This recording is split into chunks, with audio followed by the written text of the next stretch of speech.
Good morning, good morning, good morning. As you guys see, it's all technical stuff going on in the background. So I done started the commercial and started other things before I started the actual intro. But I want to say good morning, everyone. How's everyone doing today?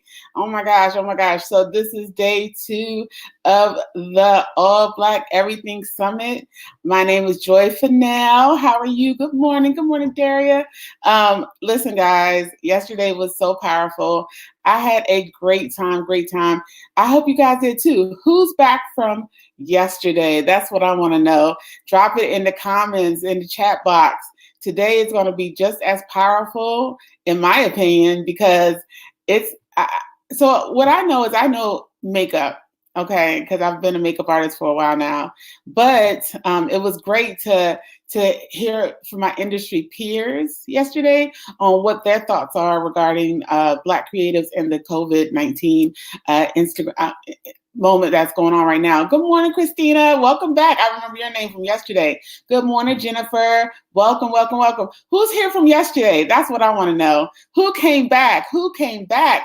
Hi, Darrell. Good morning. I'm seeing some familiar names out there. Yes, everyone's checking in. Of course, I want you guys to let me know, where are you from? Where are you checking in from? As you can see, the door knockers, Deshaun. Hey, how are you? Thank you so much for tuning in. I appreciate it. Beauty by Tamika. Good morning. Good morning. You're here from yesterday? All right now. That's what I'm talking about. Support. Good morning. What did you guys do last night after? How did you guys feel after last night, after yesterday's summit? Back for day 2. Yes. How did you guys feel yesterday about after all the speakers yesterday? Did you guys feel empowered? Did you guys feel like we're gonna yesterday was lit? Yes, Darrell, that's what I'm talking about. Lit. Okay, that's what I'm talking about. That's what we're gonna do. We're gonna keep it lit. Litty. Okay, how about that? Toronto. Wow, thanks. Good morning, the Nika Project. Good morning, Prince George's County. Yeah, Merlin is in the house. Yes, day two. Listen, guys, Houston. Wow. So yesterday, Houston, Reginald from Cali, Houston was in the house with Portia. I think she's from Texas. I'm not sure if she was from Houston. I think she's from Houston. She's going to get me if I don't know that. Portia, if you're watching right now, girl, don't get me, girl. I'm trying to remember. My memory is bad. I was like, and people real funny about don't make a mistake of where I'm from. Like, don't say Dallas if I'm from Houston. I'm like, okay, I get it. Reviewed my notes and did a lot of thinking. Yes. How did you process the thing? Like, what do you guys remember anything in particular that inspired you, that really came up for you yesterday? If so, I really want to know, because this is what we're doing today. We're trying to just help people and empower people, but and feel inspired. Yes, thank you, Beauty by Tamika. But also, I just want people to know, we got this. Like don't shrink. We have this, and that's why today I'm so happy that Crystal Wright is in the house. Okay, so I'm gonna bring her in a few moments. But for now, I just want to kind of talk to you guys. Yesterday was super inspiring. I went through 3,000 images to narrow down to 84. These next few days, nothing but edits to get some old content out. Wow, that is amazing, Darrell. You are working it. That's what I'm talking about. Yesterday was fire. Yes, fire. Blah, blah, blah. Yesterday was fire. That's what I'm talking about. Mia Collins. Yes. Portia woke me up. Hey, she came in with a word yesterday. Really, she came in with a word yesterday. I'm telling y'all, everyone did. Everyone was so amazing. And Delina with the negotiation, Alana saying you need to be your own, you got to make some boss moves. And Halika, welcome back. Thank you for coming back. Michael Street, thank you. Happy day. I mean, seriously, I can't believe this is day 2 of something I just literally thought about in my mind. It was an idea. And the fact that it's just executed right now, I'm just I'm floored myself. I can't even lie. I can't even. Darrell, value in Black business, putting more worth in my own brand as a Black man, small business. That is the truth. Okay. That is literally the truth. Like that's what we need to be doing. So I'm just like, I want you guys to just stay in your power. Juanita, the beauty self-care is as important as your craft. Take care of yourself first. Yes, take care of yourself first. Yesterday laid the foundation of worth and why this world is blessed by our creativity. I love that. Hey, Andrew girl. Hey, Andrew girl. Yes, I love that. Like we bring a lot to the table. Beauty by Tamika Renee. Yesterday, after hearing Delina and Alana, I definitely felt the need to rebrand and make sure my IG looks good, up to par, and not being afraid to own my own. I love that. Yes, that is what's up. That's powerful. Ask for more than what is comfortable. Oh my gosh, y'all getting it. Y'all are getting it. Y'all are picking up what we are putting down. Thank you, Mike Street. I appreciate it. Y'all are picking it up, and y'all see now. I'm not even worried. I'm not even worried because y'all all got it. Y'all all are making it to cross the finish line. We are. That's what the whole like. Oh my gosh, y'all making me feel so good right now that y'all really, really are getting the message. So listen up, guys. In 2 minutes, I have Miss Crystal Wright coming on the air. And we about to, well, y'all, okay, if y'all already familiar about Crystal, y'all already know, y'all need to just sit back and relax and listen to this message and get this word. Because Crystal, yeah, she about to do it up. So listen, guys, I'll be back in 2 minutes. 2.2, what is it? What I used to say, 2 and 2. I'll be back in 2 minutes with Miss Crystal Wright. See you guys in a second.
All right, guys, I am back. I am back. So a lot of you guys are familiar with Crystal Wright, but just in case you aren't familiar with her, she is everything to me. I've known Crystal for almost my whole entire career, like almost about 20 years now. And which is wild to me, like, wow, like that's wild. So but if you're not familiar with Crystal, Crystal helps get people unstuck. She helps artists find and use their outside voices to achieve their goals, be productive, feel respected, and hopeful about their futures. That's the whole point for this summit, being hopeful about your future. For over 25 years, she has represented makeup artists, hairstylists, and photographers, fashion stylists, manicurists, you name it, she's represented it. Author of the Industry Bible, the Hair, Makeup, and Fashion Styling Career Guide. Let me say it one more time. The Hair, Makeup, and Fashion Styling Career Guide, because that is the Industry Bible. And if you don't have it, I suggest you go and get it. and a personal development coach for 25 years experience, empowering beauty, fashion, and photography professionals and small business owners with powerful tools to take their businesses to the next level. That is Crystal Wright, to say the least. Like, that's just a little bit of what she does. What she also does is light fire under your ass. Okay. So just so you know. Okay. So we about to bring Crystal up in the house right now. Krista. Oh, that was good. Light a fire. Yes. Oh my That's God. the only way I could learn. That's the only way, literally, I could describe it. Like, I can't describe it any other way. Like, that's what it's about. Like, you have been lighting a fire under my ass for 20 years now. And like, seriously, like, and I knew you were the perfect person to call on to bring for the summit, because I was like, I really want people to know, like, they got this. And your whole mantra is you help get people unstuck. So this is the situation, the COVID-19 situation is stuck, you know? So so Crystal, yeah, do you want to say anything to begin? Well, the thing that I realized, though, because it happened to me, just like it happens to everybody else, is that you have good days and you have bad days. Yes. You have those good days during this time where you feel like you are absolutely 100%. You're 100% just productive, and you get up in the morning and you're going for it. And then I have days where I just don't want to get out of the bed. Yeah. I don't know what that is or where that's coming from, but that's how I feel sometimes. Like I just like, it's too much inside, not enough vitamin D, not enough interaction. I'm very, very much a people person. And so I start missing the people, the warmth, the engagement back and forth. And I mean, like other people, we're doing things, we're getting on Zoom and having like Friday afternoon cocktails. But I had a moment a couple of weeks ago where I just couldn't get it together. I didn't know what it was. And I realized that nobody had touched me in a month. Wow. Yeah. I needed a hug. I needed somebody to put their arms around me. Yes. And my bestie, Alibaba, she looked at me. She's like, "What is wrong with you?" I said, I don't know. I think I need a hug. She said, "Come here." And she gave me a hug, and I just leaned into it. Yes. I had to lean into it. And I don't think that you can always put words around what that feels like. Yes. But if you're by yourself and you're isolated by yourself, I can only imagine how that must feel. Well, that's me. I'm like, yeah. So I totally get it. But that's how the ABE summit came about, or just my lives in general, because I was like, I need human interaction. I need, you know what I mean? Like, so yeah. So that was like, okay, if I don't have that, then y'all might as well just write me on off. Because I'm a people person. I like to be around people. Right. I'm also a Virgo, so sometimes I don't. Right. But what's interesting too, though, is that we are having a first world problem here. Yeah. Because the other day the lights went out. And they were out for 3 hours. That is a first world problem. Having to be in the house with our TVs and our phones and our internet is a first world problem. But we're so used to our freedom that we don't realize that even though this is a month or two, and I'm talking about me too, it's still very temporary. We are going to go back to, we could keep talking about it's going to be a different life, but I don't know how different it's going to be. I think we have manufactured how different it's going to be, because every time they start loosening up in different countries, our ability to go back outside, people go back to the stuff they were doing before. You know what I mean? So I don't know how different it's going to be, but I do know sometimes when we're having a bad day, we got to stop and think about our bad day is way different than a bad day in certain places in Africa. Yeah, you're right. In South America. Yeah. In certain places in Europe. We're having the first. Even certain places here in the U.S., you know? But yeah, I get it. Yeah. Mm-hmm. Yeah. One of the reasons why I brought you on is because, of course, I said you're in the business of getting people unstuck. Mm-hmm. And this ABE Summit is focused on it's focused on creatives, but mainly Black creatives. Mm-hmm. And one of the things that that concerned me when this happened is that I just don't want us to just go back to what's comfortable, because we are going to. She's revving up, y'all. To go back to what's comfortable. Okay, I want us to still go after our dreams and still, and still push ourselves. And I wanted to know, what are your thoughts on that? I think there are lots of us that weren't pushing ourselves enough to begin with. Ooh, yes. Mm-hmm. I think that a lot of people were already too damn comfortable. Okay. And I think that, this is a new reality, that something like this could happen. Yeah. And if this isn't enough to push you out of your comfort zone, to go for what you know, people are dying all around us. Yes. Mm-hmm. And if this isn't going to do it, what is going to do it? Ooh, yes. What is going to push you out of your comfort zone? Mm-hmm. What is going to get you off of your 4 blocks that you live in? Whether you're living in those 4 or 8 blocks physically or mentally. Yes. Something has got to be enough to get you to just freaking go for it. Yes. And this ought to be it. I mean, I talk to people every day, and most of where we're stuck in America, if you're in America, is in your mind. Yeah, you're right. Mm-hmm. Mm-hmm.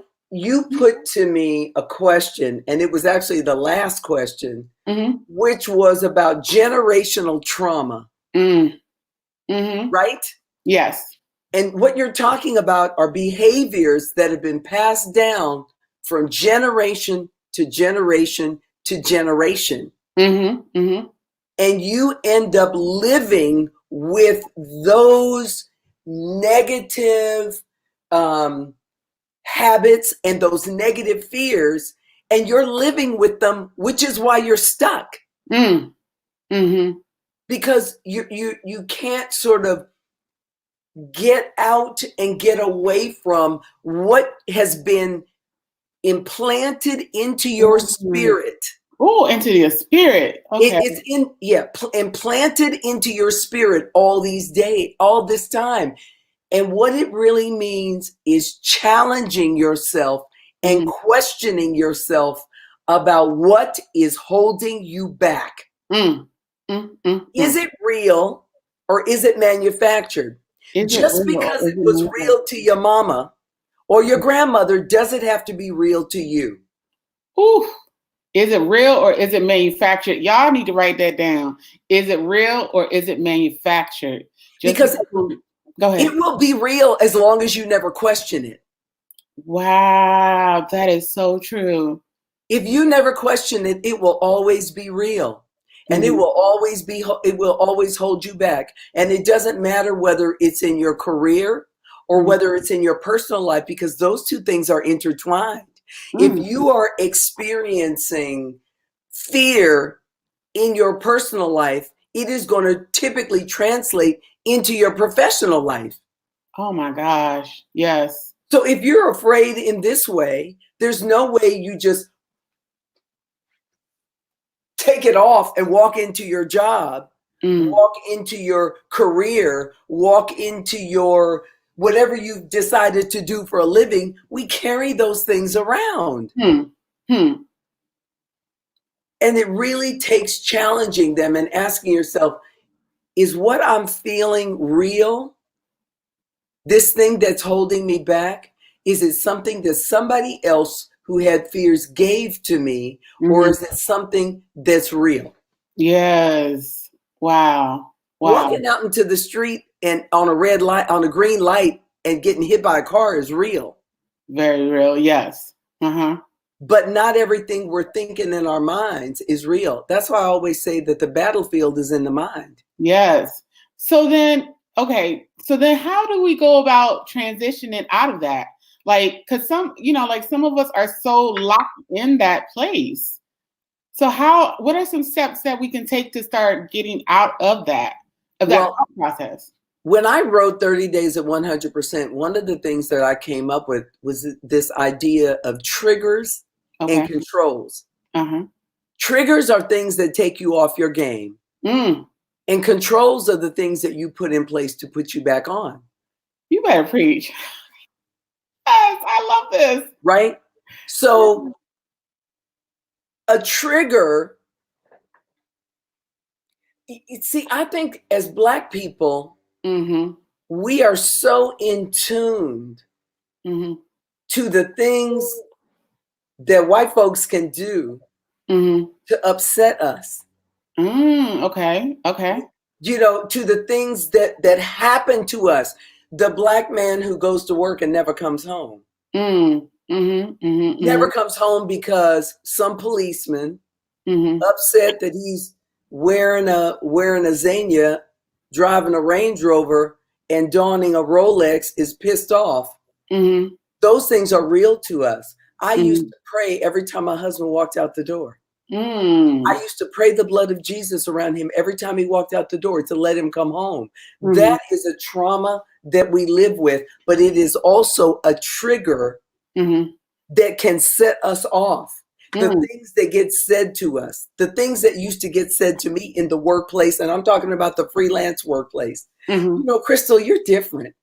You're different than those other people. What other people? No, I'm not different. I just went to your school, got your education, and now I can sound like you. But we live with this in our workspaces. We live with this anticipation that somebody's going to say something or somebody's going to do something. Those are triggers, and they trigger behaviors in us that we're so ready for. Sometimes it's not even happening, but it's a trigger. And so the control can be, wait a minute, did somebody just say something to upset me? Or am I anticipating that they're going to say something? Or is this just an innocent question that is setting me off the deep end? Okay. Because we still are dealing with the angry Black, or is this just an angry Black woman? Are we responding in a way that are we responding in a way that make people see us that way? Or is it really happening? And it can be really happening, but you still have to manage the way you're responding in order for you to flourish in the workplace. Okay. Am I making sense? Yeah. So what I'm saying is that there are triggers, and we need strategies to deal with those triggers so that they don't take us to a place where they endanger us from a career standpoint. Okay. I'm okay. Go ahead. You know what I'm saying? So we can only control how we respond. We can only control how we succumb or surmount a challenge. Are we succumbing to things in the workplace? And when I say workplace, I'm talking about the freelance workplace. I'm talking about going to work on the set. I'm talking about, are we succumbing to it by getting upset, or are we surmounting it by turning around and asking a question that helps us to clarify what's going on and can also check other people before they get out of line? Okay, check them. Yes. But you can't. But we have to be careful about the way we do that. Yeah, that's true. As Black creatives, that is true. When we wake up in the morning, we're still Black. Yeah. Yeah. That's so true. Yeah. And go ahead. I like when you previously said about strategy, because I've been really trying to learn different strategies. And then also, like, I feel like a lot of it has to do with coping mechanisms too. I feel like that's a control. Yeah. And I feel like that when you said that really like hit the nail on the head for me in terms of coping, because I feel like a lot of us don't have the proper coping mechanisms in place, or set up the proper strategies in place for things to happen in a certain way. Let me tell you the easiest thing you can do. You know, Joy, you've heard me say this, and a lot of people that know me have heard me say this.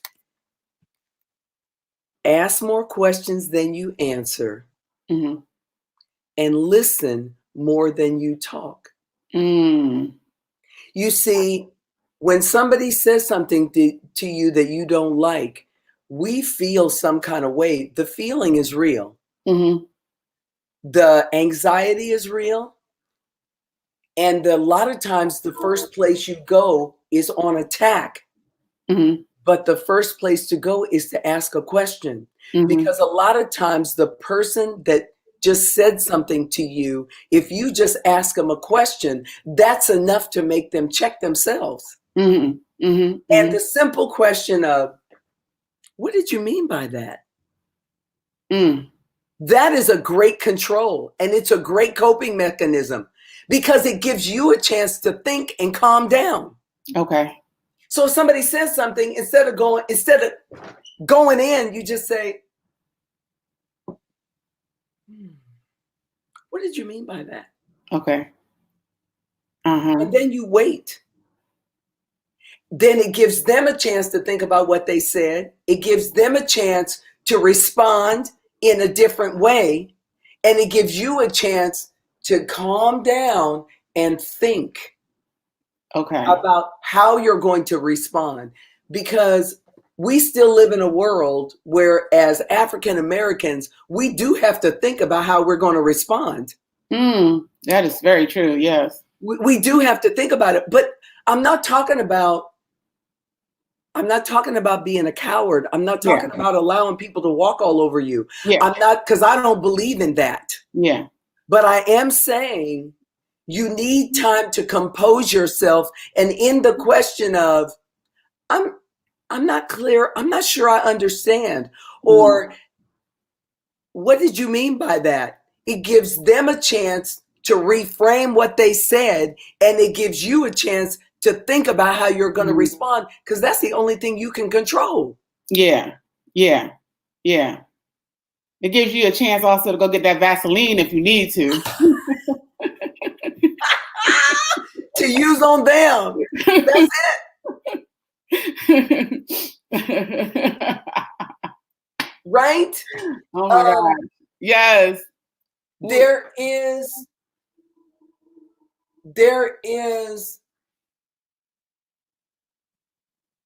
in the space of time where you gain perspective,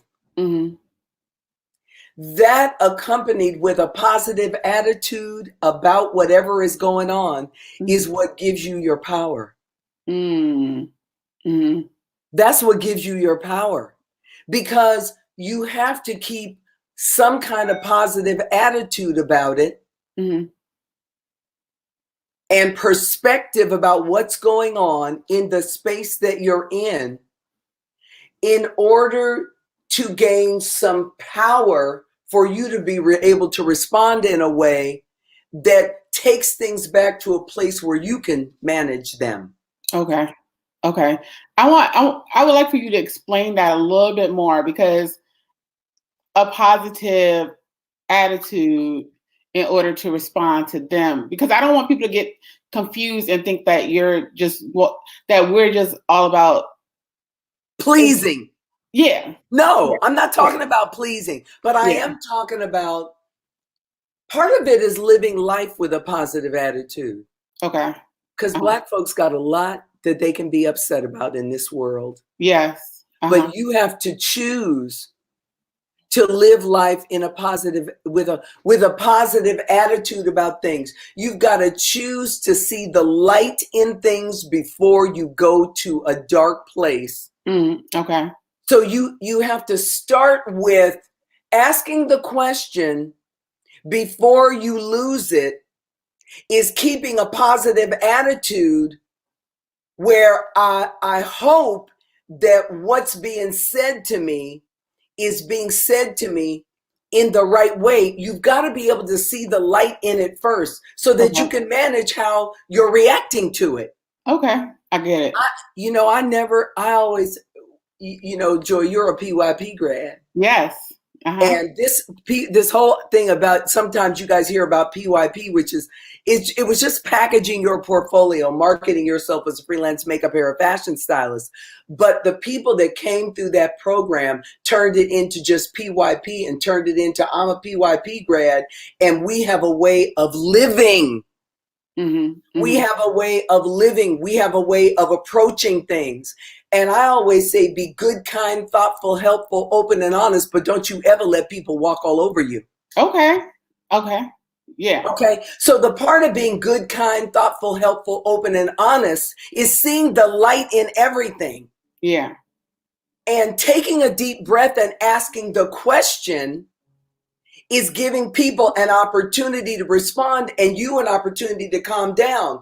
But there's a moment where you have to say, I'm not okay with that. Yeah. Yes. And I'm not I'm not going to stand here and let you walk all over me. I'm also not going to let you tell me how to do my job when you hired me as a professional. But I am going to ask you a question and give you an opportunity to reframe it and give me the space to calm down so that I don't upset everybody in the room. But this is a strategy. What I'm saying is that this is a strategy to deal with what's going on with so that you can maintain your composure, but retain your power. Okay. Because you can't retain your power when you're upset and going off the deep end. You see what I'm saying? I see what you're saying. Yes. Oh my gosh. Okay. So like when we're dealing with as creatives, as Black creatives, like, are there any other tips that you would give us in terms of like how to manage what's going on in terms and getting back into the work field, into the workplace? How to re-emerge back into the place where you were post-COVID, maybe, or even get something more after? I think the thing is to get something more. Yeah. I think the thing in this situation is to be more courageous about going after what you want. Yes.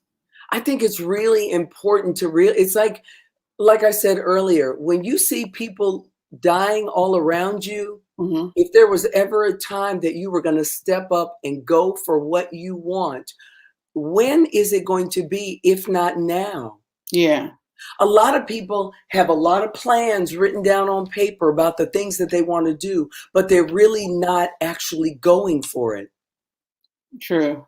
And this is the time to sit down and plan your step-by-step strategy to go for it. How long can you sit back? I talk to people all the time. Let me give you an example. Okay.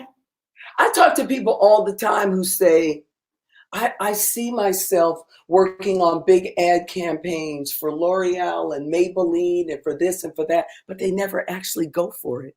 True. They never actually go for it. It's like the people who sit on Instagram waiting to be discovered. It's like, what could you do to go for it? Okay, well, what do I need? I need to market myself. What does that mean? Yesterday, when I was talking, AJ Crimson and I, girl, were on the phone till 3:00 in the morning. Are you serious? Wow. Totally by accident. He was live. And he said to me, whatever happened to comp cards? I said, nothing. Here they are. Here they are. Uh-huh. Nothing happened to them. So if a comp card is a way of marketing yourself and sending it out to people who are making decisions, if you never send anything out, how do you possibly ever expect to be considered? Yeah. How do you expect to be considered? What have you done and what haven't you done that you intended to do? People have, I'm going to do this. I give them step by step. Do this, do that. 3, 4, 5. They do 1 and they never do 2, 3, 4, and 5. And they don't understand why the thing that they want isn't manifesting. Because you're not going for it consistently. I mean, ask yourself, did I really go for it all the way? Or did I stop halfway through? If you stopped halfway through, those big jobs, those fabulous celebrities you want to work for, all those ad campaigns are there, but you have to go for it. And consistency is the key. You cannot do something one time and think it's going to happen. And if you stop thinking it's going to happen in a couple of months and start realizing that it might take a couple of years to get there, you'll realize that the system that you have in place, the step 1, 2, 3, 4, 5, have to be repeated over and over and over and over again. And what I'm telling you is now is the time. Yes, yes, yes. Without excuses. I almost feel like now is like the time. It's almost like a reset button almost, where like you can literally go back to your old school way of reaching out to people. You know, like before. AJ and I, this is what AJ and I were talking about last night, about the old school way of reaching out. This is what we talked about. Wow. The basics. Oh, yes. Yes. I feel like this is the time to go back to the basics. Go back to the basics. Yes. Go back to reaching out to people. Go back, create a comp card, send it out. First of all, nobody told you. The people who told you that you shouldn't do it were they. THEY, you know, well, they said nobody does that anymore. But, you know, I've been doing, I just did my last live in Meet the Producers. I talked to a producer in LA. I talked to a print producer in Chicago. I talked to a photo editor in LA. And every last one of them said, oh, yeah, I still love getting comp cards. I don't know why more people don't send them because they were listening today. So when you talk about going for it, I say go back to the basics, write down the steps that you need to take, and then follow through by doing them over and over and over again until you get what you want. The thing that AJ and I talked about last night is I'm still giving the same damn advice. Instagram is a tool. Just like a comp card. Instagram is a tool, just like picking up the phone. Instagram is a tool. It's not the end all be all to everything. Yeah. So if you are still depending on this one thing to be your savior. Wow. There's no way that this one tool, Instagram, can be your savior. True. You have to employ that the same way you employ other things. And I've coached artists recently, and when I tell them, "What did you call them?" They go, "Do people still do that?" But what have we learned in this time? What has been all the advice from all the experts? Pick up the phone and call people and talk to them. Pick up the phone and check on people and see how they're doing. We have gone back to the basics. Now we actually pick up the phone and call people. We don't just send them a text. All this, what did AJ say? Thinking digital when you don't even have a website. That is truth, AJ. Yeah, that is so true. Yeah. So, but it doesn't matter if you put all the tools and you line them up and you say, okay, I got my website. I have my comp card. Mm-hmm. I've got my phone. Mm-hmm. I have Instagram. And then if you don't use them consistently, it's still not going to work. And the other thing is that if you think it's going to happen overnight and you get disappointed when it doesn't and you stop taking the steps, it's still not going to work. Stop thinking that getting to the pinnacle of what you originally wanted is going to be easy. Wow. Yes. If you stop thinking that it's going to, and Jean says, and cultivating relationships. That exactly. is great. Yeah. But see, that still takes the consistency. Mm-hmm. Mm-hmm. Rennie said relationships are not microwavable. They sure aren't. You have to demonstrate your own value in a relationship. Yeah. And you cannot do that by showing up one time. Yes. You have to show up consistently in order for people to start to trust you. Yes. True. That's so true. Yeah. So I mean, that's it really, isn't it? Especially now, especially like a lot of people are dealing with stuff like family members or themselves have been sick.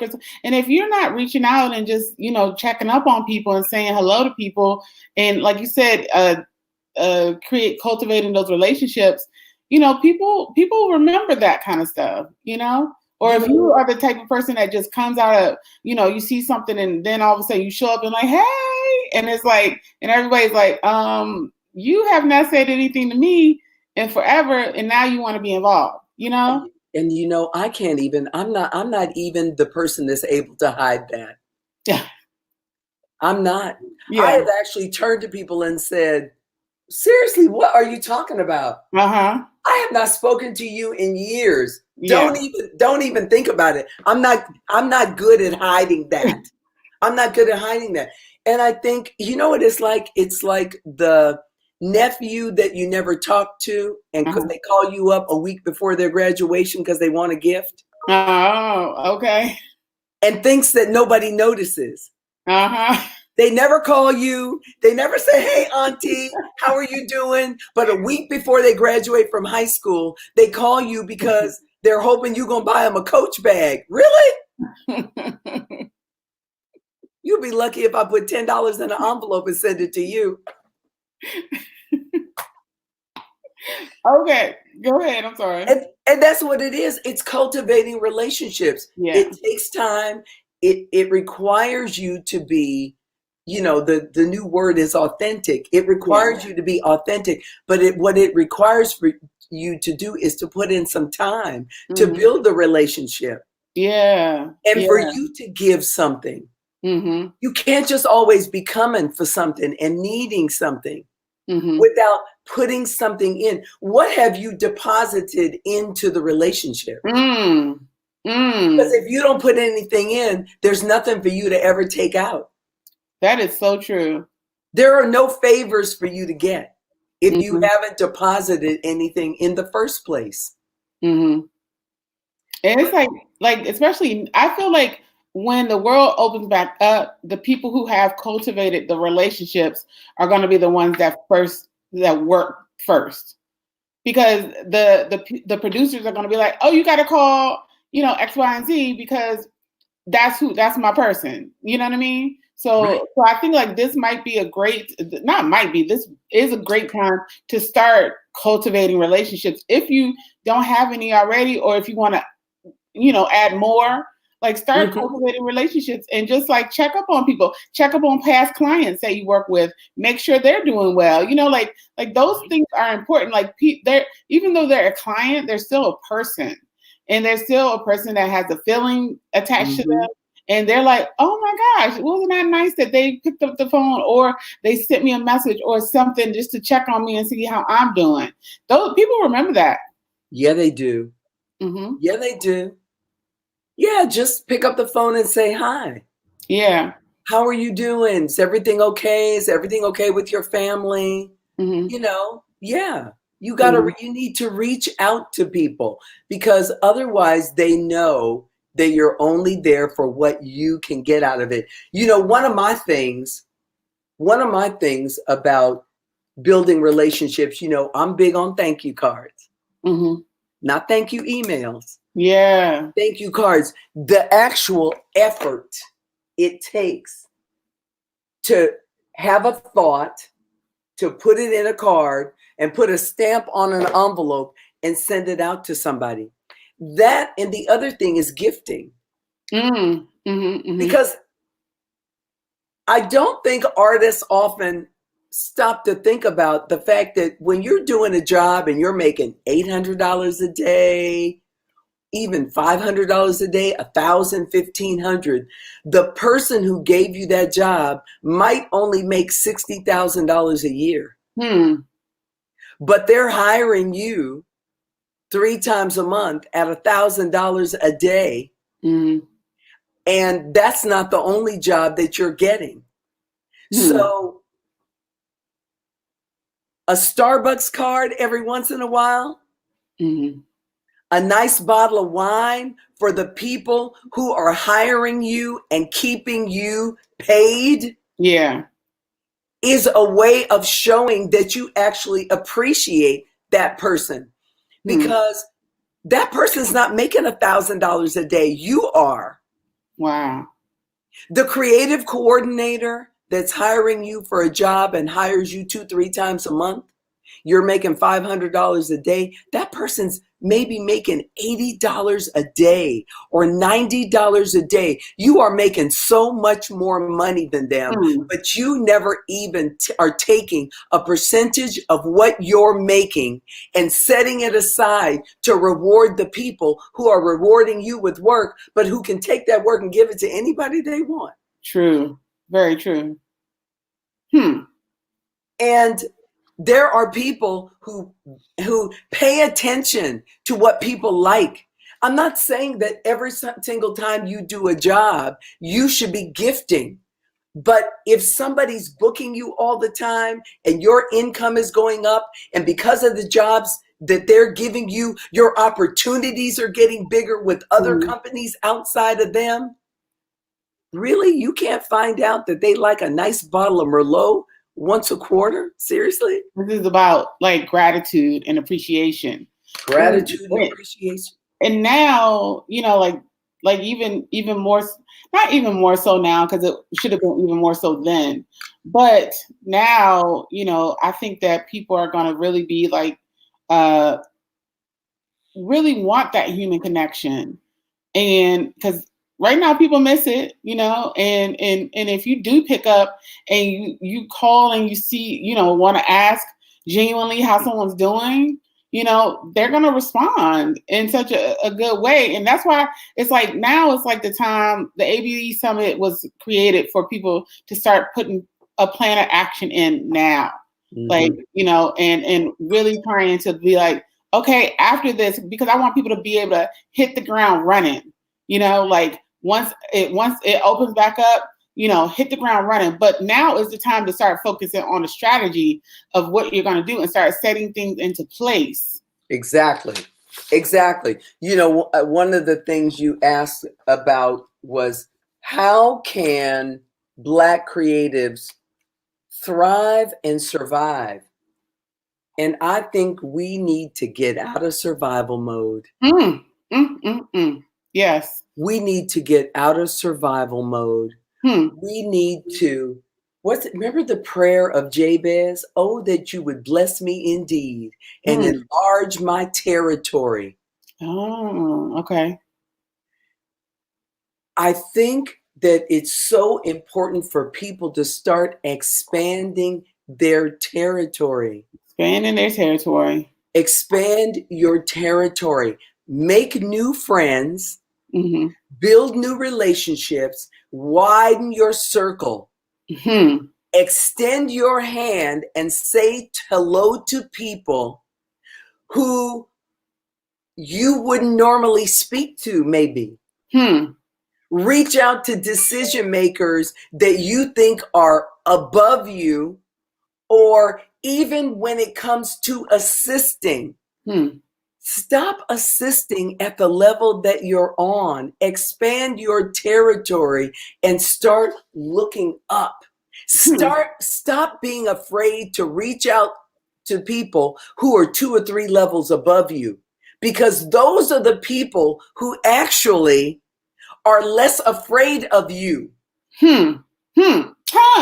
Okay. Woo. The people who are 2 or 3 levels above you are less afraid of you, less worried about your talent, less jealous. And so if you're at the assisting level, assist up, go up. Stop being afraid to call the people that are at the top. Yes. Because those are the people who can really, really help you and are not so worried about where you are or that you might be better than them. That's one area. But then expand your territory into new circles. If you're in one area of the business, reach out to decision makers in other areas. You have to expand your territory to get into new circles. There's this old saying that if you're the smartest person in the circle that you're in, you need to find a new circle. Yes. Challenge yourself in areas where you're not necessarily sure of yourself. Do the research. You know, one of the things that I always tried to teach you guys in PYP was to get a historical perspective. Study different periods. Prepare yourself to step into a new area. Are you preparing yourself, or are you just thinking that you ought to be there? Have you really done the work to prepare yourself to be there? Have you thought about, what don't I know that I need to know to be in that arena? And do I have the ability to prepare myself for it? Can I study for it? Can I take a class? I can remember Angelica Schubert at the Celestine Agency in LA telling me that every makeup artist needs to take an art history class. That is, yeah.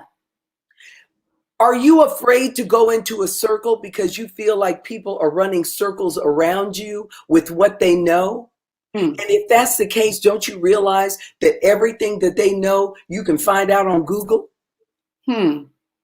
So that you can prepare yourself to feel comfortable in that circle. See, a lot of times the reason we stay out of circles is because we don't feel comfortable there, because we feel like people know something that we don't know. But what we're forgetting is whatever they know, you can learn in a class that you can take online.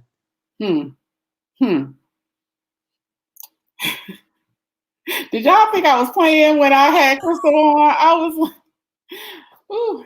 You know, research other periods. Make it in the month of May, I'm going to study the 20s, and in June I'm going to study the 30s, and in July I'm going to study the 40s, because anybody who knows Pat McGrath knows that she travels with something like 20-something trunks, and most of them are books. Yeah. Most of them are books. References, yep. References, historical perspectives. Yes. See, because if all you're doing is listening to rap music and watching soap operas and TV shows, then you're not putting anything else in. And if you're not putting anything in, you don't have anything to pull out when you're sitting in a creative meeting. And maybe that's why you're not getting invited. Okay. What do you have to offer? Yes. What do you have to offer? And then also you want to feel like you're meant to be there. You're a part of the process. Yeah. You can't be the part of the process if you don't have anything new to offer. I met with a young lady yesterday. I was telling AJ this, and she was saying to me, I want to work in advertising. I want to do lifestyle advertising. And she's successful in film and TV. I want to do lifestyle advertising. And I'm looking at her portfolio.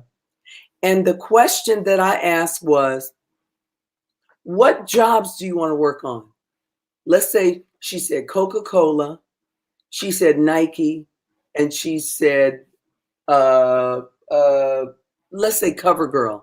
I said, okay, looking at your own portfolio, who that works for Nike, CoverGirl, or Coca-Cola would look at what you're showing me and think you were right for those jobs? Wow. Yes. And she said, only this one picture right here. I said, exactly. I said, so you need to produce more images that are commensurate with that image so you can get into that circle. And then I always say, artists, are you just a worker bee? You get hired for the job? Or are you going to be considered a collaborator because you have something to offer? The only way you have anything to offer is that you study. Yes. You study, you seek out. People are always going to Instagram for inspiration. You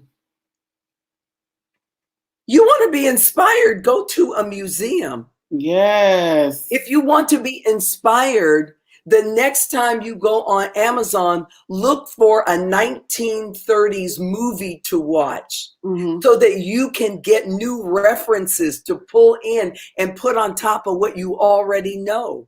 Because without that, what do you have to offer? Yes. I think that this is great because sometimes I feel like Black creatives don't, I'm not going to say all, because of course it's not everyone, but I feel like sometimes I see Black creatives in the room and they don't feel comfortable in the room. And I've had people say to me, they were like, you maneuver differently in these rooms, because it's like you have to, first of all, you have to feel like you belong there. You have to know that you have a right to be in that room. And I feel like a lot of Black people in general, Black creatives in general, don't feel like they, like they are, I don't know if it's an issue of self-worth or what, but you, like say for instance, if you go into a store, a high-end store, like you're afraid that people are constantly like gonna look at you, or you don't even go in there because you're like, I don't belong in that store. You know what I mean?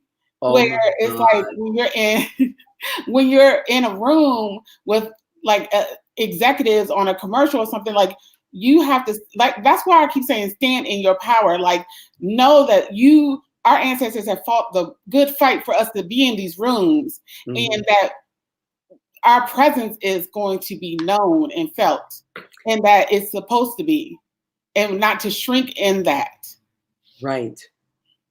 Don't forget that preparation preparation levels the playing field.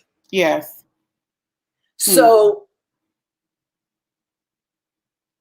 you may not feel like you're ready to be in the room when you're in the room, but if you're prepared, everything's going to be okay. Yeah. But if you're not prepared, it's going to show up pretty soon. You see, the thing is, you may not feel ready, but that's okay. Yeah. Because some things you just have to do scared. Yeah. Sometimes you just have to do it scared. But if you haven't prepared for it, then it's not going to work. You might get in the room, even if you get in the room by accident, even if you get in the room by default. It's like AJ Crimson has a job, and then AJ gets sick and they call you. It doesn't matter how you get in the room. The question is, are you ready to perform when you get there? Yeah. When they do plays, they always have an understudy, don't they? And the understudy has to prepare like they're always going to be ready for that role, even if they don't get called up. But the question is, if you get called up, are you ready? Yes. Did you prepare to be ready? Did you study? It's like this time in COVID-19. What have you done to be ready to be in the room? Yes. Or did you just sit at home eating popcorn, watching TV, and catching up on Power? Oh, true. That's the truth. Yeah. Did you do something to get ready for what's going to happen in a few weeks? Or did you sit at home watching Power, binging on TV shows that you wanted to watch? Because this was an opportunity that you said you didn't have because you said you didn't have enough time. Ooh. And then when you got the time, did you waste it or did you use it? Yeah. So look, I want to say really quickly, because I mean, we could go on, but I slotted like 30 minutes for question and answer. Okay. So I want to start getting to some questions, and I know that they are lining up. So let's start them off. Or did you want to finish your thought? I'm sorry. No. The last thing I'll say is this about it. I don't think that we have always, as African Americans in this business, created our own standard of excellence. You can say that again. Yes. See, you have to create a standard of excellence so that you know when you're hitting or missing your own mark. If you don't create a standard, AJ and I talked about training and competence.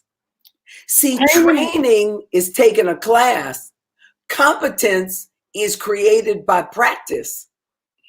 So you're ready when the opportunity arrives. But if you just took the class and went home for 3 months and didn't do anything about it, you didn't practice it, you're not competent. Yeah. And not being competent will show up when you get the job because you will have been elevated to your level of incompetence because you cannot execute what you learned because you didn't practice it, so you weren't ready. Ooh. Okay. So now I'm ready for questions. Okay, ready for questions. First question up, please. Let's see what we got here. I got some questions coming up, but until we start pulling them up. Listen, let me tell you what AJ said yesterday. AJ and I had the best time. AJ said, I wrote it down. I saw where he made a comment that he should start coaching. Yes, you should. You really should. Honestly, like people love to hear you. AJ said, if you don't want to be last, catch up. Yes. So we have a first question. It was kind of far up in the chat, so we weren't able to pull that one up, but we have it. How do you get unstuck while grieving? Oh my gosh, that's a great question. Wow, that's a great question. I think first of all, you should give yourself time to grieve. Yeah. I don't think that you should just act like nothing happened and nothing went wrong. Okay. But that makes me think of my grandmother. And in grieving and losing my grandmother, the place I always go when I feel bad, when I feel sad, is what did she want for me? What did she want for me as a person? What did she want for me professionally? And I think sometimes you can go, if you're grieving a person who loved you, what did that person want for you? Sometimes maybe you have to get their strength to pull you out of your funk. What did they use? What they wanted for you, what they hoped for you, what they dreamed for you to help pull you out. It doesn't mean that you're not ever going to fall back into that place, because we have to give ourselves a time to grieve, a time to cry, a time to be upset about that loss. But think about what they wanted for you so that their death will not be in vain. That I think, first of all, sorry to hear about whatever is going on right now. But I think grief could also go across like just you have to grieve certain parts of your career if you haven't hit that mark and move on. You know what I mean? Like if, say for instance, you planned on being somewhere by a certain time and you didn't get there. It's like you got to find a way to just make peace with that and just still keep going. You know? Yeah. No? And I think you also have to be realistic about what you've actually put in to achieve that goal. Very true. Very true. Yes. You got to really look at, have I done everything I could? Oh, yes. That is. Or so did true. I slack off? And that's why I didn't get there. And if you decide to give it another push, then you have to ask yourself, what am I willing to do? It goes back to what am I willing to do consistently, not at what am I willing to do once. Yes. I think it becomes really easy to let yourself off the hook if you never actually look in the mirror and ask yourself, did I do everything I could to get what I say I wanted? Truth. So true. We have another question that came in. It says, how do you get around the middle person? Oh, the gatekeeper? Yeah, and really quick before you answer that, because I know I see you get ready to go into it. If you have questions, please definitely put them in the chat box so that we can get to them. Go ahead. Okay. The gatekeeper only works from 9 to 5. Most decision makers get to work early and leave late. Anybody who ever wanted to get to me either called me at 7 o'clock in the morning before anybody got in my office and knew I was going to answer the phone, or 8 o'clock at night after everybody was gone, because I was still there. Because as an entrepreneur, I still had to be there. So the thing is, ask yourself, what is the gatekeeper? What are the gatekeeper's hours? If you want to get to somebody, send them something in an envelope that looks like an invitation. Ooh, that's a good idea. I never thought about that for some reason. Wow. Send them something in an envelope that looks like an invitation. Because usually the secretary or the person in the middle is not even going to get a chance to open that. The person that you're sending this to is going to be the person who gets it. You have to be a little bit of a sleuth in order to get past the people who are standing in your way. You have to be able to willing and able to start a little earlier, work a little later, and think about ways to get around. If you want to get to somebody, send them that bottle of wine. Yeah. I'll tell you another thing. I always say, offer to buy 15 minutes of their time. Offer to make the investment to get to the person that you want. Ask to do an informational interview.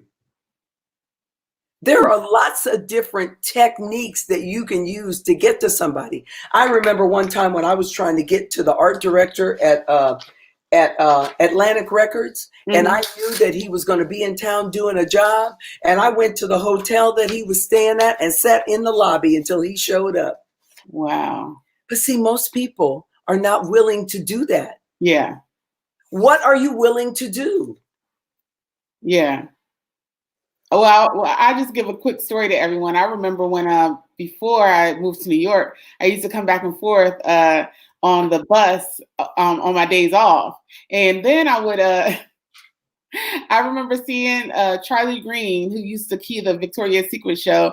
She was having a master class, and I showed up before everybody else, and I helped her set up the room, and then I became her assistant after that. There you go. And my very first show was a Victoria's Secret show. There you go. Yes. Show up early and stay late. Yes. The interesting thing is that works in corporate America too. Wow. Come in early, stay late. People, the same thing has happened when I was doing PYP all over the country. Mm-hmm. People would show up early and offer to help me. Next thing you know, I'm just taking them under my wing and they can pick up the phone, call me any old time. You know that. Yes. Right? Wow. Yeah. So we have another question. It says, ask Crystal how she has been using sheltering in place time for creativity. What have you been doing? Oh my God. I'm taking a class online. Really? One of the things I'm doing is taking a class online. The other thing that I did was I created that Meet the Producers. And I actually got the idea to do Meet the Producers from being on your live. Oh, wow. Okay. I thought, okay, what can I do in my lane? Well, my lane is a lane of reaching out to decision makers because as an agent, those are my relationships. Mm-hmm. Mm-hmm. Those are my relationships, decision makers. I know producers. I know art directors. I know photo editors. I know people who hire people. Yeah. And so when you had me on your thing, I thought, oh my God, I could do something like that with decision makers. Yes. And get them on and ask them questions that would help freelancers to know how to get jobs. Yeah. So that's what I did during the time. And I just did my last one yesterday. I said, okay, enough. Oh yeah. Okay. Well, that's great though, because decision makers, meaning like people that hire people, like that's right. That's important. So I get it. I think we have another question that came in. Crystal. Okay, this one is from my sister Daria. Crystal, what tips do you have for Black creative publicists and journalists so that we can stand out? We stand out. So let me go back to what I said earlier about that standard of excellence. Okay. Mm-hmm. Go back and take a look at everything that you're putting out there. Mm-hmm. Mm-hmm. Is it excellent? I get emails from people. There's no signature on the email. I get letters from people. Stuff is all spelled wrong. Even publicists and people like that. So the first thing I would do is say, I would go back and look at everything that I'm putting out there to make sure that it's excellent. Right? Yeah. The next thing I would do is I would say, do I have a perspective? Am I putting my own perspective out there? Because it isn't any different than makeup and hair people. Are you just following the crowd, which makes you one of everybody? Or do you have a unique perspective in what you're doing that you're sharing with the world? Just like you came up with All Black Everything Summit, which sets you apart. Just like I was inspired by you and came up with Meet the Producers. What could you as a journalist come up with that you could put out there that would inspire people to start looking in your direction? Okay. To see what your perspective is. Yeah. You created the All Black Everything Summit from a creator's perspective for artists. And you niched it by saying, I want to help people who look like me. Yes. Yes. You niched it. And that set you apart. And a lot of times people don't like to niche because they think it makes their world smaller. But in fact, it enlarges your territory because people start seeing you as an expert in that area and they start to pull you into other things. You start getting invitations for other things. Wow. Because you created it, because you had a perspective, because you weren't afraid to share your perspective. I chose Meet the Producers because I wanted to bring a perspective into this creative landscape for all artists. And as a journalist, what do you have a perspective about? I mean, it's often journalists that decide to write books on certain things that they have a perspective about. How can you bring your perspective to bear into your community so other people can see you? Like, for instance, LinkedIn is a great way to share your perspective if you're a journalist, I would think. Yes. Okay.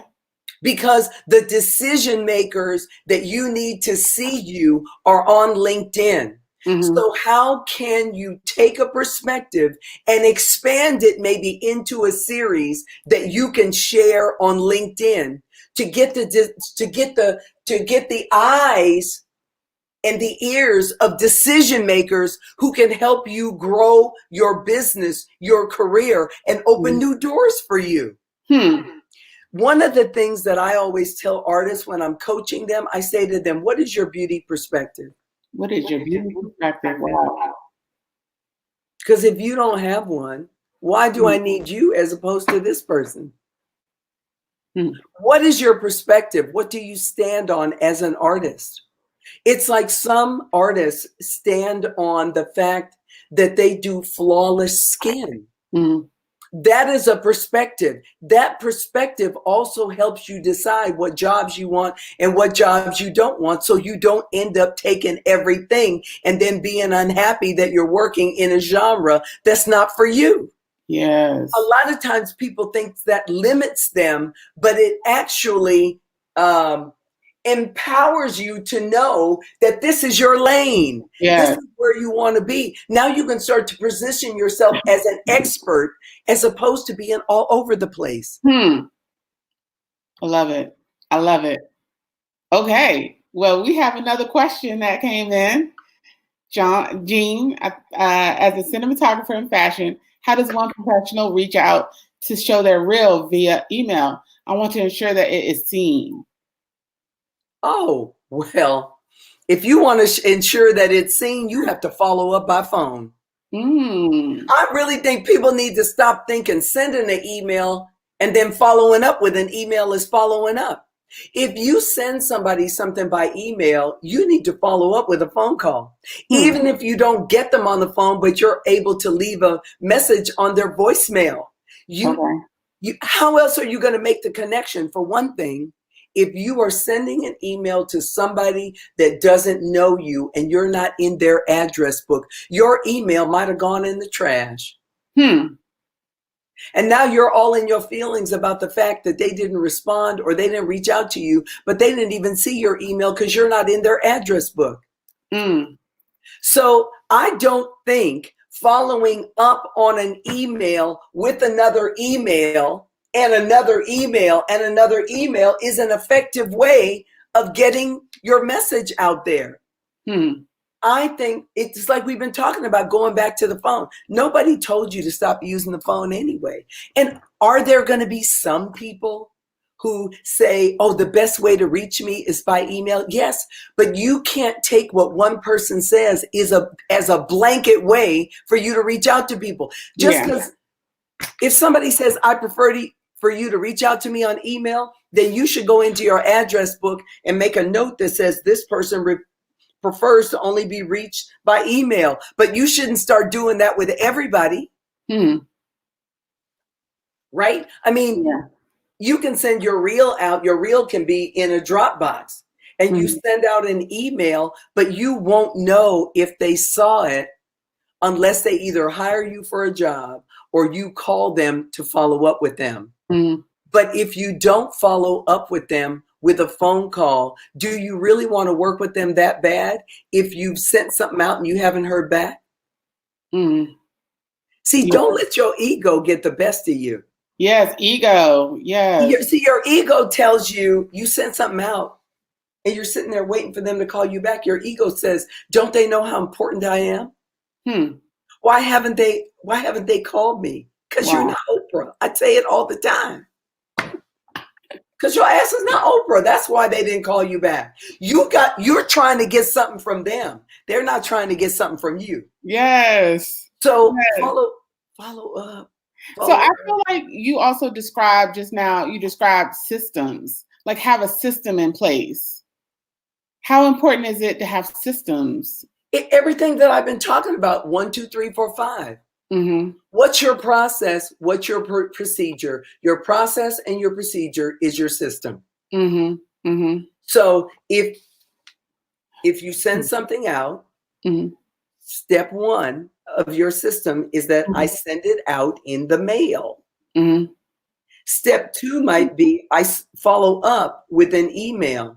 Step 3 might be I follow up by phone. And then you need to know, if I send this out on day 1, this is what I do on day 2. On day 4, I follow up by phone. On day 5, I put them in my tickler file to follow up in a month. And the trick is doing it every single month. Yes. Whatever you do, you have to do it every single month. I can remember when I had First Hold magazine, AJ and I were talking about that too, and I had First Hold magazine, and I was trying to get ads for the magazine. And a lot of makeup artists will have heard of Namie's Beauty Supply. Yes. Right? So I wanted Namie to put an ad in the magazine. I called Namie every single month for like 15 months, every single month. I called even though he wouldn't give me an ad. He wouldn't talk to me on the phone. If I got him on the phone, he would brush me off and say, I got to go, let me call you back. And he would never call me back. And then finally one day I called him. He said, hold on. Because, he had that accent. He said, hold on. He put me on hold. The next thing I know, somebody, his guy Aram picked up the phone. And I said, Aram, I was just talking to Amy. He said, Namie said, give that girl some money. Give her an ad for that magazine because she is never going to stop calling me. And let me tell you, 15 months in, I was still as nice as I was the very first time I called him. But see, that was my system. My system was to call every single month, no matter what. People get discouraged because they're not getting a response. And then that voice in their head says, they don't want to talk to me. They're probably busy. I'm not going to follow up this month. I'm going to take a month off. And you know what happens when you take a month or 2 off? When you go back, you're starting over. Got to start all over again. Wow. All right. I think we have time for one more question. LaShawn, what advice would you have for people wanting to leave corporate to become a creative, leaving comfortable for uncomfortable? Pay off all your bills. Okay. Save your money. Yes. So that you don't, and I always say, save for a rainy season, don't save for a rainy day. If you don't have enough money in the bank to take care of yourself for 9 months, you haven't saved enough. Save, pay off all of your bills, and put yourself in a position to be able to leave your job and give it a real shot. Now, one of the things you can do is ask for a leave of absence. But even the leave of absence won't matter because it's going to be unpaid unless you put enough money aside so you can pursue your dream with vitality, so that you can pursue your dream without worrying about whether or not you're going to be able to pay your rent, pay your car note, and all these things, and stop living above your means. Yes. You have to stop living above your means. Yes. Love that. Crystal, I have a question for you. So basically you've taken us to church. Okay. So come on now. What does effective change look like, or effective action look like? For me in my life? Yeah.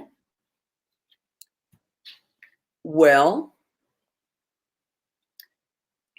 I have realized that I have something to offer, not just to people in the creative sphere, but to women all over. Okay. Women are stuck. Women don't know how to ask. Women need to be more courageous And I want to spend this next season of my life empowering women in the way that I do it.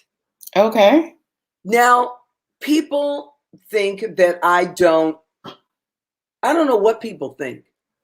Because I'm seen as a thought leader, because I'm seen as an advisor, because I'm seen as a coach, all of those things I am, there's this misconception that I don't have bad days, that I don't get scared, that I am sitting over here just planning away.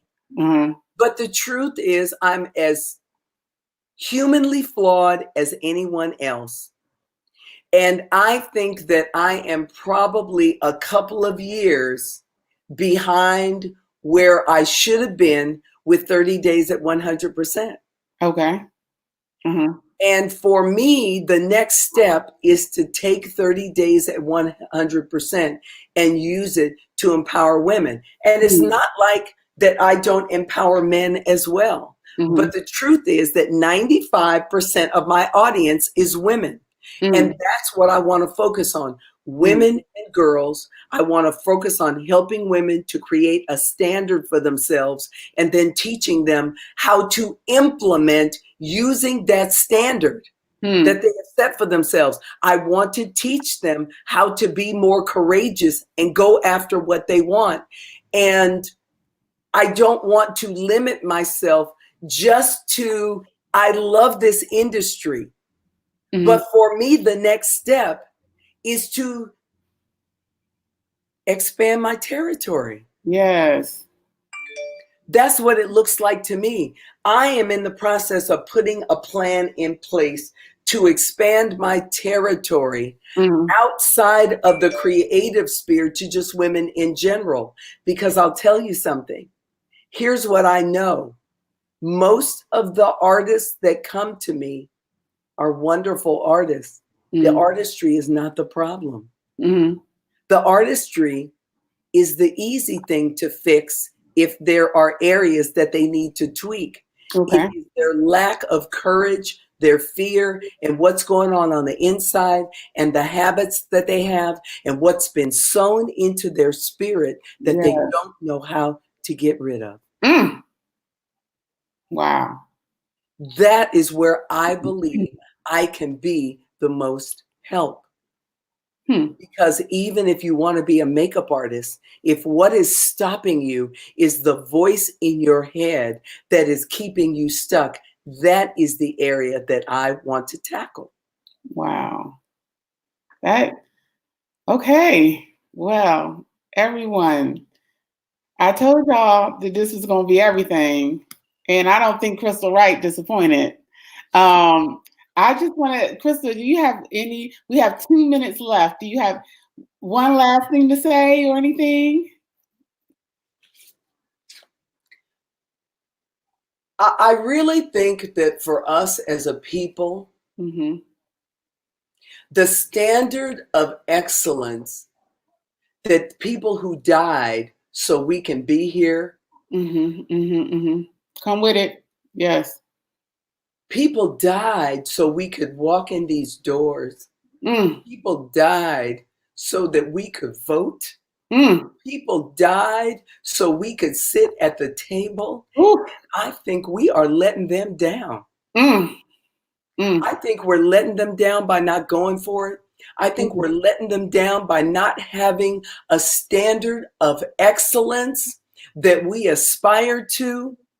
I think we're letting them down by getting tired. How dare we have the nerve to get tired?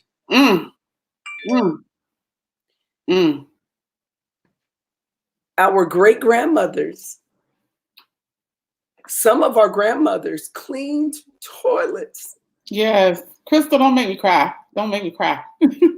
They got down on their hands and knees so that we could be sitting where we are, so we could just walk into a restaurant. Yes. We are letting them down. How dare we be afraid to sit in a room Is that the least? Is that all we have to worry about? How dare we be afraid? Our great-grandmothers got raped. Our men are still getting killed in the streets. And we're watching Power instead of working on ourselves so that we can prepare ourselves to get out here and excel. Really? Yes. It is so sad. Yeah. We can do better. We really can do better. We got to stop feeling sorry for ourselves. Yes. Yes. Like, for real, are you just sitting around feeling sorry for yourself because somebody slammed a door in your face? Get up. Yes. Get up. up. Yes. And keep getting up. Yes. And do it scared, but keep getting up. Honor the people who made it possible for you to walk into the room, to be here. All the Black models who had people say awful things to them. Yes. Honestly, your feelings, we are so fragile. We are so fragile that we can't take a little criticism, a little this or that. We want to go curl up in a ball. You know, I know my grandmother wanted to be able to curl up in a ball. Yeah. But she couldn't. And all I'm saying is to honor the people that went before us, that put up with so much shit so we could be in the room, and stop acting like every little thing hurts your damn feelings. Yes. Well, look, y'all, that I don't have anything to say after that. All I can say is that this is why I had to have Crystal on, because that's what we're doing. We're standing on our power, and we're not sitting back anymore. We're going for it. So I want to thank Crystal Wright for being on today. Thank you for having me, Joy. Yeah, you just solidified everything right there. Like, y'all, that's we went to church. We really did. Oh yeah, Naomi, we went to church and and got delivered. Look, y'all. Up next, we have Through the Lens with Keith Major and Carl Ferguson Jr. Everyone, please go follow Crystal Wright live, because Crystal is just awesome across the board. And she's coming with it. So yeah. And also go to our website, crystalwrightlive.com. And yeah, she'll get you right. Okay. All right, y'all. Well, I will see y'all in 30 minutes. So tune back in. Up next, Carl Ferguson and Keith Major. See you guys. Thank you.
Hi, everyone. Welcome back. Oh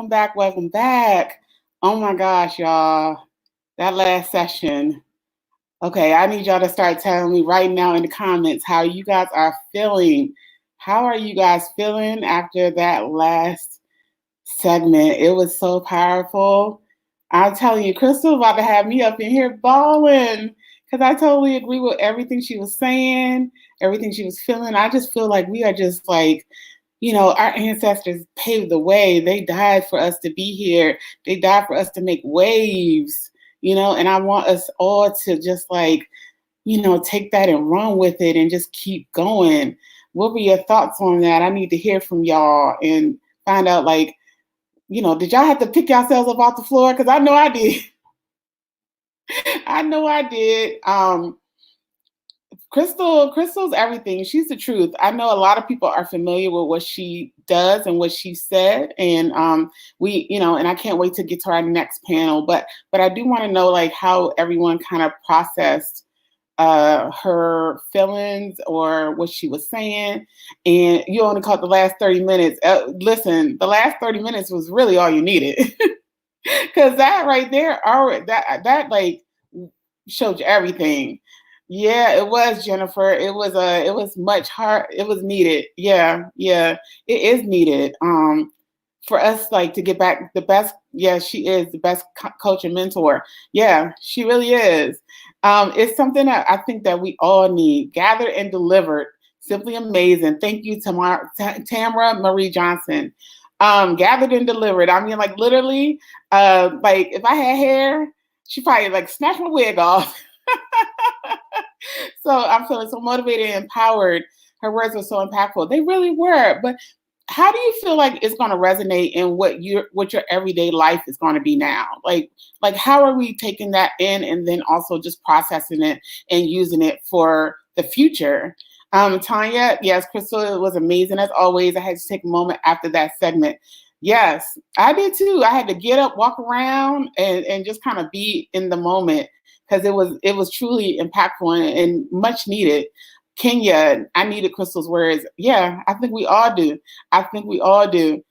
Yes. There will be a repost. I tried to send out reposts at in the evening. So many truths. We needed this. Her. Yes. Aisha. Aisha. Hopefully, I'm saying everyone's names right. Don't kill me if I'm not. I grabbed some granola and reflected on not being afraid. Ooh, that's powerful. Not being afraid. Yes, we're not afraid. Yes, not afraid. We are going to come out of this checking along. We're going to do it. Not being afraid. It's echoing what's happening. Yeah. Yes.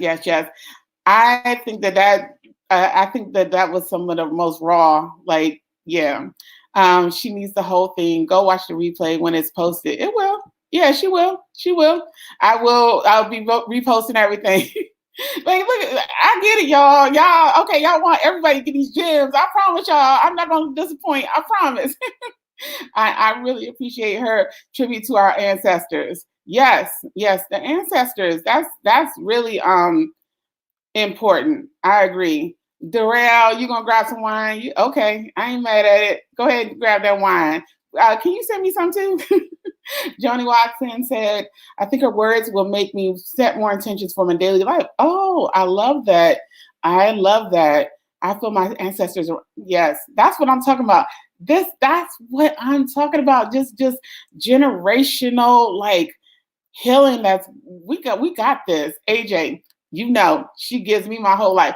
AJ, you could say that again, right? Because every single time I talk to Crystal, it's like I learned something new. Crystal always inspires me to level up. Yep. Yes, I agree. Oh my gosh. Like, yeah. I just want to tell you guys that the next segment that we have is called Through the Lens. And it's with photographer Keith Major and then also photographer Carl Ferguson. And I have worked with Carl before, but I haven't met or worked with Keith rather. However, if you are in the industry, you definitely know Keith Major's work. Because I told him the other day, I was like, you're major, buddy. You're major. And I think that's the thing is like, a lot of creatives, especially Black creatives, sometimes we do get really into a niche, but I feel like Keith has been able to kind of just like go outside of that box and work with everybody. So I think that that's good. Joy, we know you don't disappoint. This thing you have created. Oh, Carmen. Listen, y'all, that's so sweet. I'm not trying to get all up in my feels. Thank you for having this summit, connecting us together.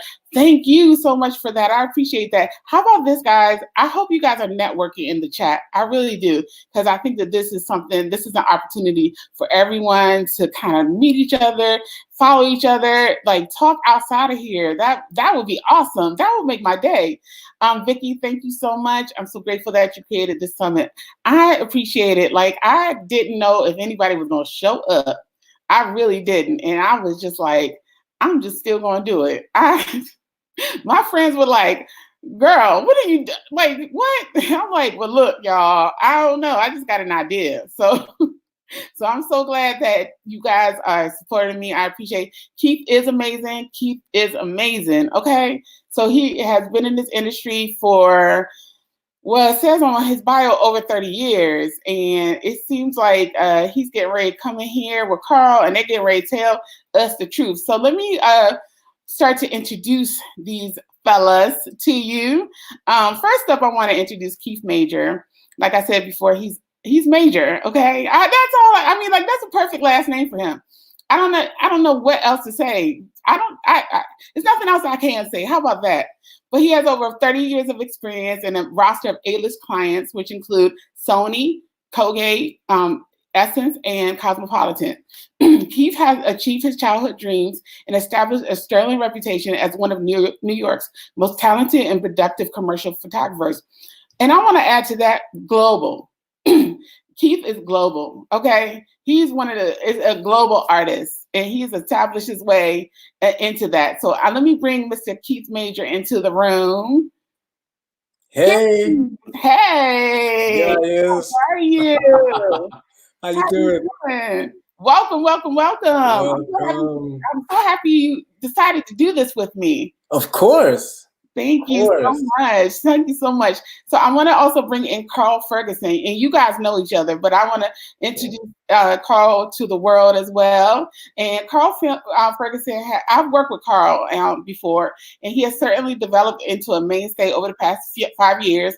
Carl has been servicing contracted work with numerous companies ranging from Rolling Stones, Essence, Vibe Magazine to Gillette, and Stoli Vodka.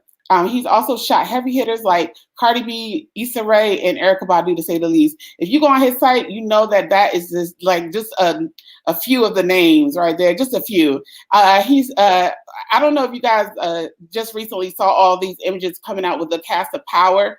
That was Carl's work. So bring him in. Hi, Carl. Hey, Joy. Hey, what's up, y'all? Look at all this melanin on this screen. Okay, I'm feeling it. Look at it. Yeah. I'm feeling it. How are you guys today? Good. Great. Feeling good. Are you guys excited to be here? Yeah. Oh, absolutely. Okay. Good. Absolutely. That's all I needed to hear. So I wanted to bring you guys on because, as you know, I kind of created this platform called the ABE Summit. And part of the reason why I created this platform is because I wanted to keep Black creative folks inspired. And I was worried that we were going to just kind of go back to not challenging ourselves creatively and just kind of go back into what was comfortable. So one of the things that's the most powerful in this world of creativity is photographers to me, because you guys speak a language that I feel like, it's like you got to really train your eye to see it, and I feel like you create basically the image. You how do I say this? You support the image, and I feel like you guys have a way in which, when you shoot Black folks, especially, that I feel like really helps to lift us up, because I could see power in photography. I see when I look at a picture and I'm like, wow, that picture really spoke to me. And it's just like, I'm curious to know, how did you guys get started in this field? And so I want to start there. I do want to start there because I'm from the makeup side. I'm curious to know, like, how you guys got started. So Keith, how about you? You want to go first? Well, I mean, for me, it started really just always loving the arts, Mm-hmm. you know, and I fancied myself an artist. In fact, it's really funny. I can remember as if it were the first day of school. I think so. I remember in kindergarten, I did this orange finger painting. I still can see it. And on the walk home, I told my dad, I'm going to be an artist when I grow up. And I really meant it, you know, it's really hilarious. But I sort of continued on that path and morphed into doing photography because I think it had everything to do with my first time in the darkroom, seeing the print come up in the developer. It was like magic. And so then all of my creative juices were poured into this craft. Then it became sort of that journey, because photography is very interesting. I think one of the first things you learn as a photographer is how amazing the eye is, this thing God created, because you have to learn how to harness the photo science to try to capture what it is you see or find ways to interpret, you know, because it's just like the eye just fixes things and rearranges things in ways that photo science is still not really caught up to. Gotcha. So we got to figure out, how do I make this work? How about you, Carl? How did you get started? Funny enough, the arts, I think everything starts with the arts. Photography for me, I used to say it was an accident, but God doesn't make accidents. So I started off drawing when I was younger and then got into music. And I honestly thought music was going to be what I did for the majority of my life from a creative standpoint. And started working with a artist, and they needed some photos at the time. It was for Facebook.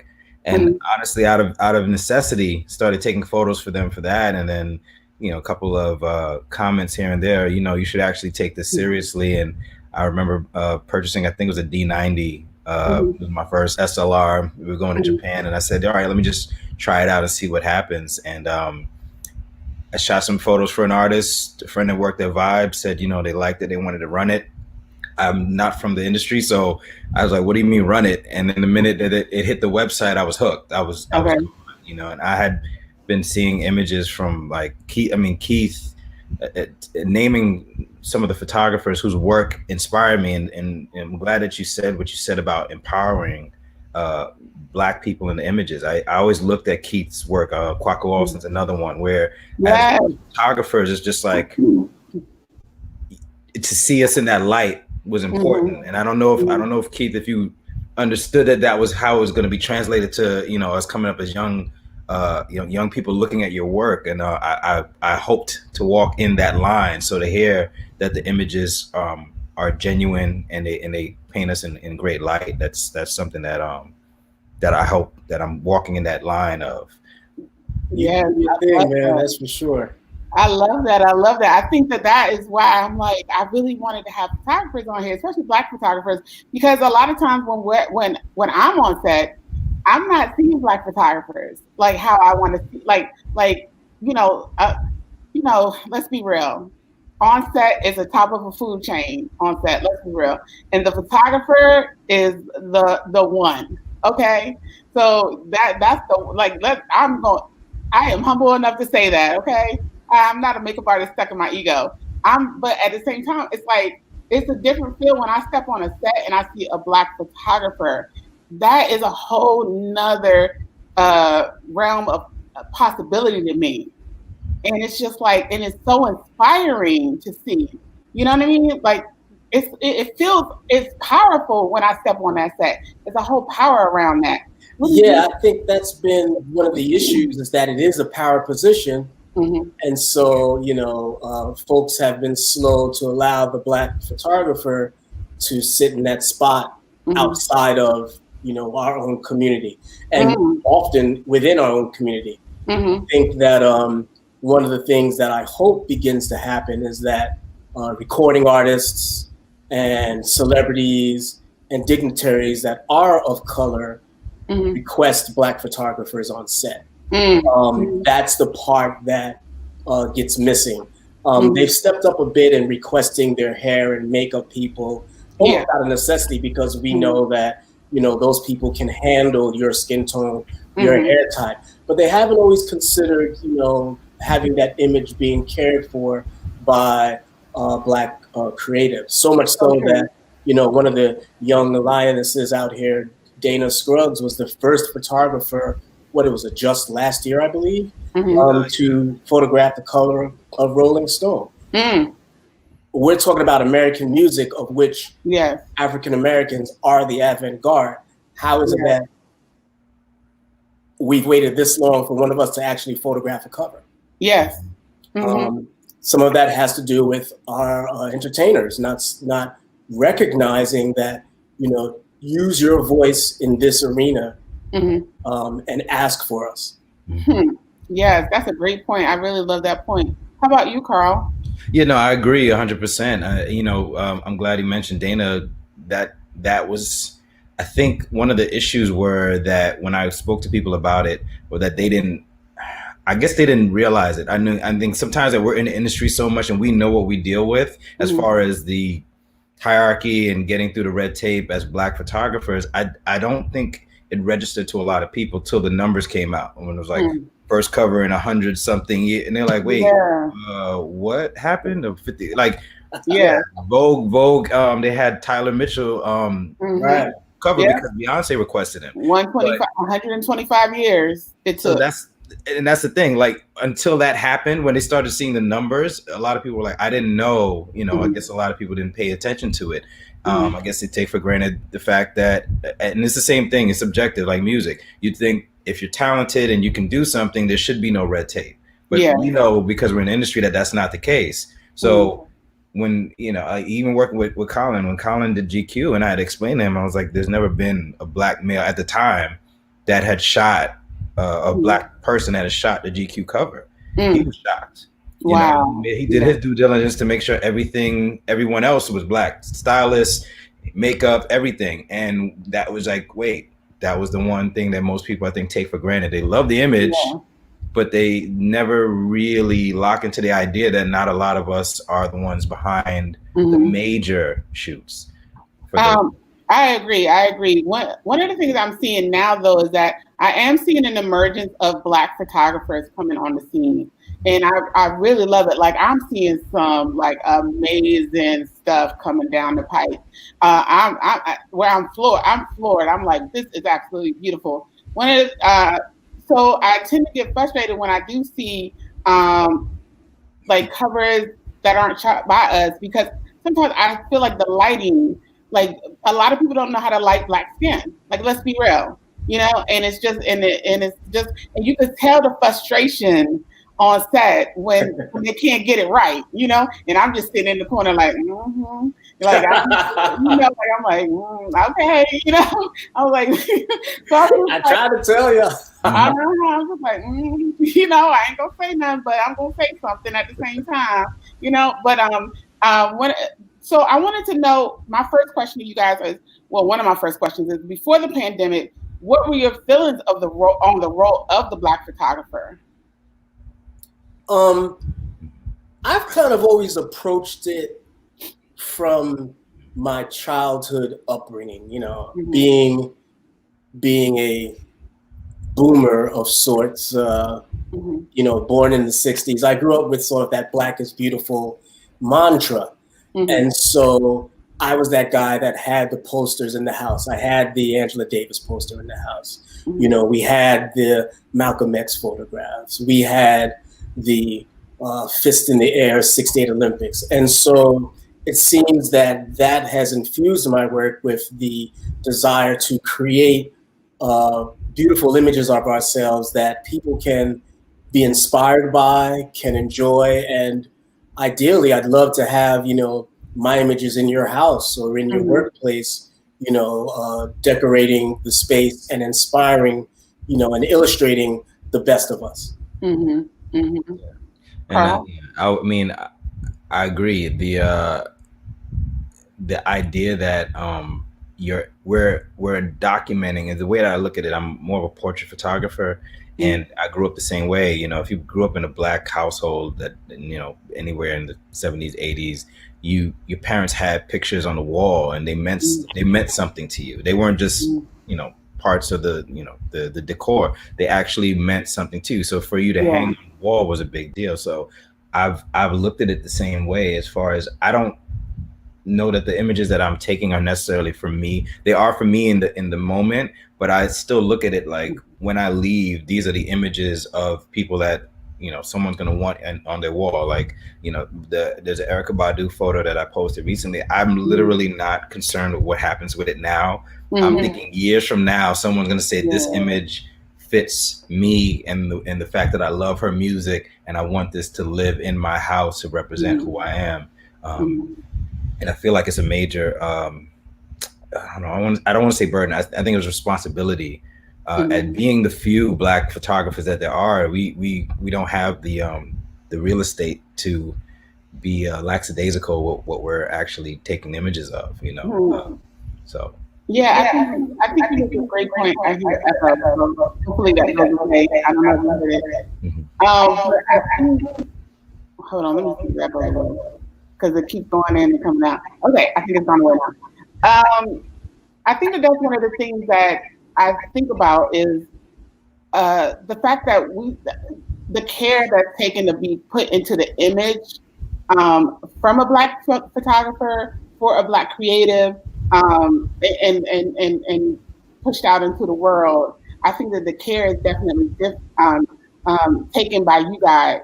And I want to know, do you feel like it's just a trend that's going on right now, or how can we make sure that it's not just a trend, that this continues after COVID? Because I feel like during this whole event, people are going to be more hesitant to start going and trying new people that they never tried before. Carl, what do you think? I don't see it diminishing. I think right now for creatives, you know, like you mentioned, there's so many black photographers that I have the fortune to be friends with, fans of their artwork. We talk about it.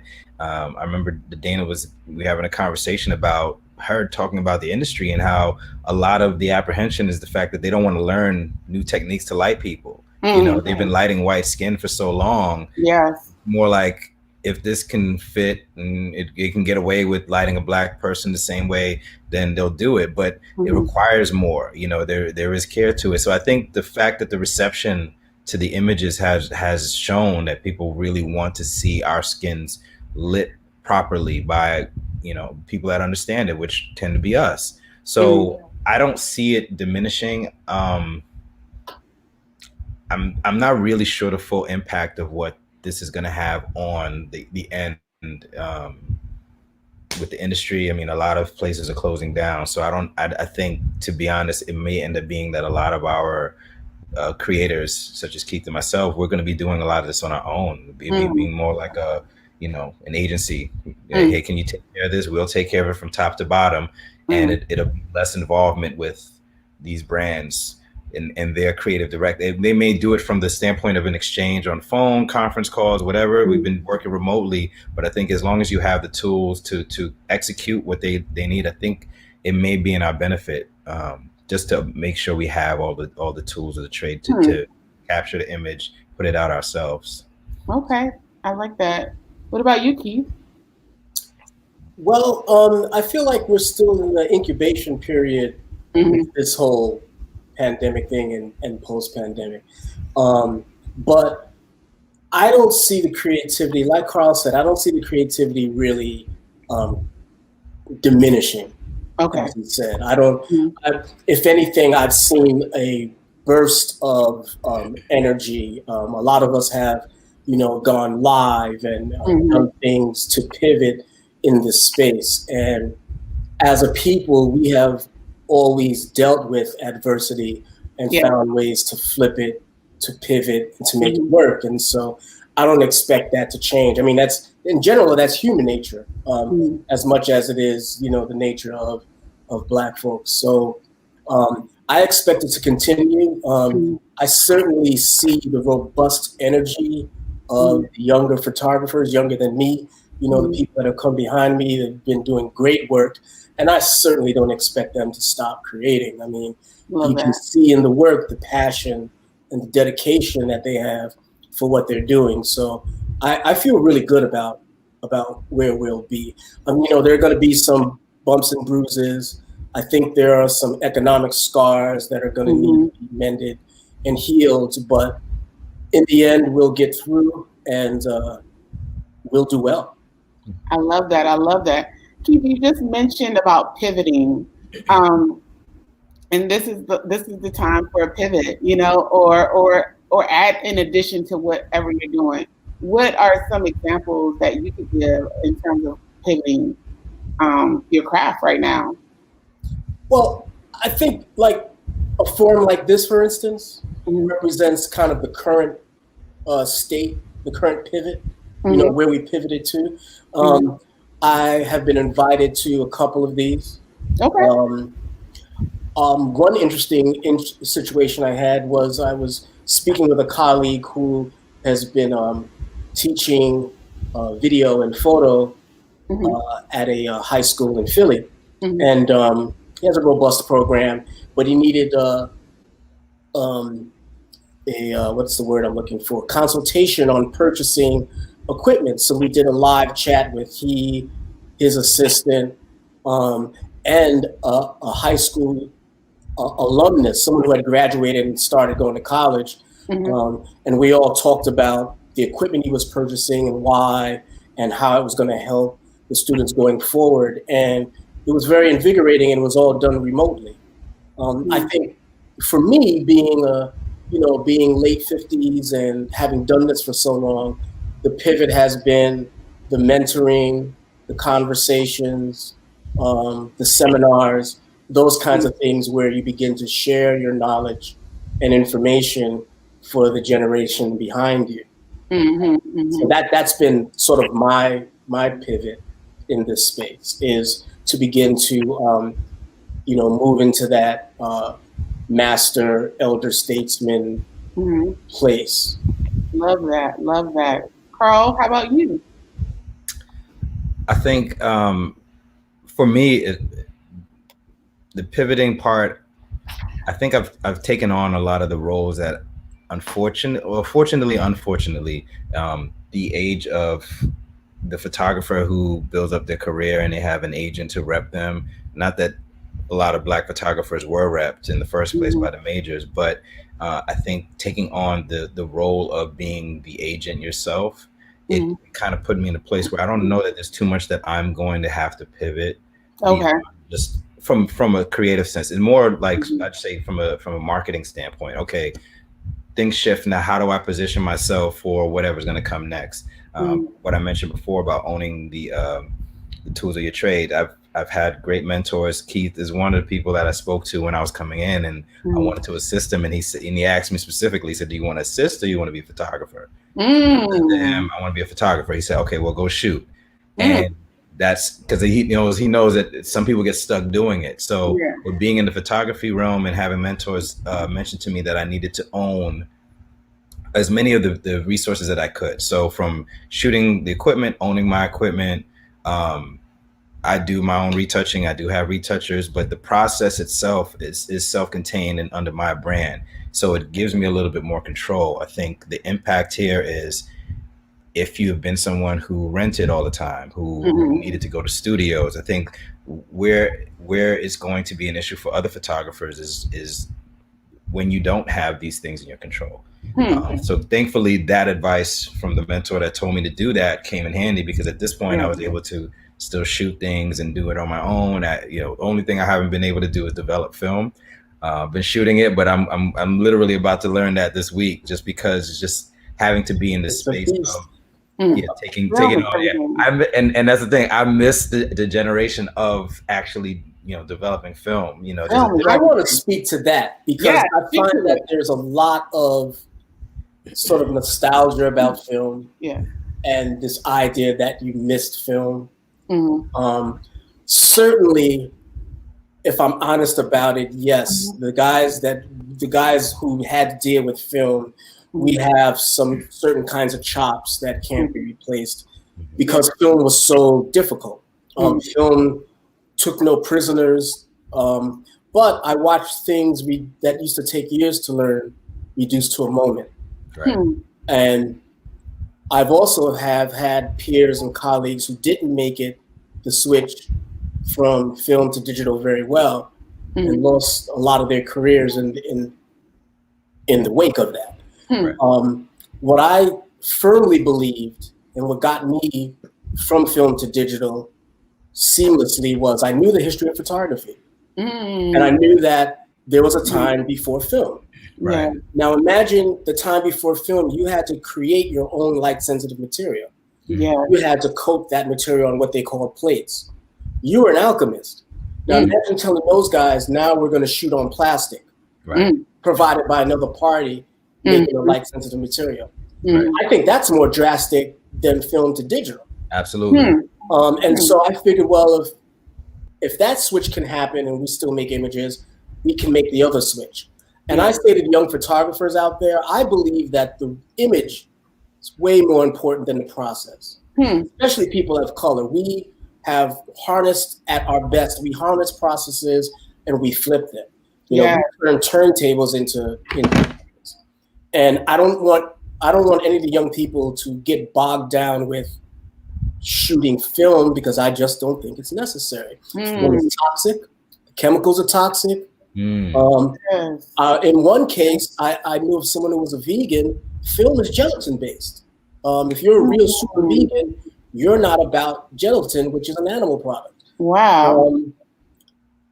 I'm so adamant about this that I actually am I'm in the process of putting together a curriculum where I teach what film looked like and what that feeling is and how you can incorporate that into the digital space.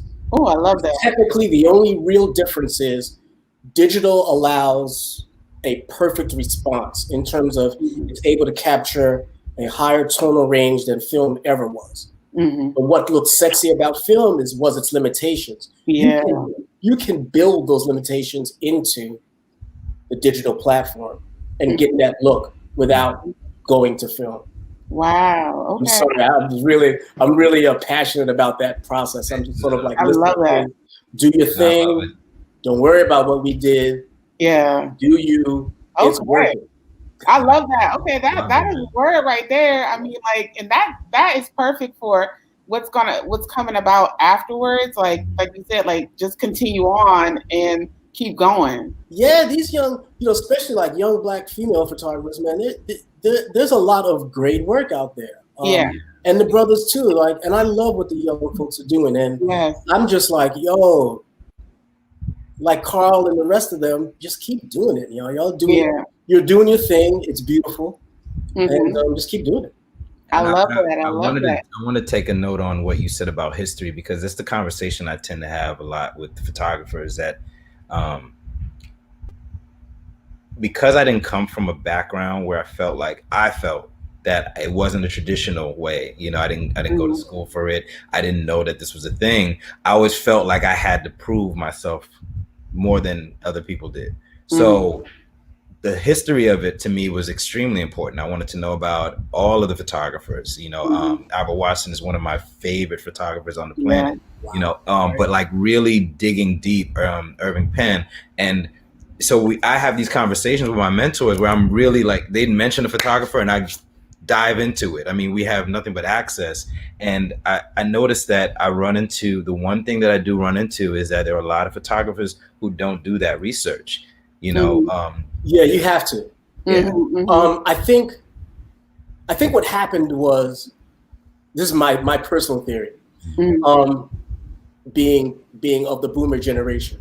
Many millennials and their counterparts that are coming after, I guess they're called Gen Z. I'm not sure what they are. But anyway, they were very adept at the computer, new platforms. And we were bumbling trying to figure it out and had to ask our kids, how does this work? It gave them a sense that they knew more about everything before they began to take charge and not listen. Right. And they threw out the apprentice process. what happens when you throw out the apprentice process is you don't get the fruits of someone's prior experience. You don't get the fruits of history that Carl's talked about. I mean, to Carl's credit, he studied the history, which made him a better photographer. You can't eliminate that process and expect to be your very best. Yeah. I mean, I remember when I got out of school, I learned probably more in 4 weeks assisting Anthony Barboza than I did in 4 years of college. Wow. Just being there. Right. And you don't necessarily have to go to school for photography, but you do have to get school. Absolutely. You know, you have to study history. And if you're blessed to have mentors who have experience that can speak to you, do that. I mean, I vaguely remember the conversation Carl and I had, and my thing was always, there are some people who are able to assist, and it's the right thing for them. That worked for me. You know, I came from the apprentice background where we were taught in school, you are going to leave this college to work for somebody, to get your master's degree as an assistant. That was a given, you know, which is no longer the case, it seems, in modern, you know, the modern world. You know, people believe they can go out and just do it. And many people do, and they do well. But I think I lost my train of thought here. Basically, my conversation with Carl was, if you're not able to sit back and you want to shoot, you're not going to be able to help that photographer. Right. Because you're going to be itching to do things on set while you're supposed to be falling back and helping me.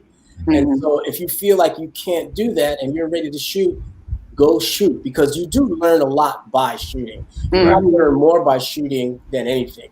I think all of my education was a foundation, and the assisting was a foundation so that I can begin to shoot and facilitate my growth. But yeah, I hope I made sense there.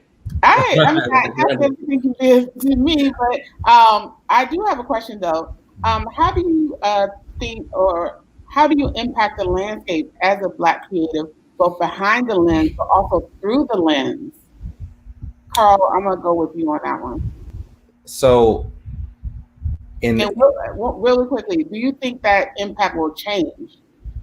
Go ahead. Sorry. I think the impact behind the lens is going to. I think it's the same thing as the creative end of it. We're starting to see us edge. I mean, as Black culture is what we do. We were kept out of certain things, and we have to do more work to get in there. But when we get in there, we're not moving back out of it. You know, we're just getting our footing. So I think it's going to continue. The thing that I've done more so, once I realized that, and I mean, I come from a business background, so I have my marketing degree. I have a more structured business background, so it helped me to be able to have these conversations. I don't want to negotiate rates and go over contracts and do that, but I almost end up having to be my own pseudo lawyer and pushing back with people about my art. You know, I want to just do the art part, but I think the fact that I'm in a position where not a lot of Black photographers have had that place before, I'd be doing a disservice if I didn't start really letting them know that as a Black artist, I'm going to come in there and let you know I know the value of my work. Yes. Know what it's supposed to be licensed for. Just show them that it's not, we're just happy to be here. We're happy to be here. We're still creatives and we know our business. So I think it's just, for me, I just want to establish that as much as possible. I've been on large corporate campaign shoots and everyone on the set is white. And the client and the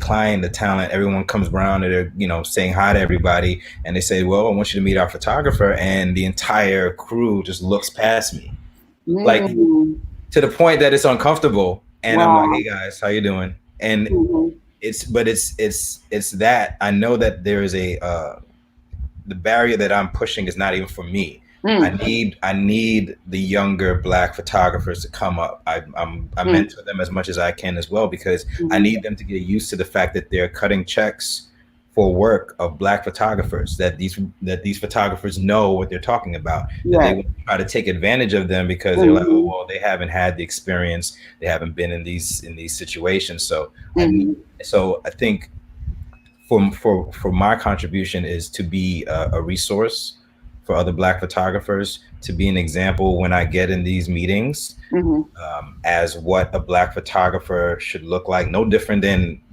some of the white mentors that I've had who have taught me the way that they stand up for their things, the same way. I think that's really it for me, to be an example as much as I can, so that when that next wave comes in, that's a place that they're going to push down the next wall. They shouldn't have to really deal with mine as much, but the next wall and whatever that looks like. What about you, Keith? Well, for me, behind the lens, through the lens, are kind of like organically similar and the same. I just find that I've always worked on the premise that kind of something that's happened naturally for me when I'm behind the lens and looking through the lens, that I see people as beautiful. I see everybody's beauty. And I try to find ways to share that through the magic of photography with people. And so I think that what I continue to do is apply that mantra that, you know, sort of like the Sly Stone mantra, everybody is a star, apply that mantra to my work and to the community. But then also in the commercial space, you want to bring people into that, so that whether I'm sitting at a meeting or I'm on set, I try to focus on the fact that it's a team, it's teamwork. Yeah. And even if it seems adversarial or somebody might be disagreeing with you, try to remember that we all want the same thing, that we all are here to come out with a great product. And with that mindset, you're usually able to cope with all of it and make it all go. And so as far as that applies to Black folks, it's the same thing. It's like, remember who you're working with and for and the why, and that at the end, everybody wants to shine. Everybody wants this thing to work. And so, you know, come at it from that angle when you're behind the lens, you know, looking through the lens, you know, bring the love, bring the humanity into it, you know, and hopefully, you know, the little things that we do in our image making will help make the world a better place. I love that. I want to deep dive kind of at what you just mentioned, Carl, about business, because, you know, sometimes in our community, we don't put the proper channels in place to have successful businesses. And a lot of people think that because you're a creative or that you do a creative job, that you don't necessarily have to come in with your business, like a business cap on too. You know, it's just like contracts are like, some people don't function with contracts, and some people, you know, so I want to talk about that, and also maybe stress the importance of coming from a business standpoint of view as well. And like, because I feel like that's where we really can compete with our white counterparts, is that when we come in the room and we know what we're talking about business wise. What do you think? What do you have to say about that? Yeah, I mean, coming from the music industry, I understood a lot about how artists create work and labels would take ownership of it, and they'd have nothing to leave to their family or pass on to the people that they care for. So walking into this, the one thing that one of the mentors always told me was that no matter what industry you walk into, you find out who is at the top, and you ask questions. You try to buy them coffee, sit down with them. You just find out about the industry you're entering. And I did so, and I learned about when you're shooting your images that's your art. You own that image unless you sign it over. So I started finding out about all the pitfalls in signing that over when you don't know, because that's the other thing. It's like, especially as Black photographers coming in, and that not being a norm for us to really understand contracts, and just really honestly being happy to be considered for some of these gigs, when you realize that that's also residual income, you know, the images that you're shooting now, while yes, you will get paid for them, if you handle it right, you could be actually investing in work that will continue to help you have your livelihood beyond that. So I wanted to learn about it because I was like, you know, I'd heard starving artists is a thing. I think every artist at some point is in the back of their head. It's just like there's a stigma about starving artists, and it's not really the starving artist necessarily. Is the business sometimes it beats up the artist if they don't really find a way to figure out where the money is. So the money is, because there's always going to be money made off of your art. You know, your people are still using your art. It's just, how do I put myself in the position to get the most for what I'm creating before someone else takes advantage of it? So I think it was really just asking questions, a lot of YouTube, a lot of books, trying to understand licensing, copywriting your images, and when someone takes your images, how do you deal with that? You know, there's a method in making sure that if someone takes your images, how you go about a cease and desist. These are the ways to protect your image so that it's not out in public consumption, and then that diminishes the value of the stuff that you shoot. So it's a lot, because I think as creatives, we really just want to create. We really just want to create. But what the reason for me it was important was because I think in music I wasn't as protective with the business end of music, and I think it tarnished my feeling for it. I didn't love it again. And that was the thing that I entered photography with. Like, I need to protect this thing that I enjoy, because I never thought I would stop making music. Never in life. But you run into enough situations where you're taken advantage of, and it starts to pile up, and you're like, wow, I don't enjoy this anymore. So it almost behooved me to find out, because I wanted to prevent how many of those situations I'd run into.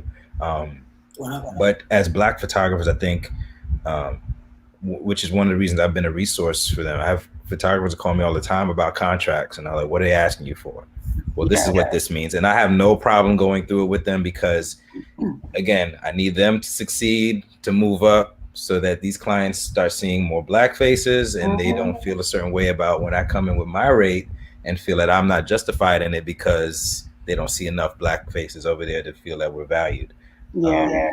So yeah. What about you? What was the question again? It was about like the business of photography, and like just putting your ducks in a row.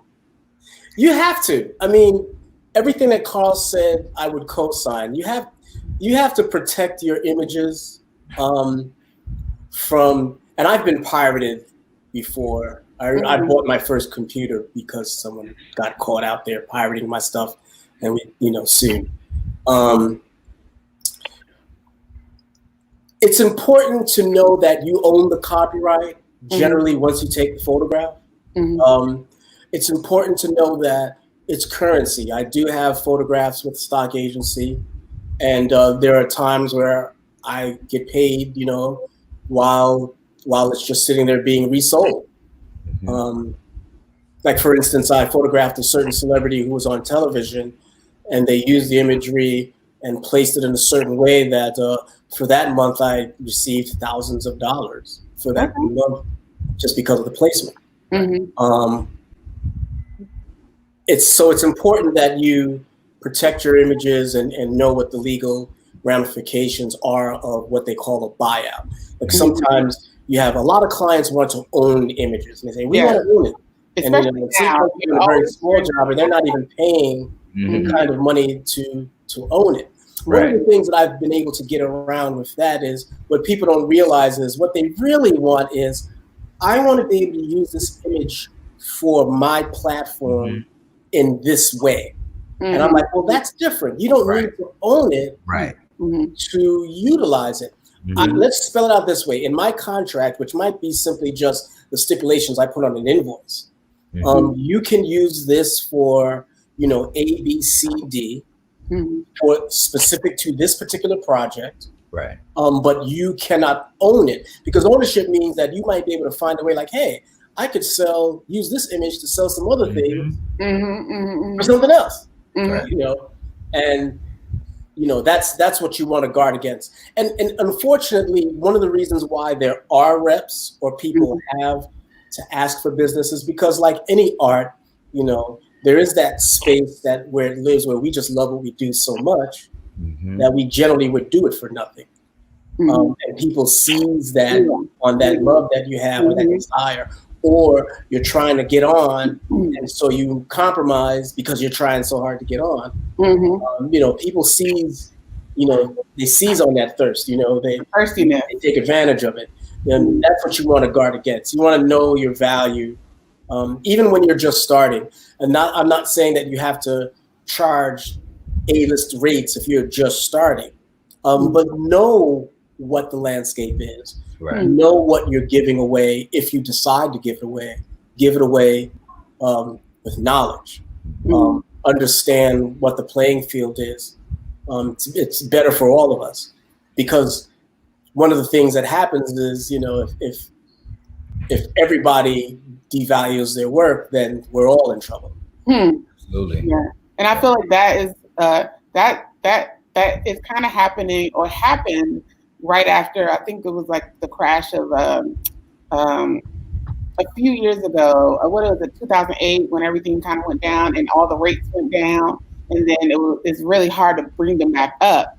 Yeah, they were heading in that direction anyway, because for folks like me who had a robust career in the analog world, you have no idea how far the rates have come down.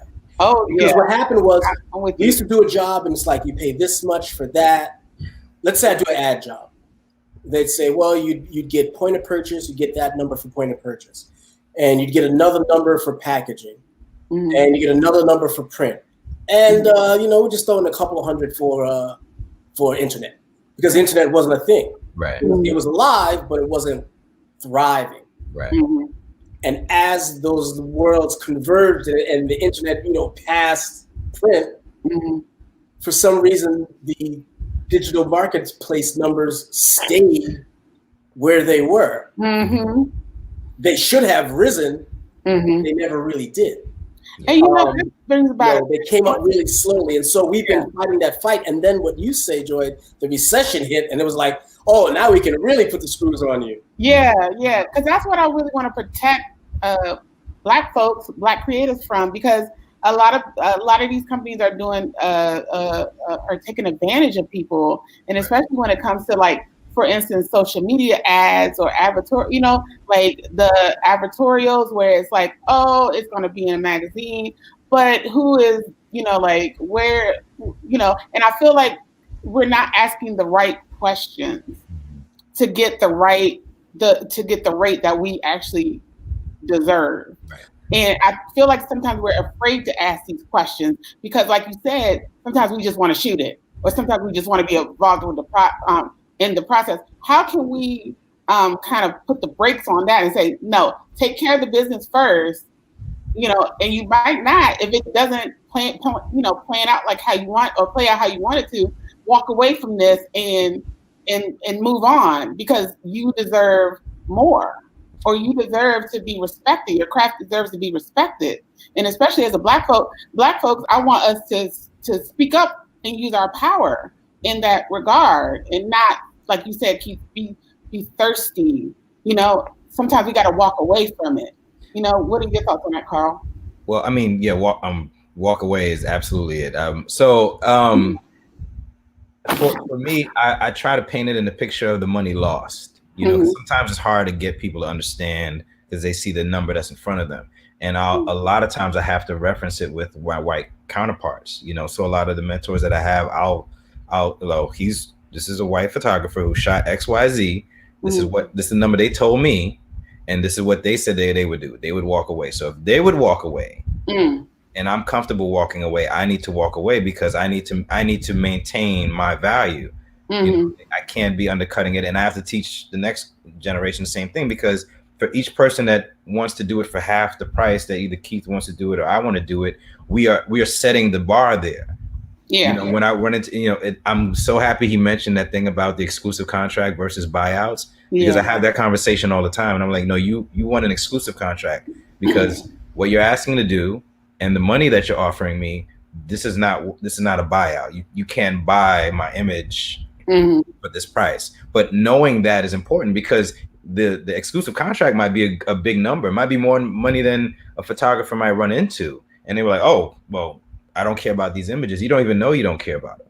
It's just like he said, the image that he shot of the celebrity that's on TV, he can't know that particular show is going to come on and that's going to happen. So if you saw the image you took that you got, decent amount of money for initially on a billboard 5 years from now, and it's everywhere, and the person you sold it to is making 4 or 5 times whatever they paid you to buy it out, you're gonna feel a way about it. So I try to paint that picture to them that it's not about the short money. This is your life's work. And you're a businessman in this. As a creative, you can't survive without learning the business. So that's something that I try to instill in them, because you will get burnt out. You will. I mean, and we like he said, we'll do this for free if we could. I mean, I'm buying stuff at B&H half the time that I don't even need, because I just have this idea and I want to get it done, and I'll get another shoot. Okay, yeah, I'll get the money from that and go buy that thing for my personal. But you do it, but you'd run yourself in the ground, because you're getting a fraction of what you're worth, just because. I want us to get over the fear of asking the question, because no one knows everything.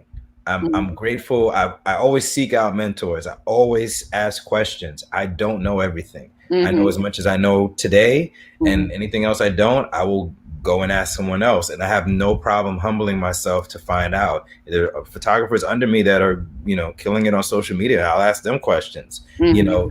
Don't be afraid to ask questions, because whatever that pride is, you're going to end up paying for it in the long run.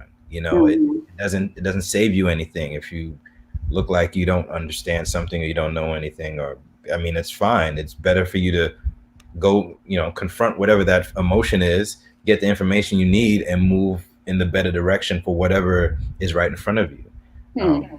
Just want us to get over that. I don't know if that's pride. I don't know exactly what that is, but I just want everyone to know. Everyone, Keith, he talks about the intern phase, or the learning phase. The learning phase, he said, don't skip it.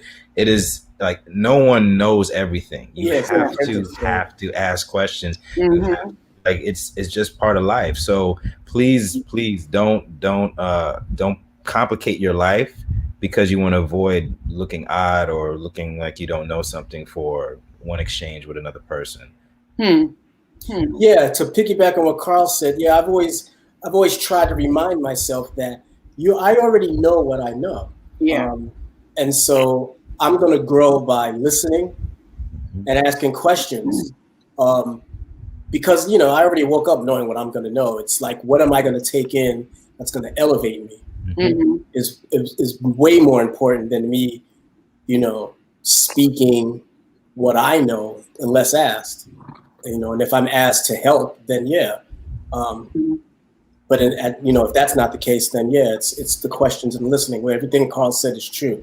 And also, for full disclosure, because I realize that sometimes I'm working in that space where we used to, where things were a bit more secretive.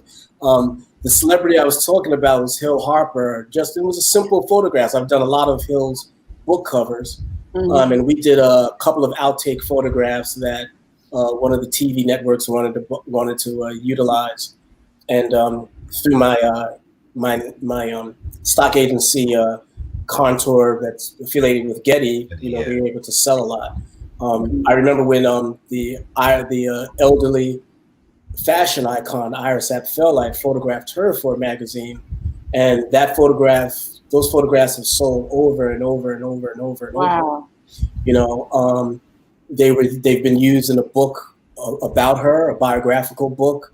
People have bought them for display on their walls.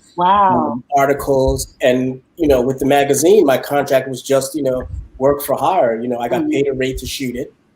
I got paid for expenses, but I own the photographs, and so now I get to resell the work, which helps, because you never know when your next job is going to be.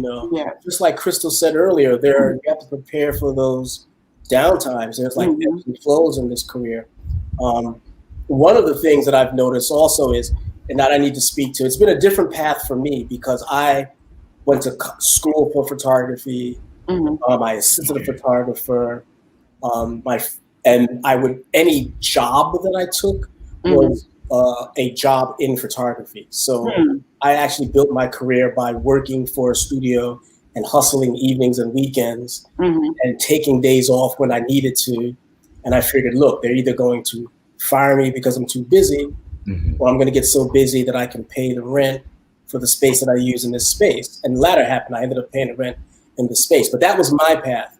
Right. I'm finding that one of the survival tools that I've seen other photographers use who do great work is, they have, if you can't have a 9-to-5 in your field, which I recommend, have a 9-to-5 in general and just burn that midnight oil and work around that. That way you have the financial support behind you so that you can nurture and build your dream and have a plan in place so that when it begins to kick in, you can pivot right into it. Or maybe you don't have to. Maybe you keep both and make it go. I've seen photographers who have retired and have pensions, and now they're able to show in galleries, off of just sort of like navigating that world. You see, one of the things that a lot of us don't know about considering the history of photography is that being a commercial photographer, let's just say fashion photographer, used to be the domain of wealthy creative people. Yeah. Yes. You know what I mean? And so it's challenging to maintain a photo career with the cost of equipment, cost of processing, and all those things.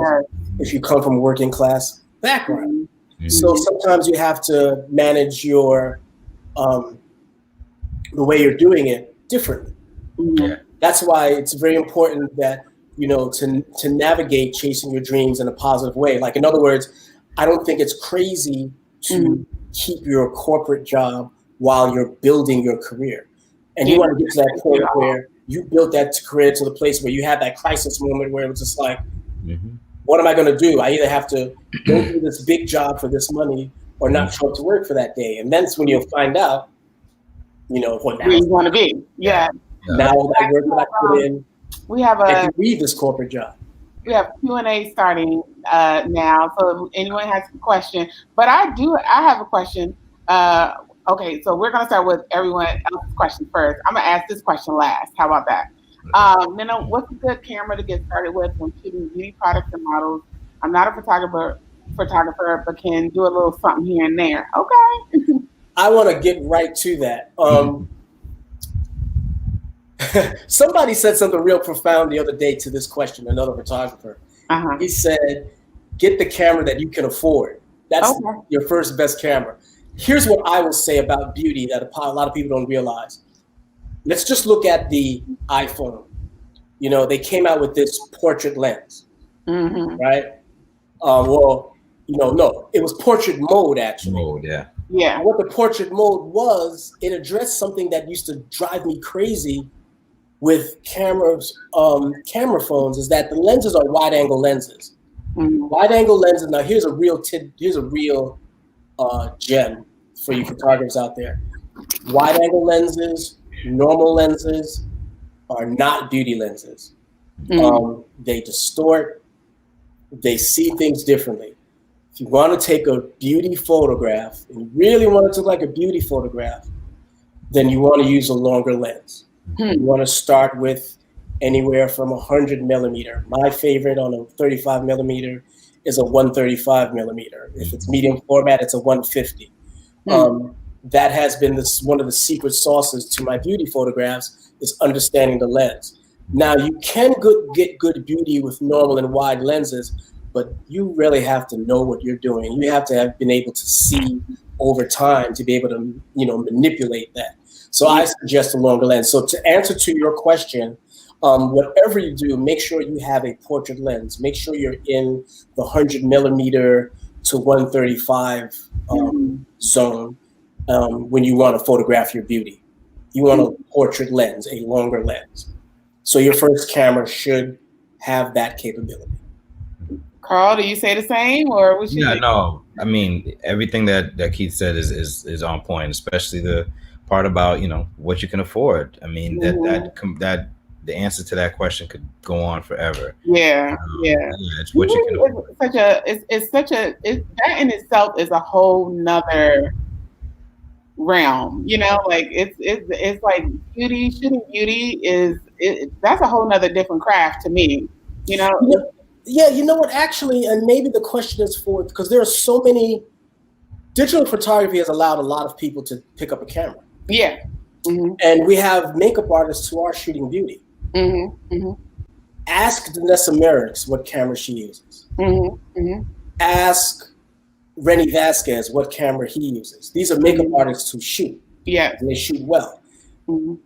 And they don't come from photo backgrounds. They come from makeup backgrounds. Mm-hmm. So your question ought to be to those people. I'd say anything Canon, anything Sony, and a long lens is a good place to start. Mm-hmm. But ask the makeup artists who are actually taking photographs. Find out what they're using, because they're doing a great job. Yeah. There are some, you know, make up my own face models who on Instagram. Some of them only do their faces, but they do a brilliant job, and they take photographs, and the photographs are brilliant. Mm-hmm. Ask them, what are you using to get that photograph? That's really good. And then take all that information and decide what you can afford and what makes the most sense for you. Okay. If we have any more questions, who are the Black photographers that you guys admire? Carl, you first. Honestly, it's Keith and Kwaku. Yeah, Kwaku. Keith and Kwaku have been my staples. Thank you. Since I got in, you know. Yeah, they just get it, and you can tell immediately when you see an image from either one. It's just like they're shooting their own. You know what I mean? It's just different. It's different. It's not a cold image. There's something about it. There's love in the lens. It's not you know, just I shot it because it's you know, if I see a Mary J. Blige image from Keith, then I know he took his time with it. If I see Kwaku shoot, I mean, there's tons of things that he shot. Taraji. Like you can just tell, like there's a different consideration, and I mean, I that's really for me. I had someone say to me at one point that the portrait that they were looking at, they were like, you can see the honesty in the person's eye. You know, I care about who I'm shooting because I come from hip hop, I come from Black music. You know, I want to shoot our people because I see images that compromise them. So I'm like, well, if I'm here, I'm going to do my due diligence to make sure that I'm giving you an honest image of this person, not the celebrity image to it, but I want to get to the human that's standing in front of me. So, you know, but yeah, I mentioned Keith and Kwaku throughout my career. When anyone asks me, I'm like, these are the guys. You know? Yeah. Thank you, brother. Yeah. For me, it's been, well, I think every Black photographer must know who Gordon Parks is. Of course. In terms of contemporaries, I love Baron Claiborne and what he does with photography. I love the amazing library and documentary that that Jamel Shabazz has given us.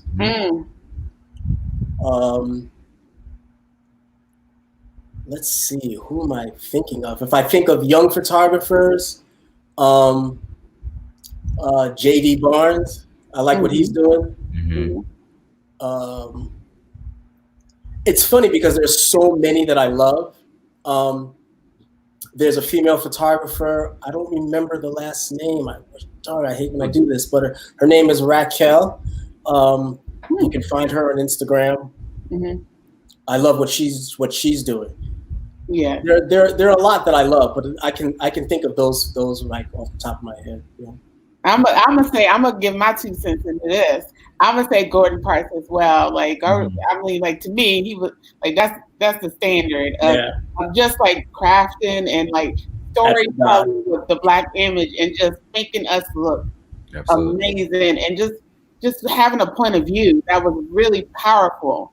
So Gordon Parks, yes, hats off, yes. More questions are coming in, guys. Lots more. Would you both ever teach a class on lighting for makeup artists? Yeah. Yeah. Yeah. Yeah. Thank you. Yeah. I'll put that on. I'll like to put that on the list right now. Yes, that's a pivot. Hey, why not? You know. Yeah. Another question that just came in from Darrell. How did you guys know when to reach out to dream clients to introduce yourself? I'm at a point where that's my next phase, get in front of those companies I want to work for. You're there. Yeah. Yeah. I think I'm not really sure because I don't know that I have like I don't really know that there's any real like normal construct for getting to that space. I think the way that I looked at it strategically was to the best situations are when you can find an issue and you solve them. So the way that I went about it, and I tell the guys that come up under me and ask me questions, I went to a hip hop station that I knew, and I realized they were paying Getty for images of artists that were coming through the door. And I was like, why are you guys paying for images of artists to do promo if they come through the door? I said, well, how about this? How about I bring my equipment, I set it up, I shoot portraits of these people, and I let you use them for press, but I own the images. And in doing that, I started a relationship where I was able to build a portfolio that I was then able to take and step in front of the companies that I wanted to work with, because some of them need to see certain faces and certain names. Right. So I think it's really a matter of trying to figure out within the realm of what your network is strategically. I mean, partnerships are great. And that was a partnership. That was like, okay, I'm going to work with these guys. It wasn't so much the money. It was the ability to build an archive that I owned. And, you know, I solved the problem of them having to spend their money on Getty every time. And now they were building up a library of images I allowed them to use for PR. So it's a matter of, I would say, I would find the brand that you can start up with. The same with Vibe. I've been working with Vibe forever. You know, it's a relationship that I have, and that has led to other brands seeing things and reaching out to me. So I would try to encourage you to find someone to kind of give you an opportunity to show what you can do, where it benefits both people. And then after that, you can build up something that you can walk to the next situation with. That's just my way of approaching. That's a great answer. Yeah. And I think also it reminds me of something that Issa Rae said to a question like that. She said, and it's something that works for me, you kind of grow laterally. People next to you that you're working with, that you come up with together. You know, Sam Fine and I used to test after work, you know, and we both grew together in the industry. And so you probably have, or I might be on set as an assistant. I remember being on set as an assistant, and the youngest model was like, I need work. Do you want to test with me? And the makeup artist assistant was like, well, I want to do the makeup. And so, you know, we come up together. And so there are people that you already know who are in your lane and part of your creative community. And it's kind of similar to what Carl's saying. You use those people that you know and begin to build together and grow. And what he did was innovative, you know, create a lane where you can showcase what it is you can do. And it begins to grow organically. There's no magic day that it just happens. It's almost like it's just a long, steady, organic growth upward. Gotcha. All right. Next question up. Matthew Butler. Can Carl and Keith give some directing tips for people who may not feel comfortable in front of the camera? I know you guys. They can. I say I always try to get people to relax. Just be yourself. And I know it's easier said than done. I used to use a trick. It's really odd, but you know, from the time the person walks in the door, I'm kind of finding a way to stare at them and watch their mannerisms. And sometimes I end up just directing you into something that I saw you do already that I thought would look good. And sometimes I just, naturally funny, and they just start laughing at me, and then that just, brings the guard down. Yeah. But the real thing is to relax. I think it's gotten a lot easier though, because so many people now are involved in social media. So many people take photographs so much more that I don't seem to have the issues that I used to have with people taking photographs. If anything, when I get stuck, I tell them, look, just pretend that you're doing a selfie or you're doing this with your phone. And then they're fine. What about you, Carl? Yeah, I think, and it's funny because you have two Pisces here. So I think that we're just naturally into like figuring out ways to like relax, get people where we're at. We like to maintain relaxed, calm energy in general. So for me, I think being vulnerable has always worked for me. When someone comes in, I let them know, often if it's an average individual, I'll say, there's nothing about this process that's normal. So your anxiety is valid. I'm anxious because I'm shooting. I don't know if it's going to come out. And, I'm hoping you like the image. So we're in this together. So now that kind of takes it off, the pressure off of them. And it's like, we're in this together, and I look them in the eye while I'm doing that. And if it's a celebrity, a lot of times, because I'll have smallest window, 2 minutes, 5 minutes with them, I'll do research beforehand. So I'll find out something about them, favorite team, where they're from, or what have you, something to break the ice. Because usually they'll be coming off an interview for me, and that means I'm subject to whatever uncomfortable question they were asked in that meeting, or that interview. So I'll just find something that I'm like, okay, like you're a Knicks fan, and then we'll just get into something and breaks the ice, and then I'm like, yeah, let's just kind of get to this thing real quick, and so it's just really just, I think being vulnerable for me is the way that that has balanced it out. I think once people realize that you're open with being honest about how you're feeling and what have you, they're like, well, all right, cool. This person's not like, I'm a mega photographer, I've shot everybody, and this is a routine for me. It's important to me that it's important that this image comes out just like it was to whoever I put on the cover before. So I love that. That's great. I like that. Next question, please. What do you look for when choosing a creative team, makeup, stylist, etc.? Who wants to go first? I look for experience. If that's not there, innovation, willingness to learn, team player.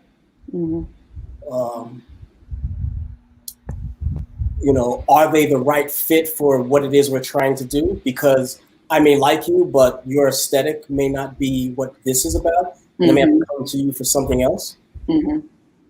Those things. Team player is very important. Yeah. To me. I've never believed in being that photographer who was, God's gift to the planet and above everyone else. I believe that we all are in it together. And I really don't want any one person on set to make it uncomfortable for anyone else, or to hamper anyone else's creativity. Yeah, and I'm an energy person. I do like. I do want to know where you're at as far as your craft. Yeah. But I want to say that if I'm looking at you, I'm more than likely you're at a certain place already. But energy is very important to me. Very important to me, because I like a set to feel, just feel like comfortable. I've had sets where I go around and I'm asking everybody how they're doing, and like, you're good, you're all right, did you eat? And that's my nature. I think when it feels like it's, I don't want to say family. I like that energy of the people that I work with. I think most people that are on set with me have said that, this was really, it didn't feel pressured. We knew we came here for an objective. We're going to work together to do it. We're in it. Something goes wrong, we're in it together. Things go right, we're in it together. So I think, I'm very much about energy, and I want to protect the people on set as well. I want them to have a great experience. I want them to come back and work with me. So I want to make sure that that's how everyone feels. Okay. I think we have time for one or two more questions. How do you feel about makeup and hair people asking about usage and wanting to stretch the hair and makeup budget to be paid more for a billboard versus an editorial? Just like us, you have a vested interest in being able to use the image for your self-promotion. You have a right to ask for your rates, whether it be editorial or advertising, and we'll address all of those aboves accordingly. But you certainly have a right to those things, as much as I do, and we'll see how we make it fit. That's the best way to answer that, I think. The way that I work is I ask whoever's working with me, what do you want? I walk in because I'm usually negotiating it. I walk in and I just need to know. Let me know. What are you looking for? And I say, this is where we're at. And I'll go in and I'll negotiate the number to reflect everything. Because at the end of the day, I want everyone that's involved to get paid what they feel that they should get paid. I usually when I ask someone what they want, I pay them what they want. If they're like, anywhere between this to this, I give them the top. If it's in my budget, I give them the top, because I would rather you go home saying, you know what, great job, got to work with this person, amazing energy. I don't feel shortchanged. And if I'm in a jam and I'm like, hey, I got this shoot last minute, are you available? They're not going to think twice about it. They're like, well, I'm on hold for this thing, but it's not coming through. You know what? Had a great experience with you. I just think that you invest in the energy and the resources that you have with people by doing so. So yeah, we all know that the worst thing is to be on set with a person who feels like they didn't get paid what they should have got paid. And we got to be with them all day long, because you will hear it. You will hear about it. You will hear about it. Yeah. That's true. Okay? You will know. So how do both of you guys learn how to lean into your shooting style, aesthetic, and voice? That's a good question. Carl? Yeah.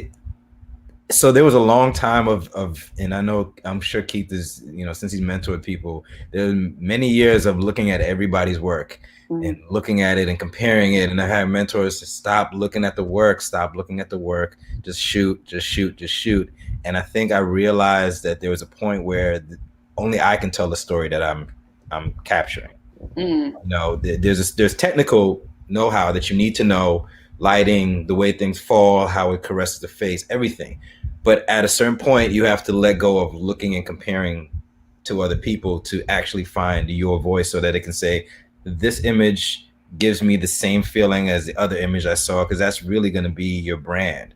When this person shoots this person, I feel like they capture their essence. So I think once I realized that I was good at doing what I came to do, it's subjective, so it's just a matter of just being confident in it. And I'm always nitpicking about stuff, but I think that's just the part of just an artist. You just dive into your work and live to shoot another day.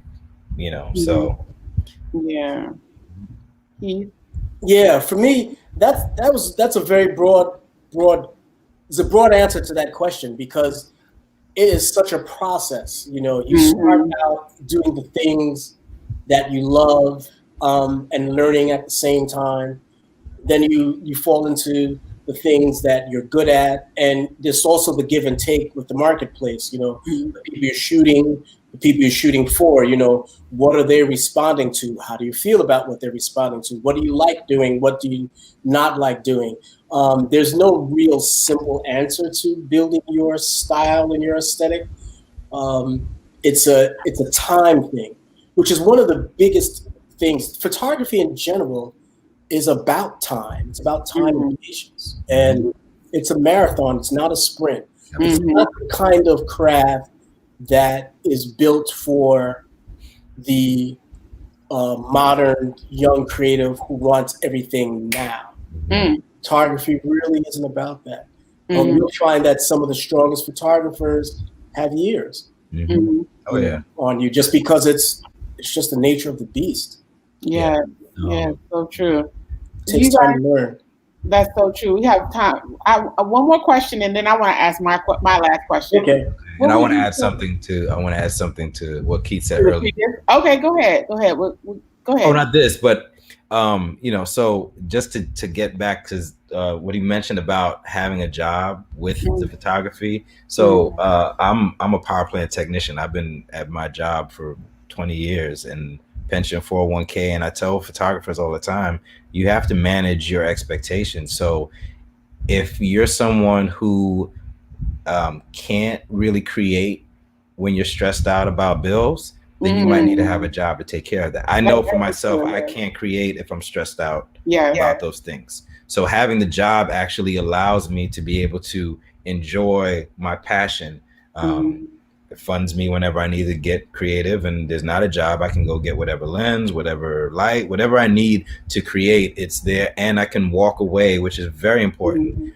Being able to walk away from someone that is offering you less than or not treating you right, it's just something about your integrity. There's something about you protecting your passion that, for me, having this job, and that's why I always tell photographers there's multiple ways to do it.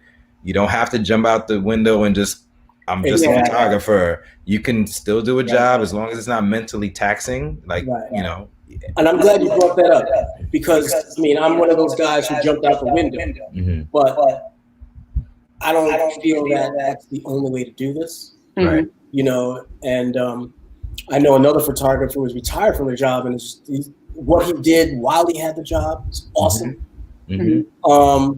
What he's doing now is sharing all that work and doing more stuff. There are a lot of different ways to go about it, and I our climate very often is one where people try to shame you into being an entrepreneur.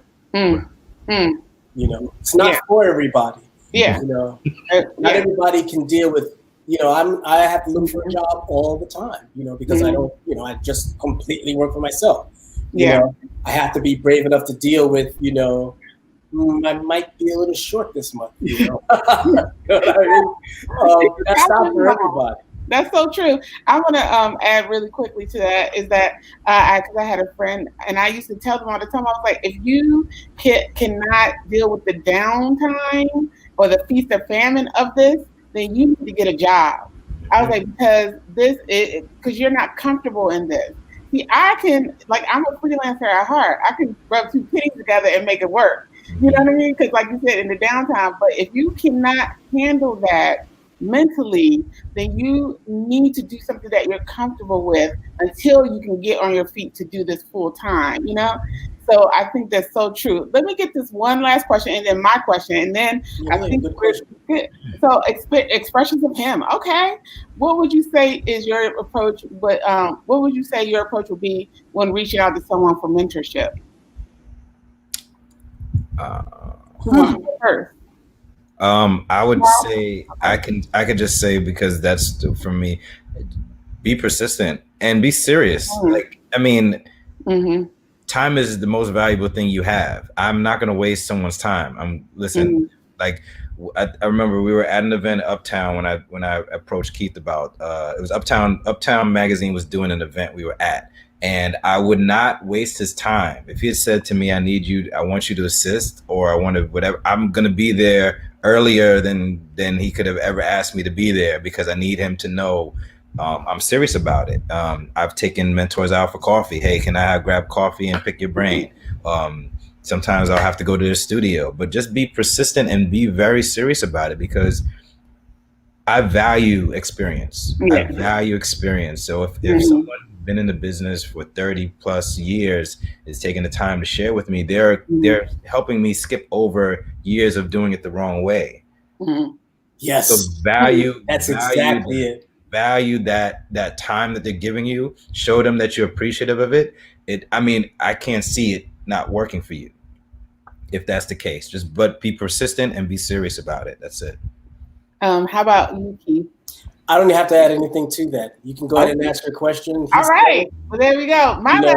That's exactly it. Yes, I love that answer. My question is post-pandemic, and if you guys could keep your answers to at the most 2 minutes a piece. Post-pandemic, why is capturing and seeing images of ourselves as Black folks so important? And I think that would be the perfect ending to this great conversation. Keith. It has always been important. Yeah. both Carl and I've learned from Carl from this conversation, both of us has grown up with powerful images of our people in our homes. And it has helped us build pride in who we are and what we do. And we just need to continue doing that. Yes, I love that. How about you, Carl? Yeah, I don't think it's any different. I think as Black people, we survive, and that's, I think our images are important because you need to see the beauty in the people that can take the hardships and turn them into beauty. The fact that we can, in the middle of the Bronx, come up with hip hop and in tough conditions, we can turn into some of the, I mean, Cajun food is from us. I mean, just the fact that we can turn the hardships into joy, capturing us is only right, because you need to see the people that produce this. We are the backbone of America, whether they choose to acknowledge it or not. So the fact that they've neglected to capture us the right way, it is important that we are constantly doing this. Hopefully one day they realize that they missed the ball and our images are there, so that they're like, well, luckily we were there to capture it for you. But yeah, I think it's always going to be important. Well, hey, that is the perfect ending to this amazing conversation, guys. Like this is I always, every panel I have, I'm saying this is everything. This was really amazing. I loved this conversation. I could go on and on and on. We could talk. We have to kick it one day and like talk outside. Yeah, let's do it. Put a camera up and just talk, because like I could sit here and talk to you guys all day. It was a really great conversation. And somebody said we need a part 2. I agree. This was good. So yeah, I'm ready to answer any questions you have. yes, you guys are welcome and here anytime you want. Thank you guys. Thank you both for taking time out of your schedule to come and speak with me and speak with AV Summit. And I know everyone appreciates your time. Thanks, guys. Thank you guys, man. I just want to give everyone the heads up real quick that up next, we have Styling and Profiling with Mecca James Williams and Jay Bolin. Y'all take care. We got another 30-minute break. Take care. See you guys in a bit. Everybody be safe. Bye.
Hi, everyone. Welcome back. This is session 3. We're heading into session 3. Oh my gosh, I can't believe we've already gone through 2 convos today. And both have been like so impactful.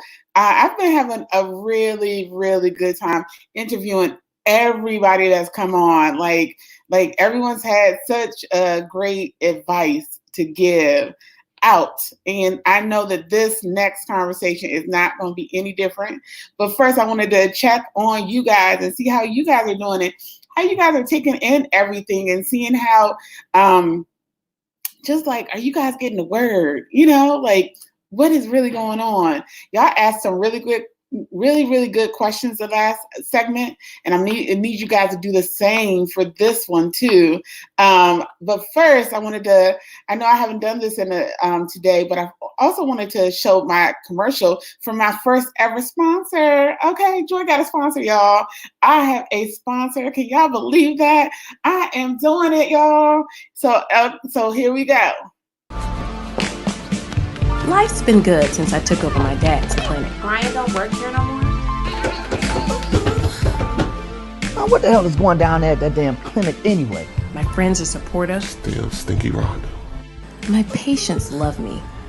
I thought I felt the draft. I think it is time for us to get some help here. I'm out. And my sex life What kind of sex y'all have? has never been better. Yeah. Life is just I got this. awesome.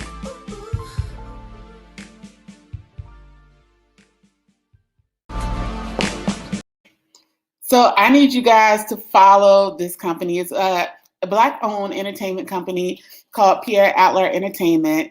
They took, they took a chance and they went ahead and sponsored me, and I really appreciate it. You make a thug cry. I'm not a thug, but you know what? Sometimes you never know, But I wanted to also send a shout out as well to my friends, my dope people in my life that are. I just wanted to say thank you to everyone again in my life that has helped me out with this broadcast and help me actualize my dreams. Within I came to them and I was like, I want to do this, and I know they were all probably like, what? But each one of them said yes, and each one of them has helped me in tremendous ways. So I just wanted to send a shout out to PR Agency, at J. Agency, at the Conjure Cleaner, at the KLCC Collective, and at the Joy Fennell Media Group. I want to say thank you again for supporting me in this endeavor. And there's one more person that I have not put up there banner just yet, but like seriously, if y'all been bopping with that intro video like I have, y'all definitely want to go and follow this young lady, Imani Hamilton, and that is her Instagram handle. And she literally helped me edit. Well, she edited the video, and she had to deal with me, and I'm a Virgo, so she had to deal with my craziness and every time I was like, okay, we almost there. We almost got, and so she handled it flawlessly, and she's a Black creative. So you guys, and she's one to watch. So I need you guys to follow her and support her on her journey in this world, in this creative world. So without further, first I want to know how you guys are doing. I'm gonna look real quick at these comments. And see what's everyone saying. Oh, thank you all. Yes, thank you. Thank y'all. Great convo. Hey, Michaela. Hey, this conversation is an eye-opener. Yes, I agree. Thank you. Thank you, Kings, and thank you, Joy. Oh, thank you. You're welcome. Thank you, y'all. No, thank y'all. Thank you for tuning in. I really appreciate it. Thank you for your time. Oh, thank you. I really appreciate the fact that you guys are taking time out of your schedule to come in the room. That is, to me, just as important. And I just wanted to say thank you to you all. Hi, Derek. You did a wonderful job. Oh, sweetie, thank you. Yes, J. Agency. Okay. This is awesome. Thank you, Andrew girl. I appreciate it. Y'all, so I'm a makeup girl, and I'm seeing right here. I should have checked my lip before I came on here, but okay. Well, I might as well. I'm gonna fix this lip real quick, y'all. Right there. Okay, I ain't gonna set myself up. Y'all ain't gonna be talking about me. So thank you. So I wanted to go ahead and start bringing on my next guest. Oh, I love you guys too. I love y'all. Y'all are great. I love y'all. I want to go ahead and start bringing on the next set of guests. And I'm really excited to have these creatives on because, like, when I talk about, like, they're creating lanes that, you probably haven't seen a lot of Black creatives in just yet, because when I first started in the industry, there weren't a lot of Black stylists working at the level that they're working on, So it's like, and to see like the level of talent that I'm seeing right now is so inspiring and so motivating. And I'm so happy that they say yes to joining the panel today. So the first person I want to bring on is Mecca James Williams. Okay, you guys, let me tell y'all. Do y'all know Solange? Okay. Are y'all familiar with her visual video from her last album? First of all, the album is a bop. Okay, the album is amazing. But have you seen her styling and just all the melanin, all the beautiful Black melanin all over the place, and just Mecca is behind that. Okay, how about that? How about them apples? Okay, I got Mecca James Williams in the house today. Okay, so she's also the editor, the style editor, senior style editor at the Zoe Report. Okay, that is not traditionally a role that a lot of creatives of color have had. Black creatives in general. She also works with how about this? How about I just bring her on? Yeah, I'm about to bring her on. I can't keep talking. Hey, Rebecca, how you doing? Hello, how are you? I'm well. How are you? Look at that hair. Yes. Let me put myself in this focus, okay? Let me get myself in. How are you doing? I'm good. Oh my gosh, thank you so much for saying yes. I appreciate it. Absolutely. So the next person I want to introduce is stylist Jay Boland. Okay, Jay Boland. Okay, who has he not worked with? How about that? How about we say that? Who has he not worked with? I mean, like, I see all these names. I'm like, okay, we got Boris Kojo, Wendy Raquel Robinson, Nene Leakes, Mary, Nisha Nash, Michelle Went. Like, okay, the list goes on and on.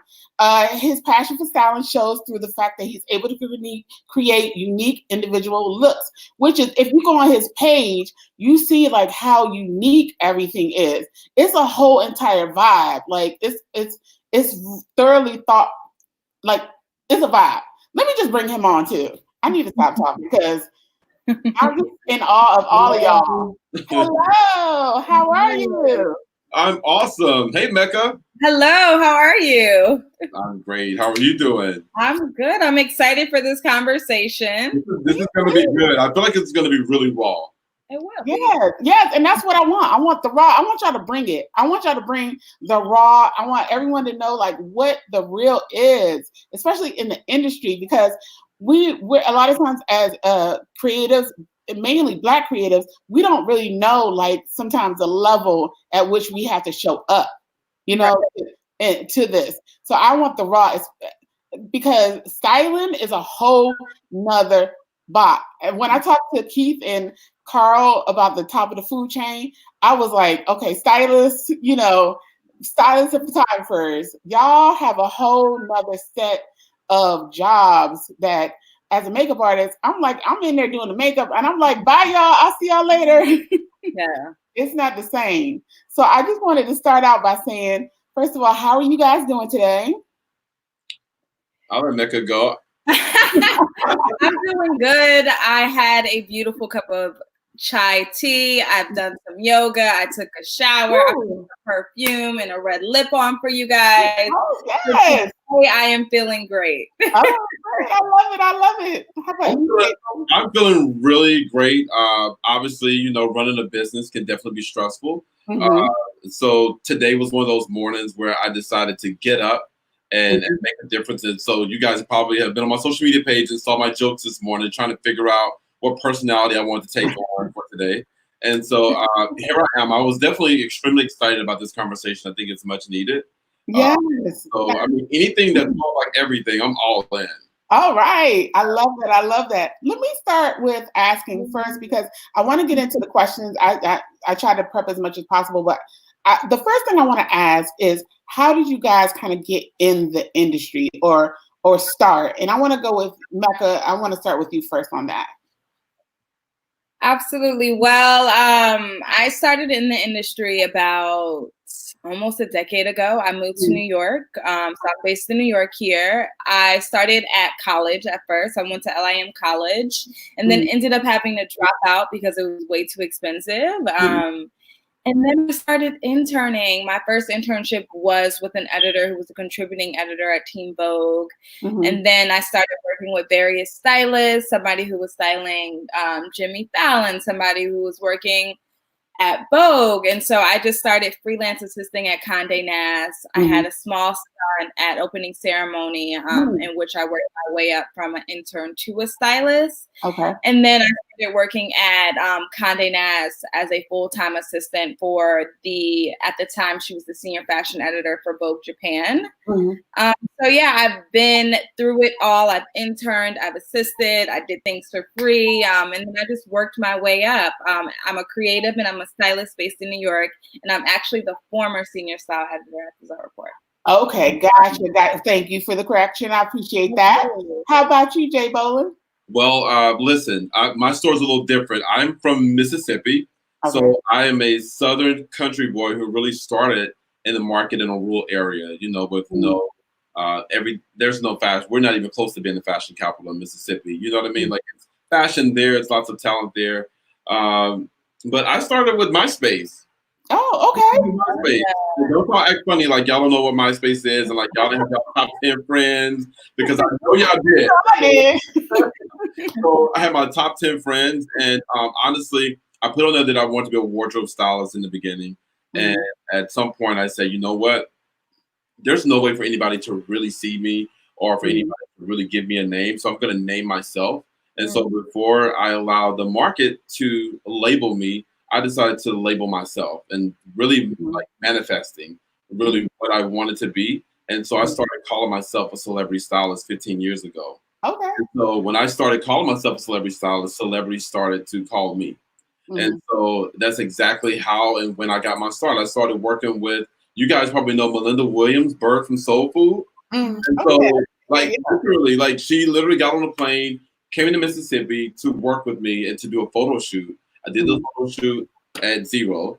And she referred me to Nicole R. Parker. Nicole R. Parker obviously referred me to Boris, and from Boris to Nene Leakes, and from Nene Leakes to Cynthia Bailey, from Cynthia Bailey. And it just kept going on and on and on. Wow.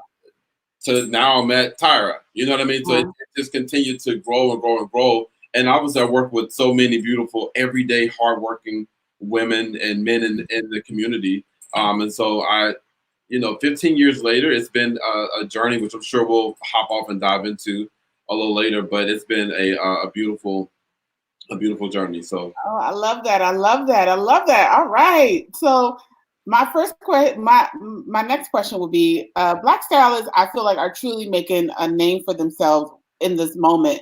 When I say in this moment, I mean like the past 5 years. I feel like I've seen an emergence of Black stylists come on the scene,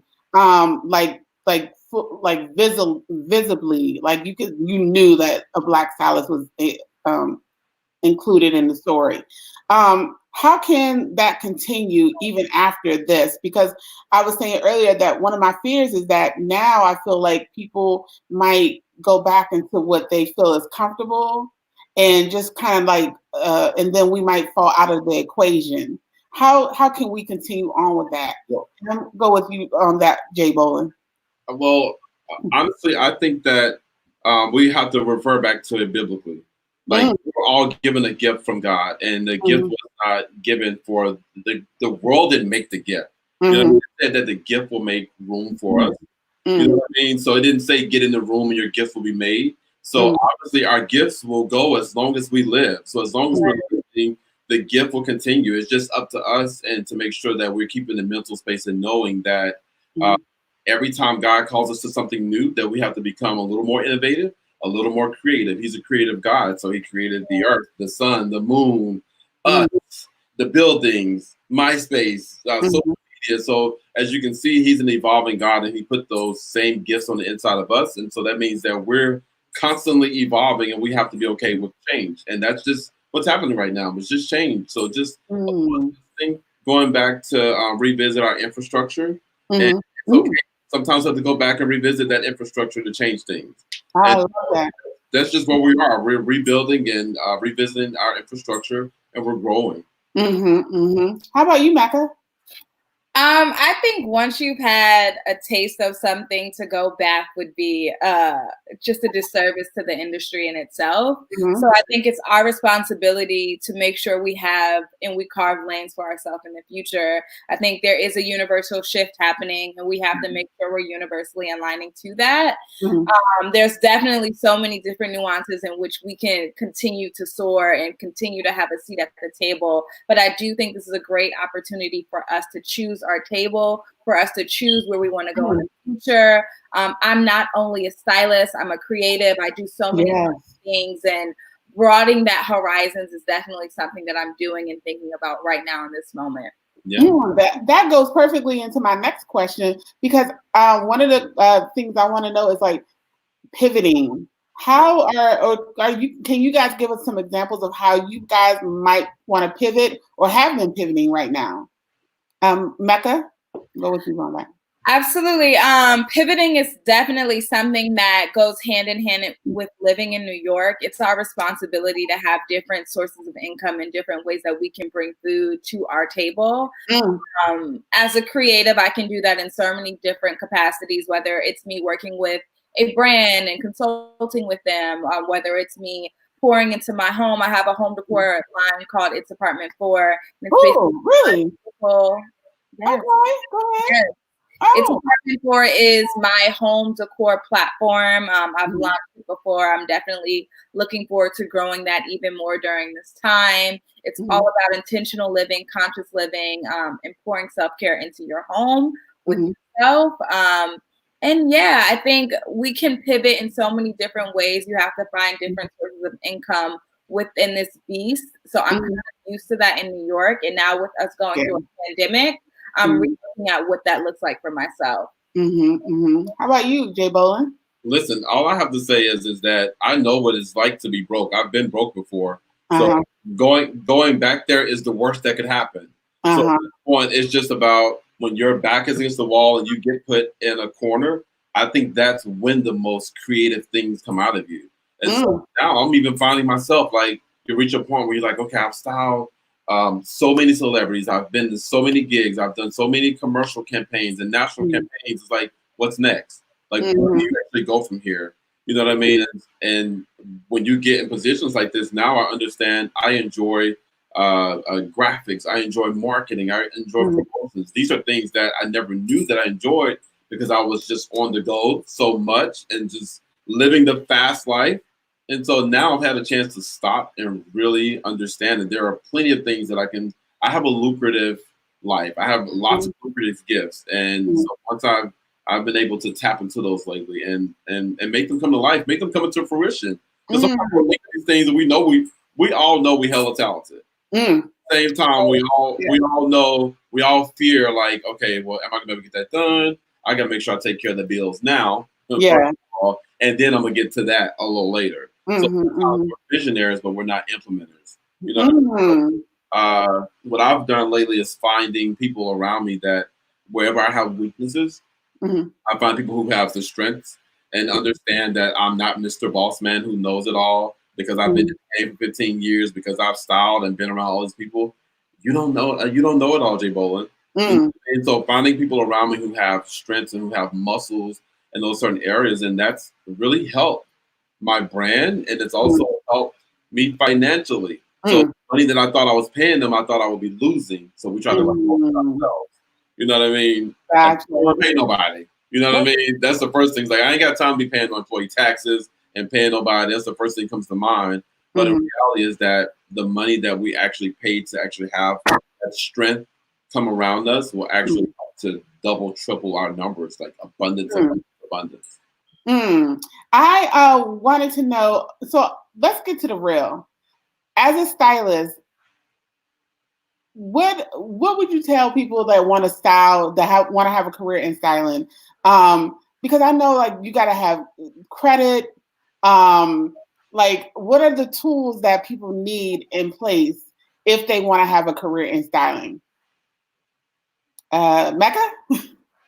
Okay, yeah. I mean, I think one thing I would tell anybody who wants to work in styling is there's so many different industries. People think, okay, there's only one way to go about styling. You can do this, or people don't think you can do so many different things.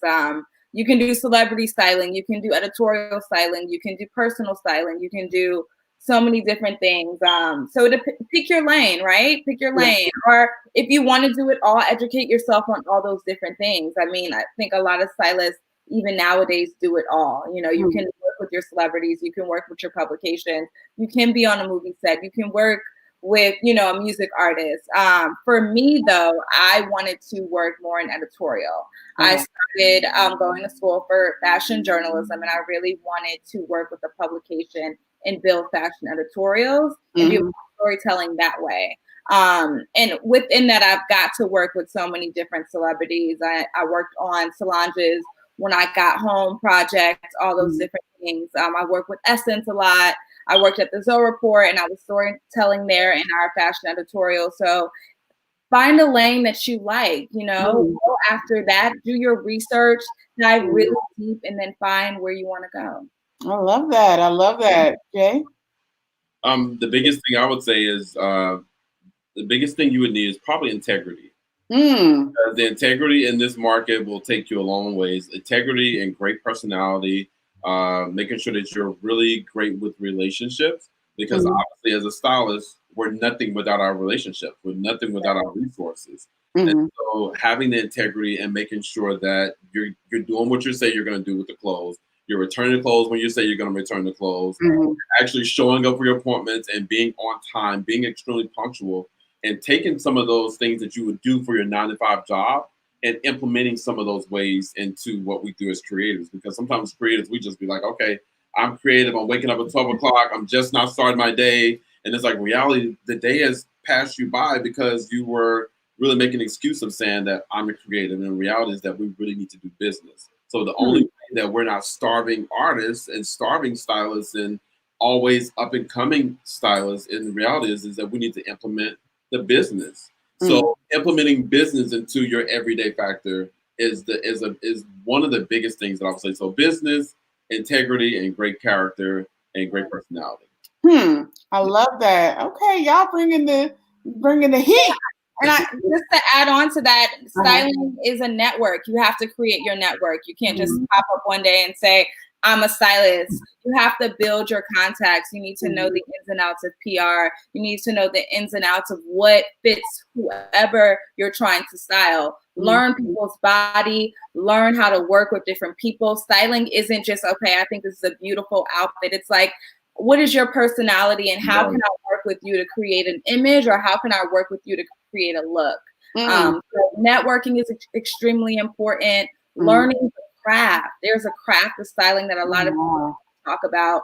It's psychology, you know, it's definitely working with different people, collaborating. Yes. So I would add that. I love that. That was a great addition. Okay. Yes. We're going to dance. Jay Bolin, you mentioned about like returning clothes, those type of things. How do you guys maneuver showrooms? And do you guys feel like have you guys ever felt like you faced any discrimination when it comes to pulling in showrooms? Because, you know, like I think back in the day, like I personally feel like maybe Black stylists weren't taken as seriously as other stylists, but correct me if I'm wrong. Jay Bolin, what do you think about that? So it's funny that you asked me first. I definitely have. I've dealt with it. I have to be honest. You know, I've dealt with it. I've dealt with it from discrimination, not necessarily just as my skin color, but because of where I'm from, because of the way that I style. or the way that I do things. So sometimes it's not just discrimination on that, but sometimes it's about your brand too, and if your brand lines up with what the company says. And sometimes it's not about what the company says. Sometimes it's just about the assistant or the intern that's sitting at the front desk of the showrooms who have the authority to say, "Oh, we're busy right now. Like we can't talk to you right now. They're busy. They're booked." And so I've learned to be extremely persistent and to really soar past that. And so I don't go in looking for a pat on the back. I'm not looking for a friend. I'm looking for a relationship that I can go in and get the job done. And so I'm cordial and nice when I go into the showrooms wherever I go. You know, because sometimes getting past it, because you meet some people that are just straight, like there's no personality, no anything at all. You're not sure how far you're gonna be able to get with them. But ultimately, we're called to be like these pushers. Like we can get in and just never take no for an answer, and let people know, like I'm a force, and I need you to know that I'm a badass. Okay, I need you to let me know. I need you to let me in the door and get the job done. Because to get you more attention, I'm gonna get your designers. I'm gonna get your designers more money. Okay, you may be looking for them to get more clout, but at the end of the day, these people have museums at home. They have museums with their clothes that are just sitting there because they show them in the showrooms and they bring them back to their houses, and they're not turning the clothes over. So a lot of people that we show the clothes off to, which is the regular everyday community, they don't even know how to get the clothes. So we are that middleman most of the time. So we're teaching people, here are the clothes, here's how you wear them, and here, like I'm sure if you're working, if Mecca, my God, you are amazing, first of all. So you doing what you're doing. No, seriously, you doing what you're doing and me doing what I'm doing. We're teaching people. We're coaching people. And it's not just about putting on the biggest designer piece. Like we're coaches. You know what I mean? So as we're coaching, we want to be able to, I let people know that when I go into a building now, I like to do business. Don't just treat me like a random stylist just walking in the building in and out. Can I speak to them? I would love to sit down and have a meeting with the owner. I want to shake hands with the owner. I want to know exactly what are you guys' goals? What are your intents? When you open up your business, what did you want to happen here? Now, let me tell you what I can do for your business.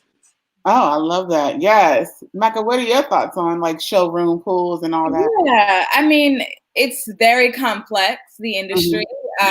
You're pulling either from PR companies, brands itself, or department stores or different boutiques. It's all about your relationships. And when you come in to build a relationship, you do deal with discrimination. You do deal with people picking and choosing whether they want to help you. How I have fought that is by building a name for myself. And whether that's taking somebody to coffee, whether that's sending a beautiful cold email, whether that's letting you know exactly what my project is and following up about it. I'm very persistent. And I'm happy you spoke on that. Being persistent as a stylist, you're a problem solver. So if someone lends you that dress because of X, Y, and Z, okay, I'm going to find that dress somewhere else. If a brand is not going to send it to you, I'm going to pull it from the store. If X, Y, and Z is not going to give me 70 shoes, I'm going to go to 4 different stores to get that amount of 70. So you have to problem solve in this industry. And honestly, when it comes to connections and building that, I started from the ground up. And when I first started in the industry, you have to have a contact list. And so the person that I started working with, I had access to her contact list, or I had access to the people who were under her contact list. So let's say she knows the publicist, I'm going to know the publicist assistant. And I would take them to get coffee, take them to get lunch, and you build your relationships up. So the contacts that I had 10 years ago who were assistants, they're now publicists. They're now the heads of these departments that I now work with on a so much better capacity because I've known them for years. Yeah. You said that creating the list, I think it's so important to create those Excel sheets or that list. That list of designers, that list of showrooms, that list of the owners, that list of whoever, because ultimately that's how you're going to go through and check it off. And you said something a second ago about relationships that are vital, and we have to date. Okay, and when you're dating someone, you're getting to know them, and that means that you're taking what you just said, coffee. You're taking chocolates. You're taking fresh flowers for the agency or for the firm that day, so that you're building. People getting to know you to say, you know what, I like them. People do things just for for the simple fact that they like you. Right. It's a strategy. I mean, I have gotten no's so many times, and I'm like, okay, that's gonna be the last time you say no to me. Yeah. Okay. I've gotten no's, and the next day they're like, yes, Mecca, I will give you this look. Okay, you let me know. And I'm like, yes, I did. And I'm going to continue to do that. So it's not to say that no's haven't happened and no's will continue to happen. You just have to find your way in always. Yeah, find your way into them saying yes. So Yes. yeah, I love that. Would you guys advise a creative to start a career in styling right now? What are your suggestions on that? What do you guys feel? Do you feel like now might not be the right time, or are you like shoot your shot? Mecca, what do you think? That's a great question. And I think a lot of what we're having to navigate in the industry right now is we are not together. We're not collaborating. We're not on set. We're not doing these shoots. So I think to be real, it's really hard to say, okay, yes, go out there, go networking when we're in our homes. But I do think there's different parts of the process that you can start. If you want to be a stylist, if you want to be in the industry, if you want to be in fashion in some capacity, start creating a mood board, start creating research, start doing research, start doing different things so you can really learn your craft. Styling isn't just, okay, I'm going to go out there and put these looks together. When I shoot, let's say Essence or any publication sends me an idea, I do ample research. So if you want to do something, if you want to work on some movie set, if you want to work with some department, go research who those people are. Go understand what the infrastructure is there. And then when we are out and about and when we can do it, you can then send your emails. You can then reach out to people and have these conversations or do these different shoots so you can have a way. I love that. Oh, Jay Bolin. I think as long as you're breathing, it's time for you to start. Ooh. Every day that you wake up, you have purpose. Yeah. So it doesn't mean wait on the world. If we were waiting on the world, my God, who knows how long it will be before we start. But I definitely think that some of the key things are, making sure, like you said, make sure your branding is great. Make sure that now is the time to do the groundwork. This is the time to do the groundwork so that when it's time to be a creative and you can just get out and about and you're more hands-on, like now is the time to polish your mind, because we operate with our hands, but we literally become lucrative with our brains, our minds. That's what real estate is. This is what we're learning, we're thinking, and we're growing, and we're trying to figure things out. This is where all the cool ideas actually happen. So I would definitely say make sure that you take up the time to build your website, build that social media, so your social media page doesn't look like your friends turning up all the time. And it's just you. If you're saying, "Oh, I am a fashion stylist," if you're saying I'm a fashion stylist, and you really want to serve the everyday people, you really want to serve the fashion community in some sort of way, then it needs to look that way. Because if you have a business contact on there, and you're saying contact me and book me, but then when they go to your page, all they see is you, then a person doesn't know a way. They can't even think of a way to even book you. They don't even know why they would want to book you, because how can I trust that you can build and evolve people when I only see you personally evolving? So does that mean personal style is going to be put on me, or does that mean can I see what you're saying that you can do? Is what I'm saying. So show people what you can do, and like literally have it on your website, have it on your social media page. Crystal Wright is on here, for God's sake. Yes. Let's just take a moment of silence. Listen, Crystal Wright was the one person who got me all the way together. I'm not even sure she remembers this, but I speak her name everywhere I go, because she got me right together in stages, because I was complaining.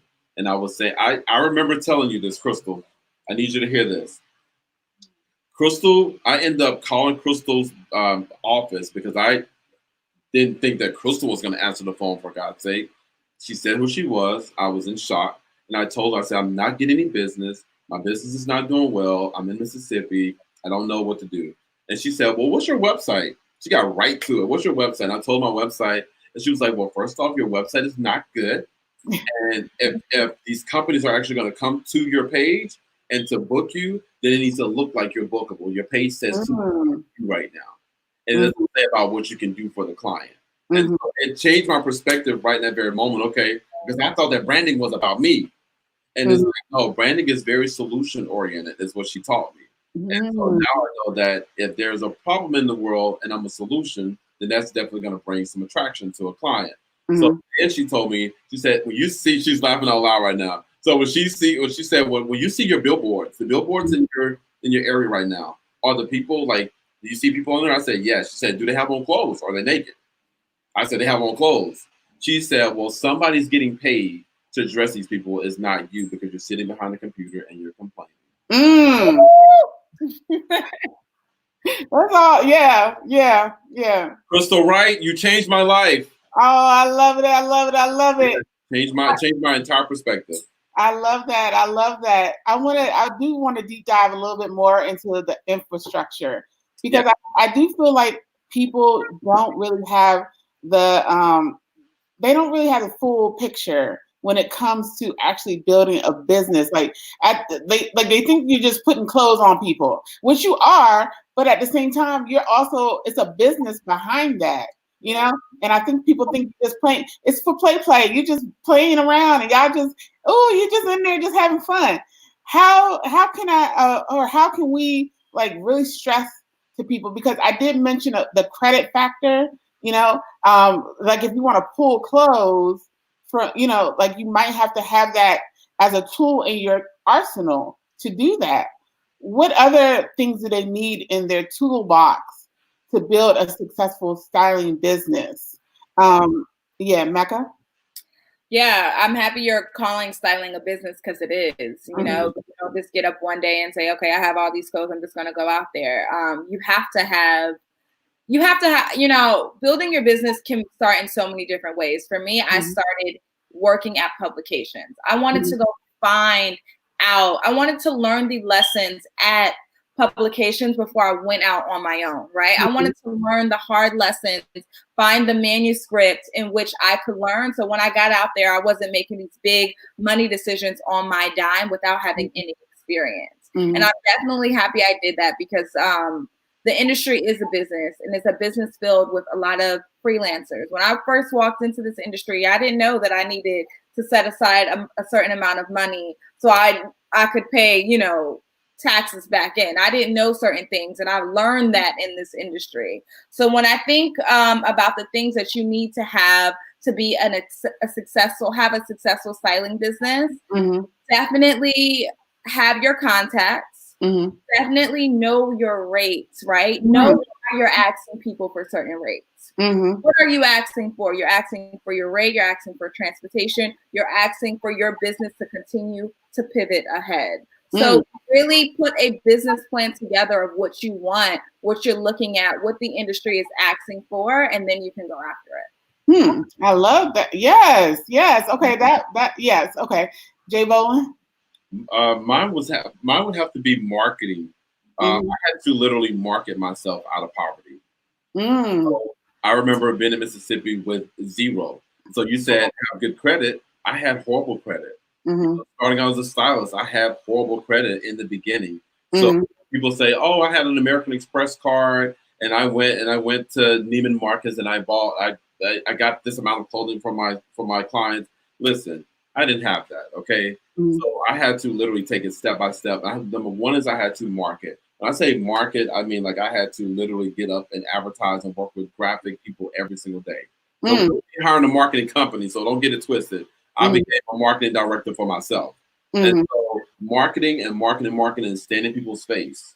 So staying in people's face was a big key. I stayed in people's face because you're not seen, you're not thought of. So people don't even know they can book you. They don't see you, they don't see your work. They don't see what you're doing if you're not pushing it.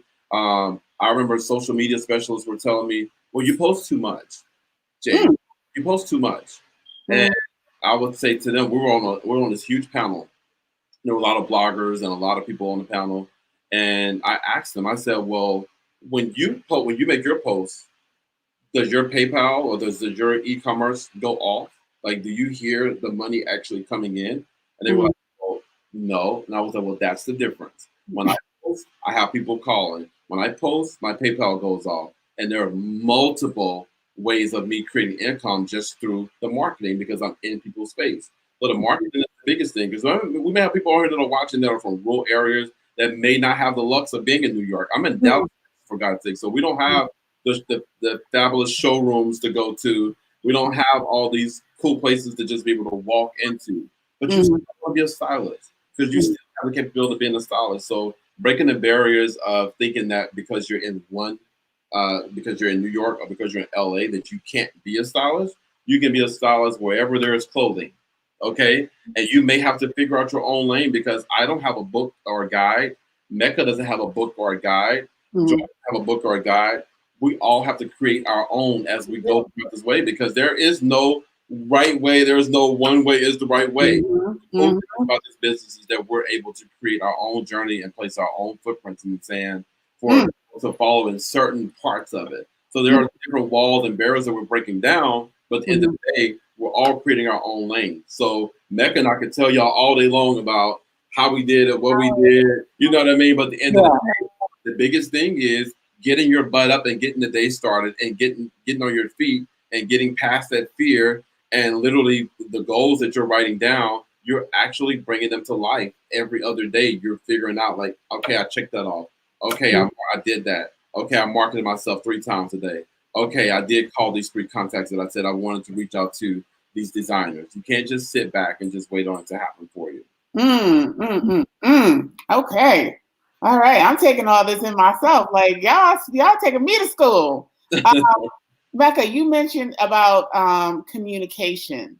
And I feel like that's such a big, that is one of the top ones in your line of, basically as a creative period, you got to learn how to like really communicate with your client. Are there any tips that you give? Because, you know, like styling is a whole, like you said, psychology behind that. Absolutely. Yeah. So when I approach a project, I want to ensure that I'm understanding a brand or the person's vision and I'm able to put in my own, right? And I'm a creative. So when I approach a visual project, I'm going to show you a visual that I'm trying to create.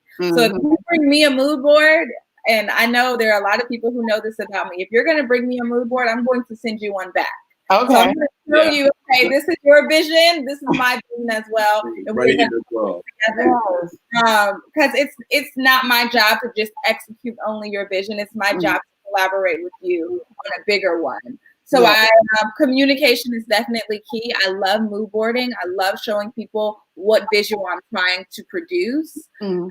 Other ways in which you can communicate, especially on set. When I'm on set, it could be a model, it can be a celebrity, it can be whoever. Your energy sets the tone for the client's energy, the energy of the person you're dressing. Before I even open my mouth, you're going to feel the mood and the vibe in that space. I love my sets clean. I love them with candles. I love them with great music, and I love organization. That's communication without having my mouth. Making somebody feel comfortable, especially if they look on a rack and they're having to wear almost nothing, a bathing suit, or if we're, you know, I've done so many different things. Shooting in Grenada with Essence was one of them. We had so many different looks on our racks, but you want to make people feel comfortable with what you're giving them and what you're bringing to the table. So yeah, that's what I would say. Love that. Jay? Listen, as you were talking, I'm thinking, it's like feng shui. Yes. Anytime a client walks in a room, it's important for me as well. Like I literally will have, like we change out hotels. Okay, so wherever we are, if I'm in a hotel room, I am bringing that hotel to life. It becomes the J Bolin suite at that moment. Like we literally get graphics put on the actual television saying welcome into the room, making them feel comfortable. We're lighting candles. We have fresh flowers brought to the room. We're literally changing it completely out because you want the consumer or the client to feel extremely comfortable when they're walking in. Like you said, like honestly, setting the energy. I have also when they walk in, we're communicating without having to open my mouth. You know, I tell them have a seat and welcome in. I'm going to show you guys today exactly what I'm thinking and what's on my mind. Okay, you guys yay or nay as we go along. Like let them know that you're kind of in control, but you're there to really service them. Hmm. Right? And so I literally put the mood boards on the wall, print them out, make them huge as possible, put big, pretty pictures of their faces on the wall. Now let's talk about this real fast, Mecca. Yeah. When we're doing these mood boards, putting going in and servicing a celebrity, but then showing a mood board that may have another celebrity face on it. Yeah. I always say that that's a big no-no. So if you're gonna go in, you can't put one of their competitors. You can't go in with one artist and put their direct competition and have them on the mood board. So be careful about what you guys are putting on the mood board. Yeah, and that also goes hand in hand. So when a client is giving you a mood board, they're giving you a vision. They're giving you celebrities that they want to embody or they want, and you're like, but that's not the vision that I have for you, right? So they're thinking in their head one type of person or one type of look. And if you sign your name on a dotted line for that mood board, they're expecting you to give it that. So you creating your own mood board gives yourself your own vision, right? Gives you the opportunity to collaborate with them instead of just giving them one service. Yeah, that's it. It's really the collaboration between you and the client. Great point, Mecca. What are some of the ways to communicate with maybe like a difficult client? He's gonna come back. Okay. Ways in which you can deal with communicating with a difficult client. I think, and that's why I brought up psychology, right? Psychology is extremely important when you work in an industry with different people. I need, and if I'm on set, I need the makeup artist, I need the hair artist, I need the photographer, I need my assistants. We all need to have a feng shui. We all need to be vibing. And if there's one person's energy that's off, everybody's gonna feel it. So you need to know how to avoid getting there and how to know how to get somebody out of that situation. And it can be as simply as changing the music. It can be as simple as asking somebody for what they need. It can be as simple as changing one look and moving on to another. So you just have to learn how to read your room. You need to learn how to familiarize yourself with people and how people act. Jay, you have anything to say? Listen, when I walk in a room, that's very important, Mecca, what you just said. When I walk into a room, I normally look around the room and look for the person who has the sobby attitude or the person who really has the bad energy. Because I understand that it's real life, so it's bigger than clothing. So when we're around each other, it's bigger than us just being on set. It's bigger than just making this beautiful moment happen, but how are we impacting one another's lives when we're on set? When we're all in one place at one time, that's divine. Like, we're supposed to be there. So I love that person to love on, to give great energy and to push off great energy. Because like you said, when one person on the set with bad energy is there, baby, the whole set becomes whack. Okay. Because everybody's walking sensitive and on eggshells around this person and just trying to figure things out. And the reality is that I think that a lot of us stylists have the capability, and we've been blessed enough to be able to walk into a room and to be able to shine our lights in a different way. Most of the time we walk on the set, people normally ask us, how do you want the hair? How do you want the makeup? How do you want the wardrobe? Is the lighting good? Check the lighting out. So that lets us know that people see us as leaders. So We are. Exactly. We are leaders. Every time I walk into any room, I'm going to say hello to everyone. If you do not know who I am and what I am serving in this shoot, you're going to know after I have a conversation with you. And that sets the tone, right? You knowing that I am a stylist, I'm a leader on this shoot, and I'm excited to work with you. I know your name and you know mine. That sets the tone for the whole entire day. I love that, because I feel like one of the reasons why I did create this summit is because I want Black people to know that they can be powerful. They can come in the room and own the room, and they deserve to be in the room. You know what I mean? So I think that that's a great way to say that. Okay, so I want to know, what safety precautions have you guys kind of or thought about once quarantines are lifted? Because we're all hands on in this industry. Like, we're some people, we're all in the face. you or know, collaborators. yeah, like stylists, y'all are in the back pulling up some stuff and taping some stuff down or whatever, So it's just like, so what have you guys thought about how you're going to deal with that? Whoever wants to go first. Really, the safety is the best thing. Practicing with our mask on and with our gloves on. Really washing our hands. Really thinking about the client.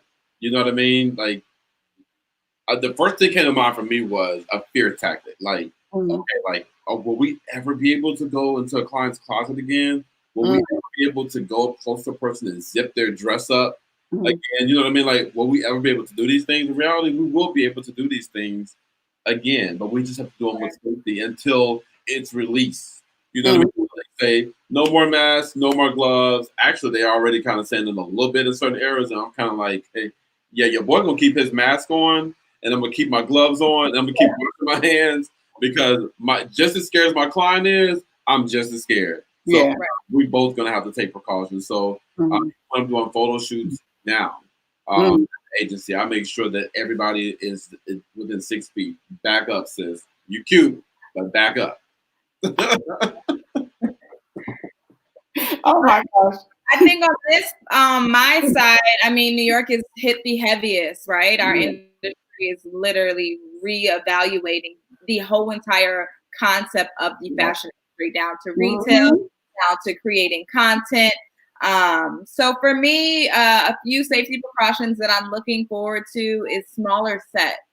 I think and I know that can be very weird to say, because every person is supposed to be on that set for a reason. But I do love the idea of having a smaller set. Maybe it's just the photographer, the people who need to be there. We don't need those are the best ones, from that publication. We don't need every single assistant on these sets, and that's going to help us all. And that comes hand in hand with our communication and trusting the people that you hire. You hire me for this job, please know that I'm going to get it done and done well.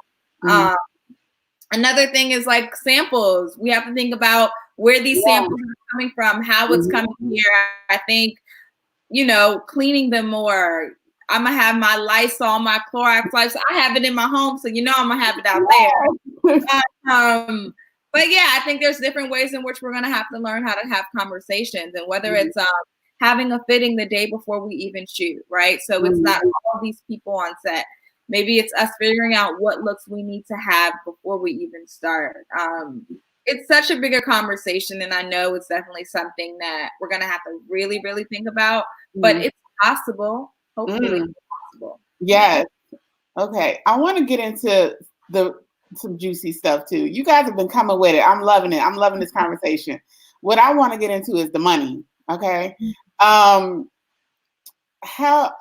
I feel like one of the other things I feel like I see people in our industry, especially Black creatives, they're not asking for what they need to ask for. You know what I mean? Right. And like we said in the previous panel was, showing up and kind of being like, you just saying yes to anything and not really taking into account everything that goes into the project. Just because you just want to do the project. How do you combat that? And how do you get the most the rate that you're supposed to get, that makes you happy? Mecca, I'm going to go with you on that one.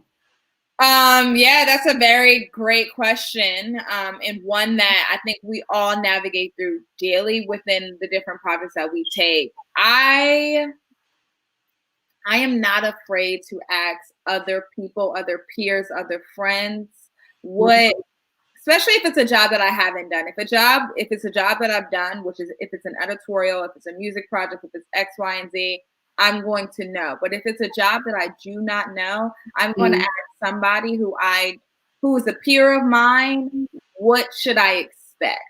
And I think that's definitely a learning lesson. People literally will walk in and take whatever. The power of negotiation in whatever industry applies the same in a creative industry. So how to negotiate, knowing what is you need, knowing what you absolutely need, what you want, and what you deserve are three different things. And if you can literally solidify what those things are, you can create your basis. And once you create your basis, if they're meeting you on that, if they're trying to negotiate, that's where you kind of come into play and try to understand what you can or cannot do. Jay?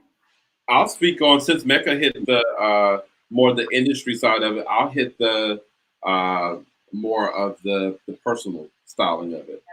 So the personal styling for me is retainers. So I go for retainer rates with clients so that I can service them at a certain month. And so I don't have to go to them to ask for it. I don't have to play the negotiating games. Because Mecca know, like I know, it's a headache when you're trying to figure out, you got to call such and such to figure out what they're going to be like on set. Are they really going to pay? Do they pay on time? Pay us in 30 days, 60 days, 90 days? How's this thing really going to roll out? Listen, just give me my money today. I'll service you tomorrow. Okay? Like, that's the reality. That's the really beautiful side of it. And so I found it very lucrative in working with my everyday clients. My retainer clients are the best because they're very consistent. It's not based on an event. It's not based on a photo shoot. It's based on their everyday lives. And so we're able to service them pretty consistently. And then we have that month-to-month check that comes in every single month without us having to talk or ask or talk about anything. It's a flat-out number. I'm able to create my own packages. So I don't have you to figure out what your numbers are. I'm going to tell you what my numbers are, and then you can see if we want to do some sort of trade here. The trade is there's a transaction. I'm servicing you. You're giving me a check. So I totally enjoy the thought of being able to work with everyday people. I can say this to anybody that's watching and listening on here. I have more money with working with the everyday people than I have working with necessarily the industry because the market has completely changed. So a lot of the monies nowadays are going towards the influencer world. So the bigger dollars are going towards us as stylists when we're doing influencing work because the magazines aren't paying as much, the floor isn't paying as much, the photos aren't paying as much anymore. And so when I do things as a fashion stylist, as an influencer, not necessarily going into style clothing, but just to go in and talk style or be there as a stylist, that's where the bigger checks come in. Wow. I'm loving this conversation. I feel like I love the fact that you guys are both representing two different branches of the same kind of career because it's like for people that feel like I want to be a stylist, but I don't live in New York, Jay Boland is saying you could be successful, and then Mecca's like, you could have a successful career and move to New York, So it's just like, I love that. It's like showing different parts of the equation and making it happen regardless of where you live, what you do, like pick a lane and then be in there, but work your ass off while you're in that lane, So we're going to start going to questions, guys.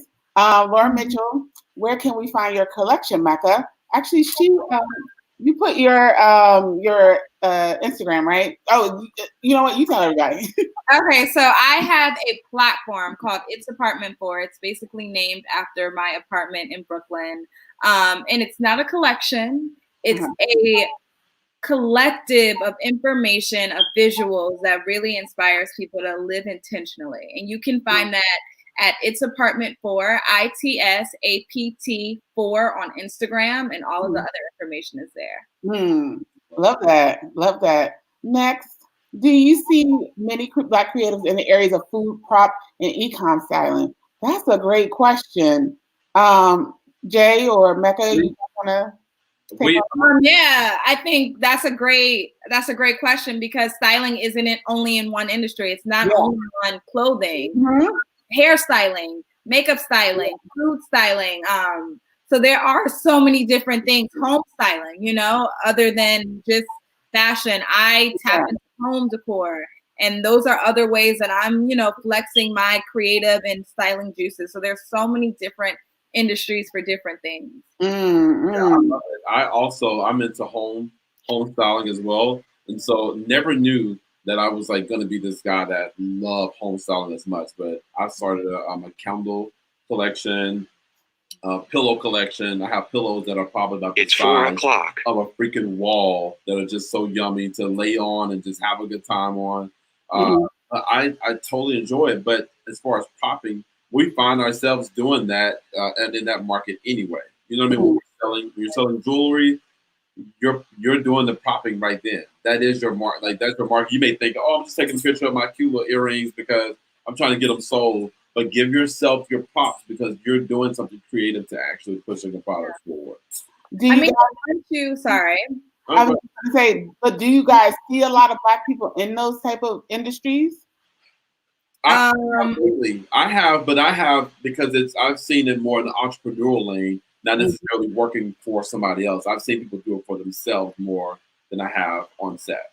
That makes sense. So now I'm seeing everybody's able to do their own thing. So everyone is able to really kind of hop in and do it. But as far as on set, I wouldn't say a lot. I've never seen a lot of African Americans on a lot of marketing campaigns. I really haven't. I'll be honest, I haven't. I mean, you can name an industry of styling, whether it's set design, whether it's home decor, whether it's food styling, or whether it's makeup, hair. Those are different types of styling, and I'm going to give you a Black artist who's doing that. And I see it. It's changing. It's growing.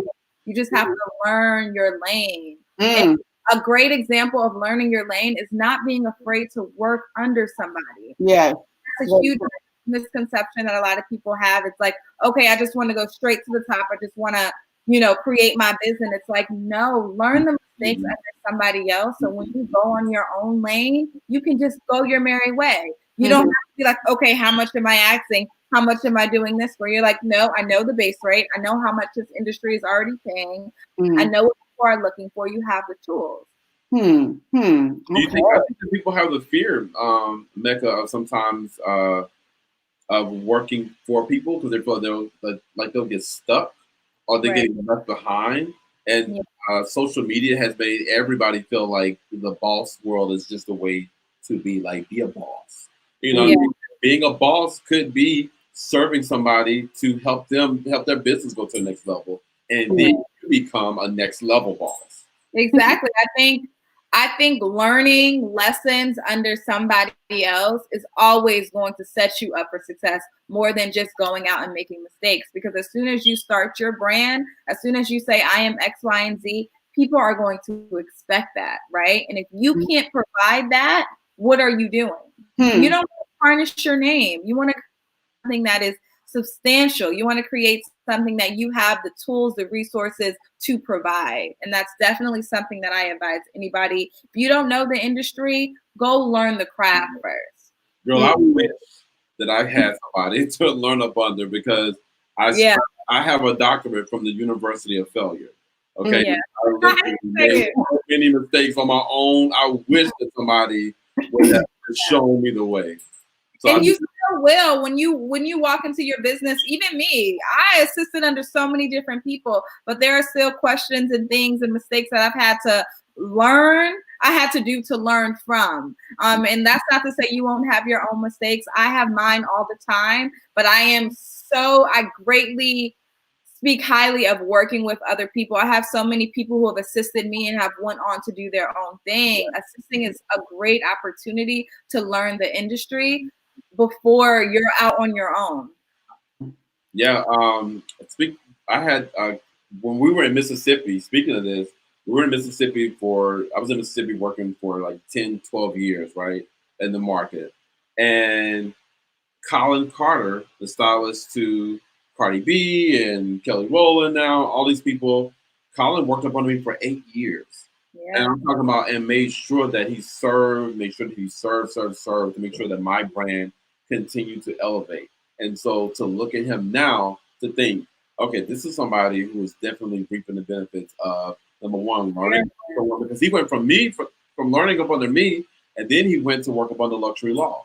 So then he had another level of work, and so now he's doing his own thing, and that's people think oh, where did he come from? It's just gonna happen overnight. No. And that's where you get your contacts, right? That's where you get to learn who is in the industry. That's where you get to learn who is the PR manager at Chanel. That's when you get to learn what is the fashion schedule? When does award season start and when you need to start prepping for that? It's a whole strategy. It's a whole business that you should learn.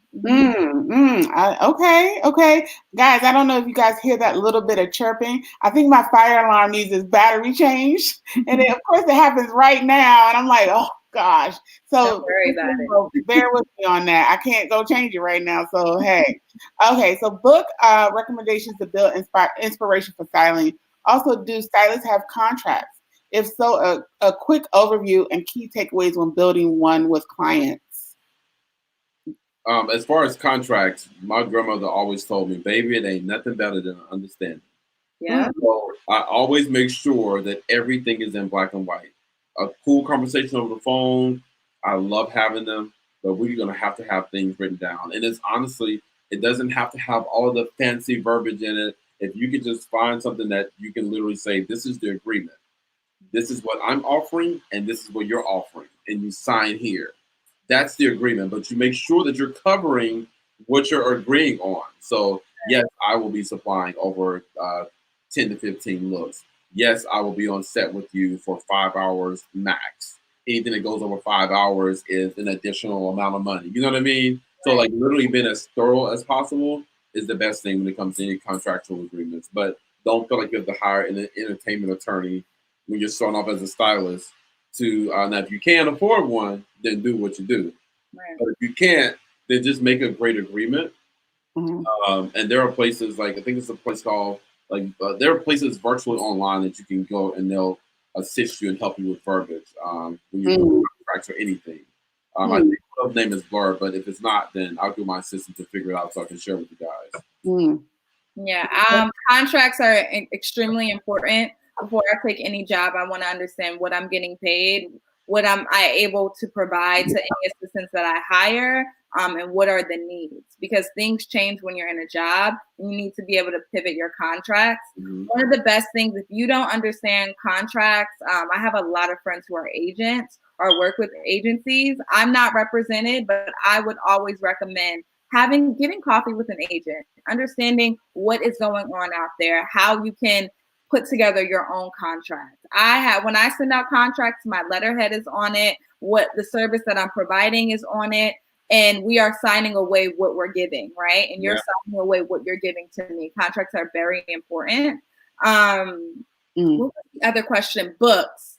There are so many books that are out there. I'm sure, I have some in my bookshelf now. You literally can Google books on stylists. There are some people who have memoirs. There are some people who have photo albums. There are some people who have different tips on how to get in the industry.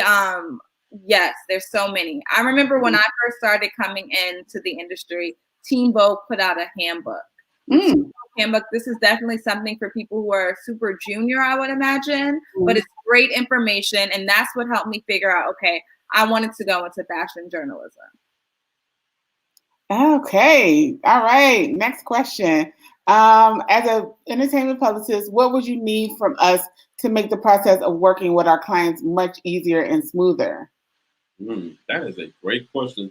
And thank you for even asking that. How gracious.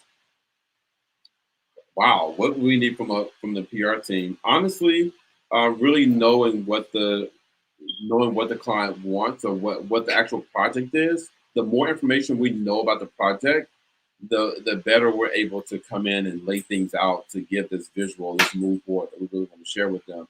But sometimes, in our market, we get like bits and pieces at a time, so it makes it a little difficult. And I know that the publicists are probably getting the information bits and pieces at a time as well, because it's just the way that the market goes. So fighting a little harder to make sure that we have all the information up front, I think is always great. And then understanding what the client wants before we even speak with the client, so that when we do talk to the client, we're able to pull out more out of them versus the rush. Because most people that you're representing as a publicist are busy, so their minds aren't necessarily always in the actual project when you're talking to them. They're on the phone trying to get this, trying to get there, or we got to go on a flight, or we're about to go to a tour bus. So you're just trying to catch them in the meantime, between time. So as much information as possible, I think is the best. So thank you for asking that question. Mecca, you have any suggestions for that? Question. I didn't see it pop up. What would you need from a publicist to make your connection with them run smoother? Okay, yeah. So there's publicists in so many different realms. There's publicists on the celebrity side. So if a celebrity or talent, they would have a publicist, and there's also publicists on the fashion side. So I can speak more to the fashion side. Let's say I work at the Zoe Report. There were so many different PR companies reaching out to me to ask me what I wanted to feature, what I wanted to style. I think knowing the markets that we're providing something for.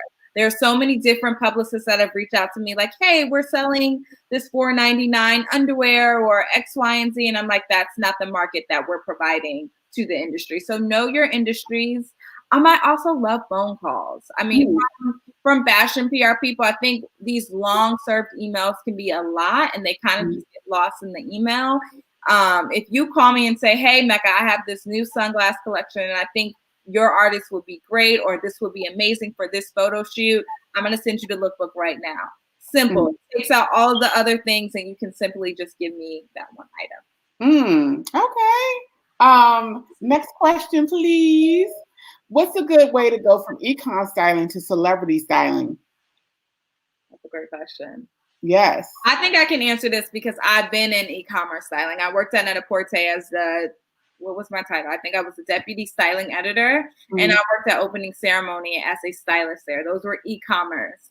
You can make the pivot. I think connection celebrity wise is, you can speak to this a little bit more, Jay Bolden. But for me, it was seamless because I had the connections in the industry, but honestly, make one good contact. Even an Instagram DM can take you a long way. Those DMs will save your life. Okay, they will. All you have to do is reach out, and that's that networking that you were talking about earlier. The beautiful thing is that e-commerce styling is so wide range now. There's so many people that do e-commerce. The people who have personal stores and personal boutiques and all this, whatever you're styling and you're putting out there to the e-commerce community, that is e-commerce styling. And so I've been able to, I've done it backwards. So I've gone from celebrity styling to doing e-commerce styling, which means now I'm doing my own personal e-commerce styling. So we're really doing weekly. And honestly, the transition is knowing why you want to make that transition and creating the network and reaching out to those different brands, and then doing mock moments too. Like there are moments that I've done things for Nike, and then I end up getting a deal with Nike. Now, Nike, you know what I mean? Like I'm putting on Nike shoes. We're taking pictures of Nike shoes here and there, and then we got called to do a Nike campaign here in Dallas, Texas. Okay, in the South, Nike comes to Dallas, comes to do a whole campaign, and I'm like, why did you choose me? You know what I mean? Like sometimes we doubt ourselves. We want to know why did Nike choose me out of all these people in the world? Well, Nike saw okay, Jay likes Nike shoes, but he also knows how to dress them up in a cool everyday wear, and he's probably on set working here, and the everyday person probably really understands his thought process behind it. And so setting yourself up. So the manifestation of it is doing something before you actually get booked for it. So if it's somewhere that you want to be, you want to start styling for e-commerce companies, then you start literally going to the stores and putting looks and putting stuff together and pushing it out and showcasing it to these companies. I have friends all the time who get great product, and they went from getting product from these companies to getting major checks from these companies. Wow. Another one is pivoting your book. If you have a book of all e-commerce styling and you're trying to go after a celebrity, they're doing a lot of red carpet. They're doing a lot of events. How can you pivot your book to go that way? So you just kind of have to navigate switching. I've had to switch my book so many different times. Okay, I want to be an editor. Okay, I want to be an e-commerce stylist. Okay, I want to go after this job. You just have to train your book to move with how you're moving.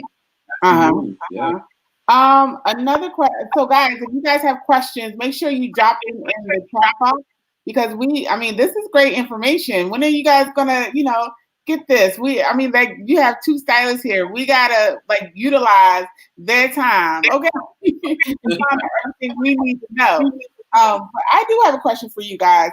How have you guys currently been pivoting during the COVID situation? Yeah. Jay Bolin? Well, initially, so I've always had Shop Jay Bolin. And so there's Celebrity Stylist J Bowl, and then there's the Shop J Bowl. And I wanted to be able to create something that was not, it will still had the luxury appeal to it, but for those who can't afford me, the everyday lady who probably can't afford to have me as a fashion stylist in our life, that's a luxury moment, right? And so I wanted to create something that people could have themselves. And so I would normally like release a collection of clothes maybe once a month when I was on the road styling. And the collections would do cool. It was money that I was making just on the go. Well, now that I'm doing this, now I release a collection every week. And so releasing them every week has been extremely crazy because I never thought that people would be interested in buying products consistently like that. You know what I mean? I'm like, my face too much? Am I giving them too many clothes? Am I giving them too many options? Like what? Like I'm in this whole battle with myself. And in reality, every day I wake up and God's like, get up and do it. Get up and do it. This is when I want you to do it. And I'm getting up every day. And I am literally creating something that probably has never been done before, which is getting out and releasing a collection weekly, at least 15 to 20 looks. And it's been extremely lucrative. It's been life-changing. Amazing. It has been life-changing. Marketing behind that has played a big role. I can't say marketing enough because there was a blouse that I had that I sold 8 months ago. And that blouse, and I gave it decent marketing because I was busy, right? Took the same blouse and restyled it a different way and did a different marketing technique with it and sold hundreds and hundreds of them. At that time, I sold 6. At that time, I sold 6. I need you to understand me. I sold 6 at that moment. I've sold hundreds and hundreds and still have a waiting list.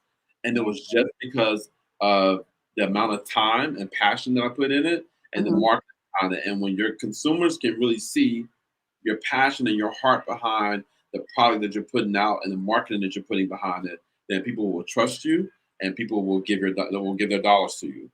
Oh, I love that. I love that. I love that. Oh my gosh. Mecca?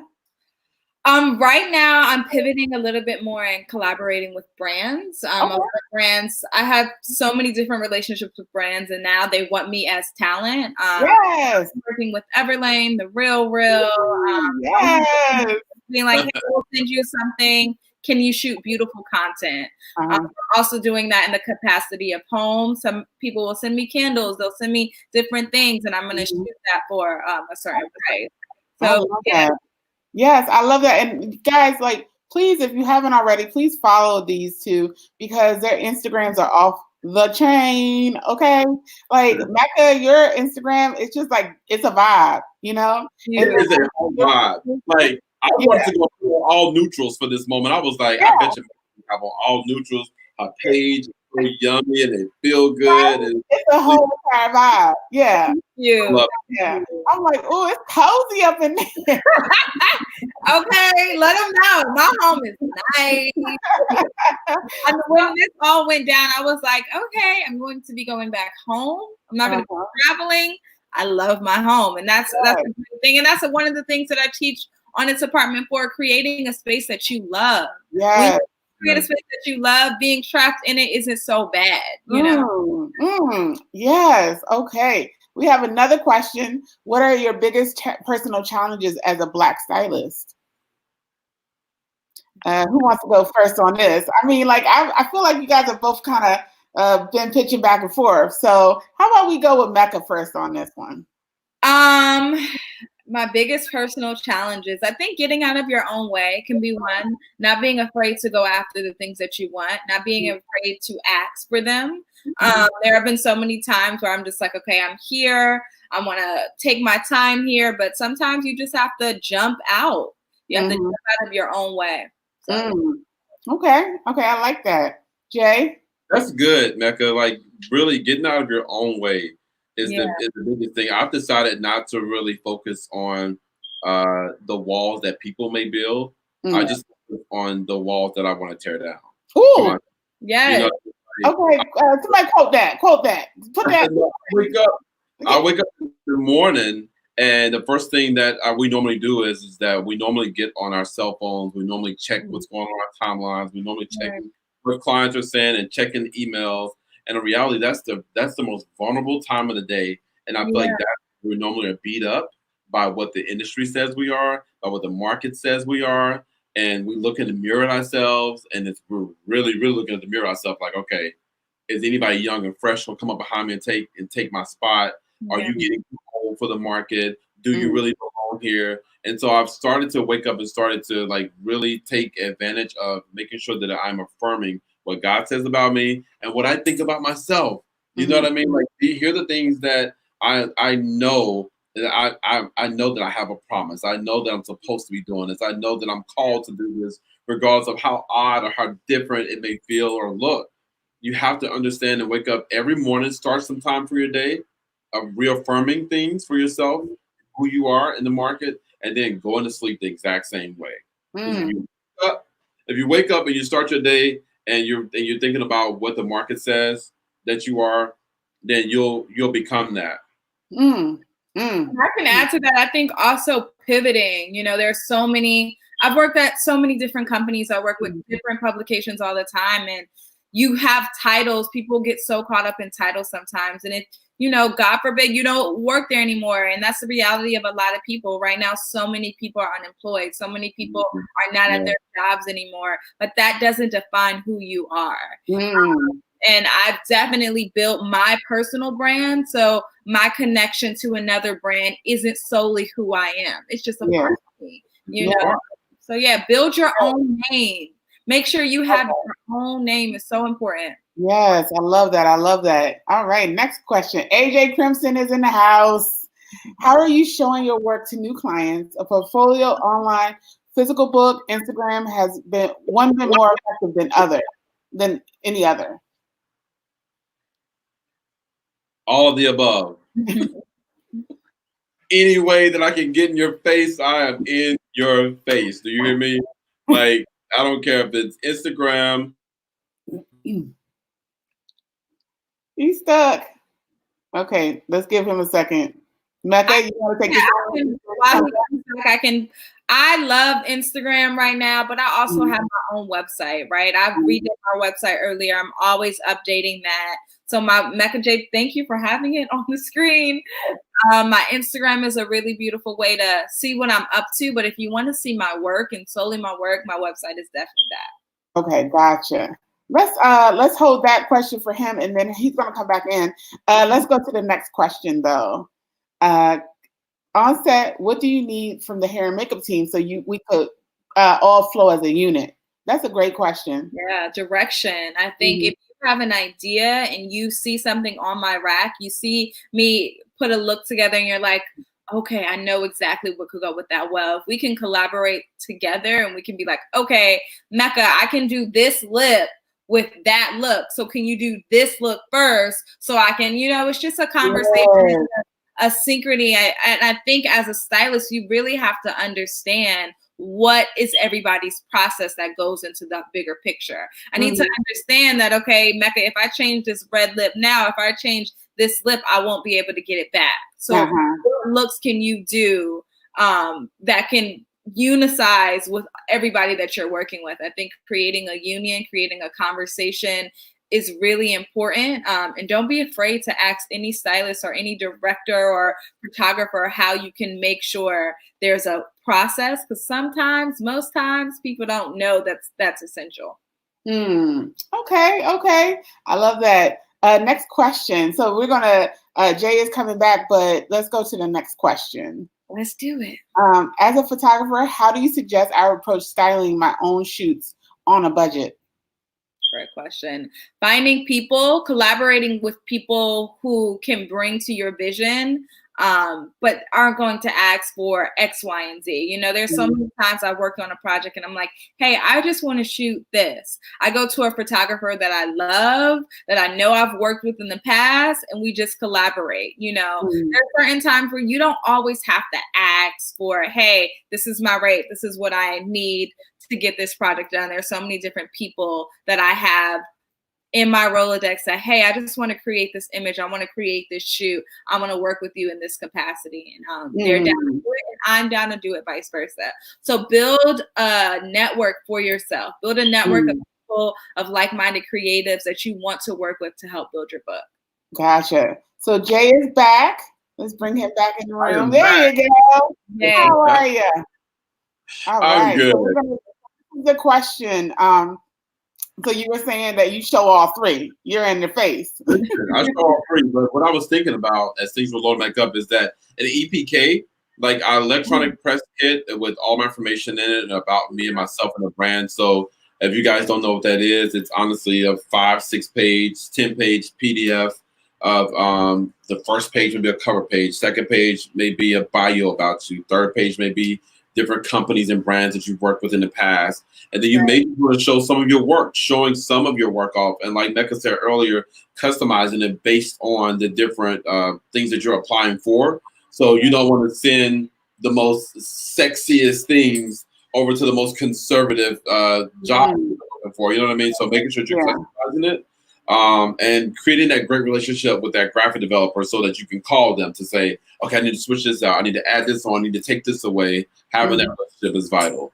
But I literally send out to any way I possibly can.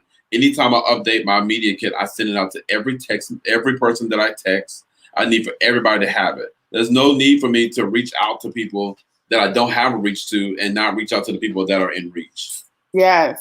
I have a question myself about organization because I feel like stylists, can you stress the importance of organization, especially for stylists? I mean, it's y'all have a lot and receipts and all of that kind of jumbled together.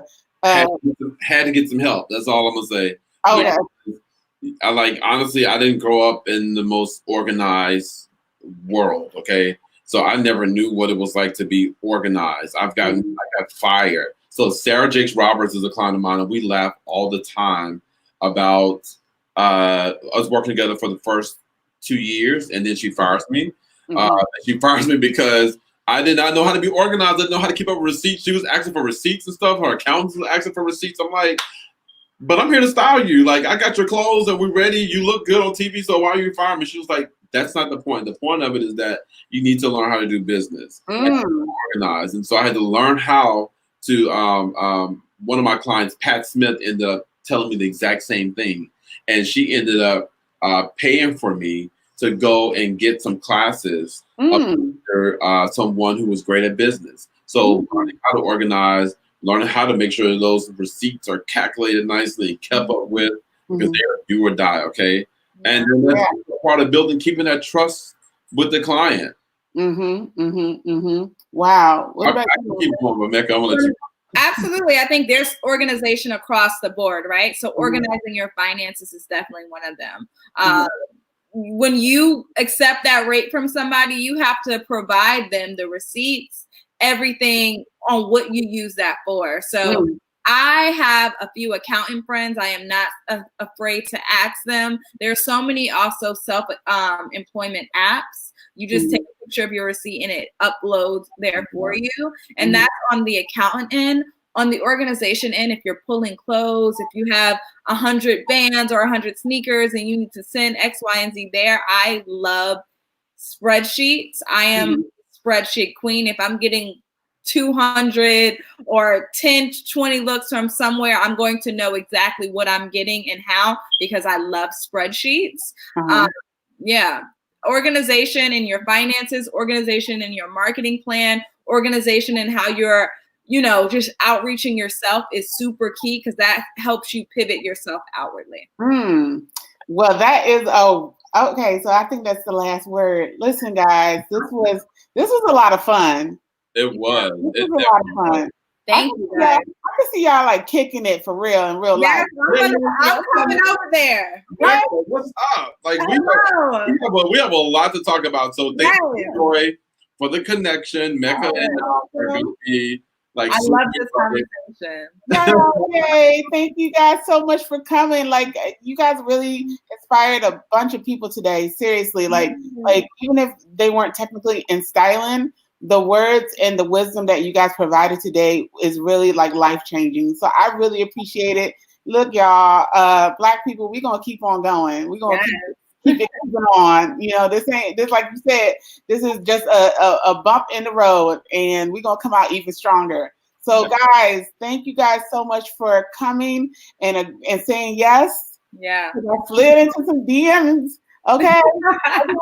Y'all showing up did.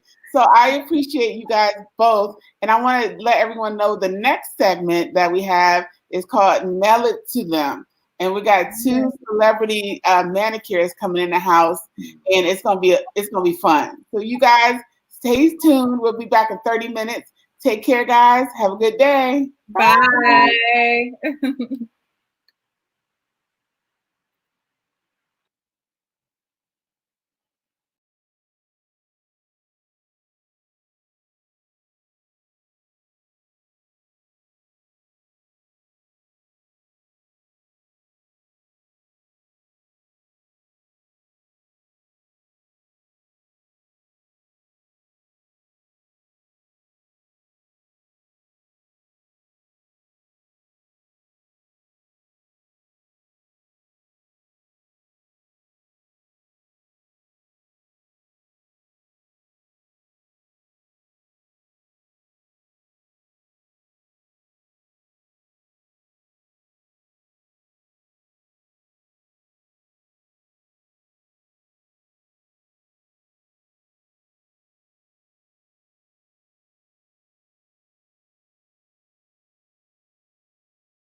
Okay, so the mic was muted.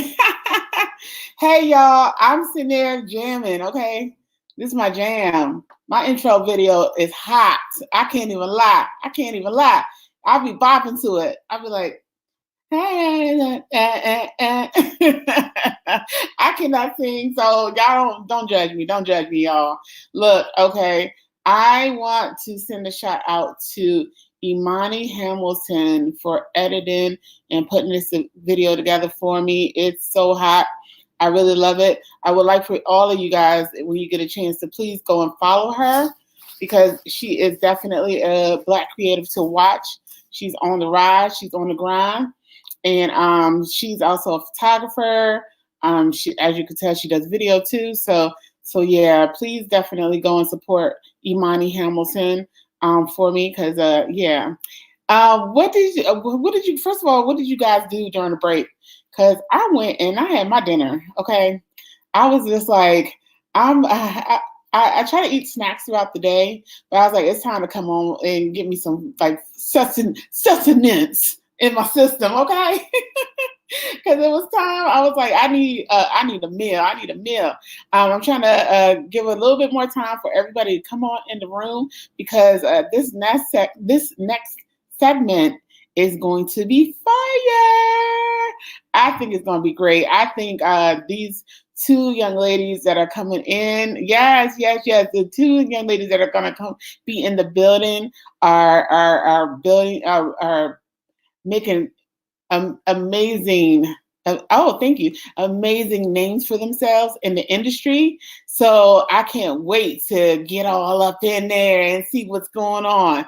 Oh, Monique, so you ate dinner and did a foot mask. Oh, okay, we got, yes, foot mask. Okay, that sounds good. What were your thoughts about the panels earlier today? Did y'all hear anything that really resonated with you? How was because I'm enjoying the conversations. Like, it's just like Mecca and Jay Bolin, they were vibing. It was amazing. The last 2 days I've eaten less than normal. Oh, really? Oh, okay. I'm sorry. Are you excited? Yes, I'm so excited too. I can't wait. They're like, I'm gonna give a few more moments until everyone gets in the building, and then because I want to, you know what? I want to show my intro vid. I'm here, mini me. That is too cute. All I want to know is I want to show my intro video one more time. But before we show that, what I tell y'all before, I said I got me a sponsor, y'all.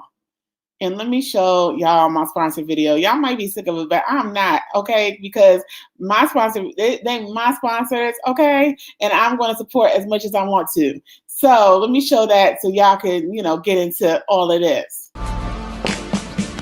Life's been good since I took over my dad's clinic. Brian don't work here no more? Now, what the hell is going down there at that damn clinic anyway? My friends are supportive. Still stinky Rhonda. My patients love me. I thought I felt the draft. I think it is time for us to get some out here. I'm out. And my sex life What kind of sex y'all have? has never been better. Yeah. Life is just I got this. awesome.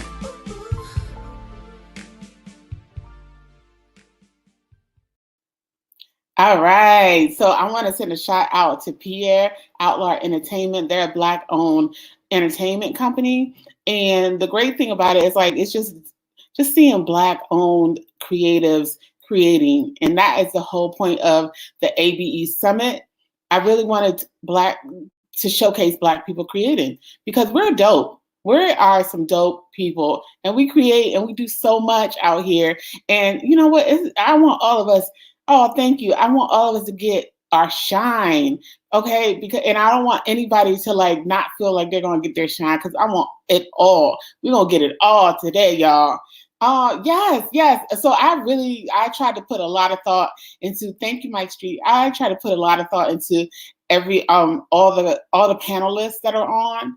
I really wanted to like present people that kind of represented different parts of an industry, or like maybe they're different, like at a different level in their career or whatever, So I'm just like, I felt like that was my goal. And I'm so glad that you guys feel that way. It's felt that I was able to do that. So thank you. This summit has been wonderful the past 2 days. All the panelists are excellent and provided great insight on their crafts.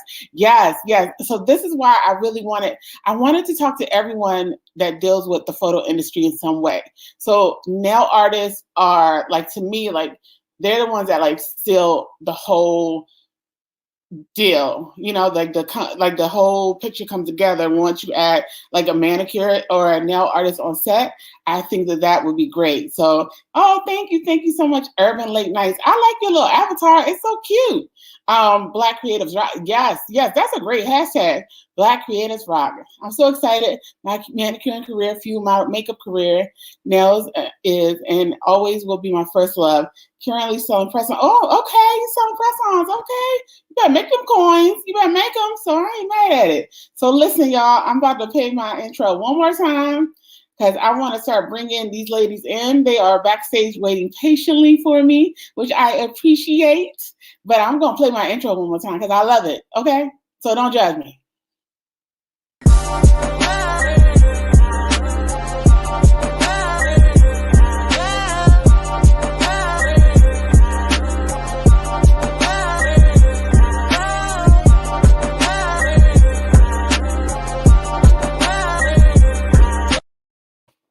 All right. Okay, so the first young lady that I want to bring in is Gracie J. Gracie J. I've known Gracie J for, I don't know how long I've known Gracie J. Actually, it's been a minute. I feel like it's been a minute. Okay, and we've worked on several projects together, and I also remember seeing her a lot backstage during New York Fashion Week. But Gracie has been able to really edge out her lane, like make a lane for herself. She is actually, so let me just read. I have to read because I want to make sure I'm not forgetting anything, because I'm not trying to get cussed out. Okay, y'all. So Gracie is, over the course of 13 years, she has skillfully acquired the ability to use a tiny canvas to depict an array of stories, which is so true, because if you ever go on her Instagram, you'll see like the level of artistry that she puts into her nails. It's like, whoa, like I mean, like you got to have a steady hand, and I can't do that. I mean, the most I can do is eyeliner. Okay, liquid eyeliner. That's my steady hand. Okay, her work has attracted the attention of leading industry brands, and which eventually led her to landing the role of key nail stylist for Claws. She is the key nail stylist for Claws on TNT. You know Claws. We all know Claws. The amazing Claws with Niecy Nash. Yes. So, but she also works on a ton of social media campaigns. She also works for MAC Cosmetics on their advertisement campaigns, Paper Magazine, BuzzFeed, and she's done the covers of Essence Magazine. So I'm going to bring Miss Gracie J in the building.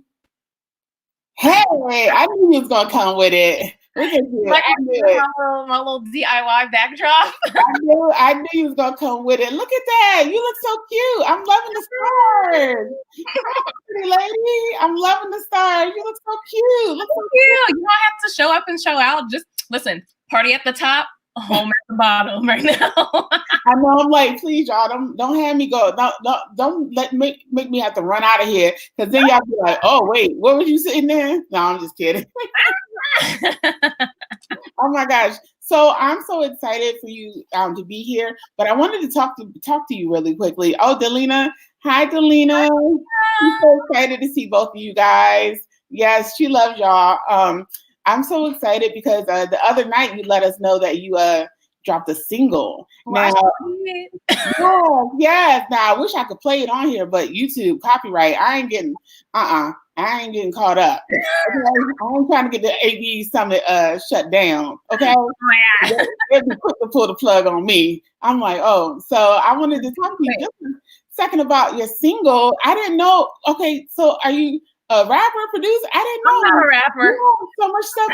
Like you are so talented. You have so many like different facets that you do. Like so. I mean, I'm not a rapper, but it's just this little project and this little single, which I hope will be a Grammy nomination. I mean, yes, why not? The new what's freelancer? For the new freelancers anthem. Yes. Yeah, I had just been to the point where I was just so fed up with the BS that was going through. Yes, come here, check.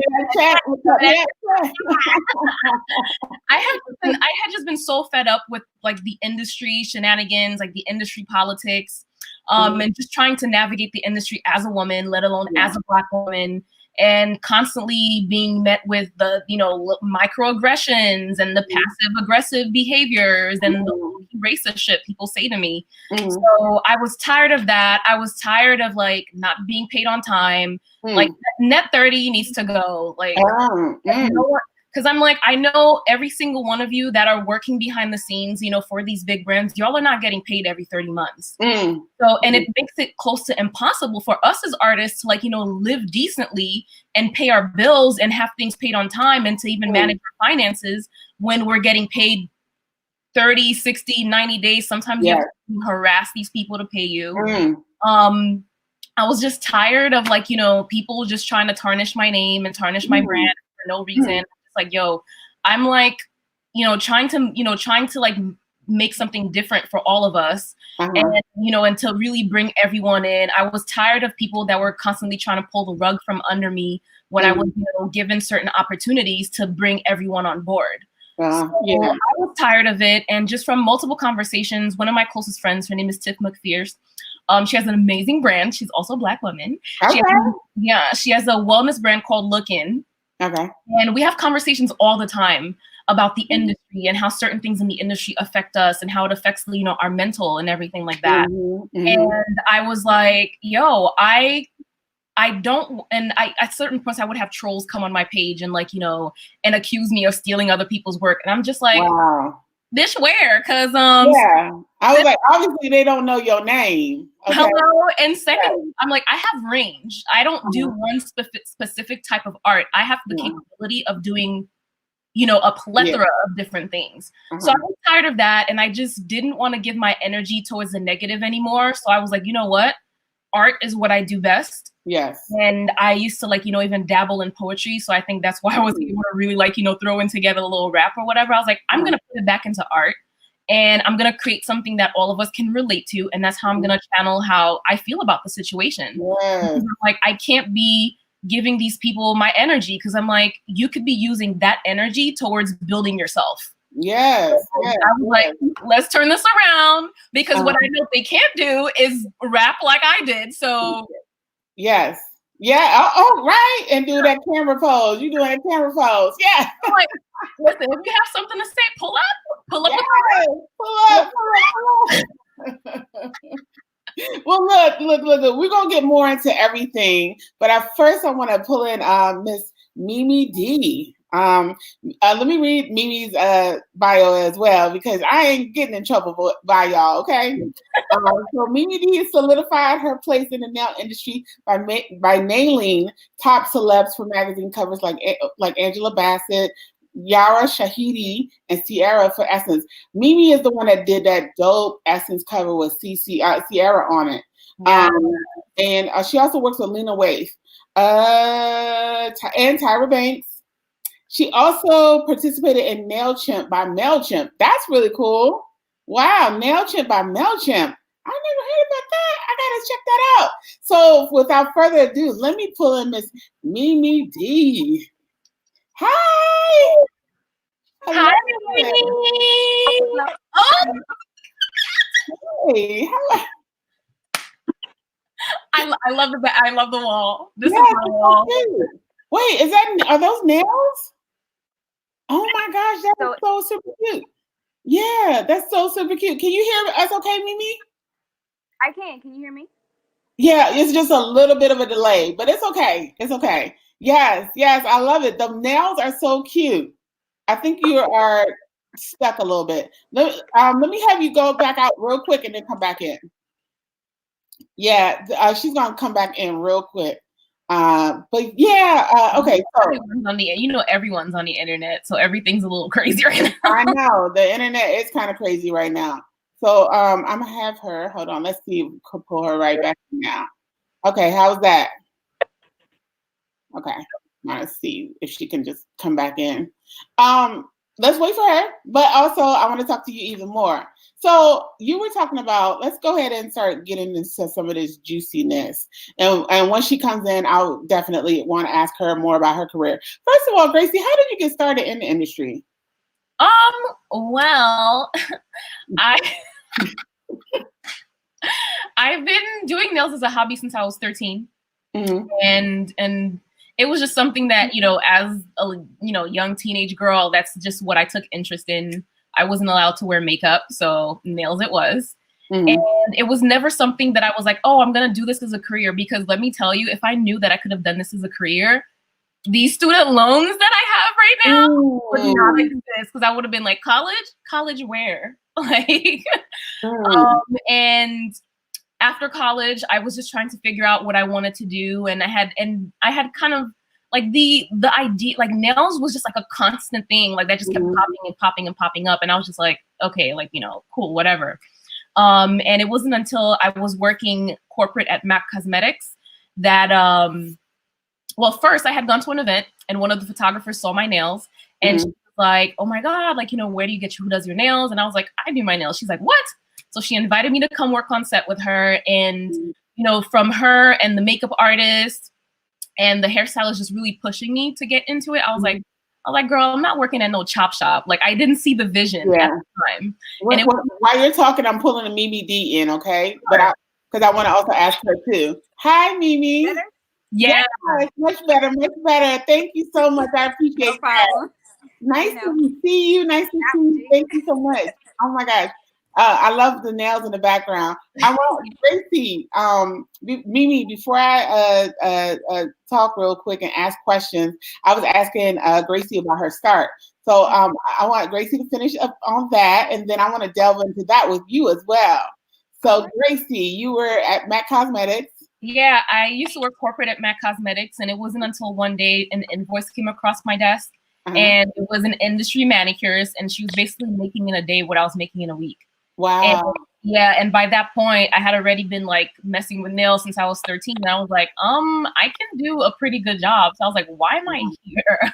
Wow. So from then, like, I went to nail school, got my license, and transitioned to working at a salon, and just left corporate, and I've never turned back since.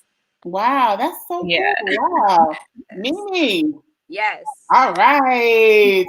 I just asked Gracie J, how she got into the industry. How did you get into the industry? So I used to live in New York before I moved to LA. And when I lived in New York, I worked at this live music club where sometimes I wouldn't get off until 4 a.m. The money was really good, but the management drove me insane. And so whenever I would get home, I would paint my nails to kind of just, wash off the day and to get back to zen and to relax. So I painted my nails, for a couple weeks. And then there was this website called Tumblr. People would post like all types of art. And I started following a few nail artists on there. And after a while, I'm like, I think I can do that. And I put myself through nail school, graduated, and started, got my license and started working with a few on-set manicurists like Rika and Lisa Logan. I did my first New York Fashion Week show with her. And so from there, it just kind of took off. And now I'm in LA. Wow. I love it. I love it. Yeah, you guys are so talented. Like so I was reading somewhere that Gracie, you did some vagina nails. Do people always ask you about that? I'm still salty about that. Why? Because somebody else got credit for it, and Oh, no. Are you serious?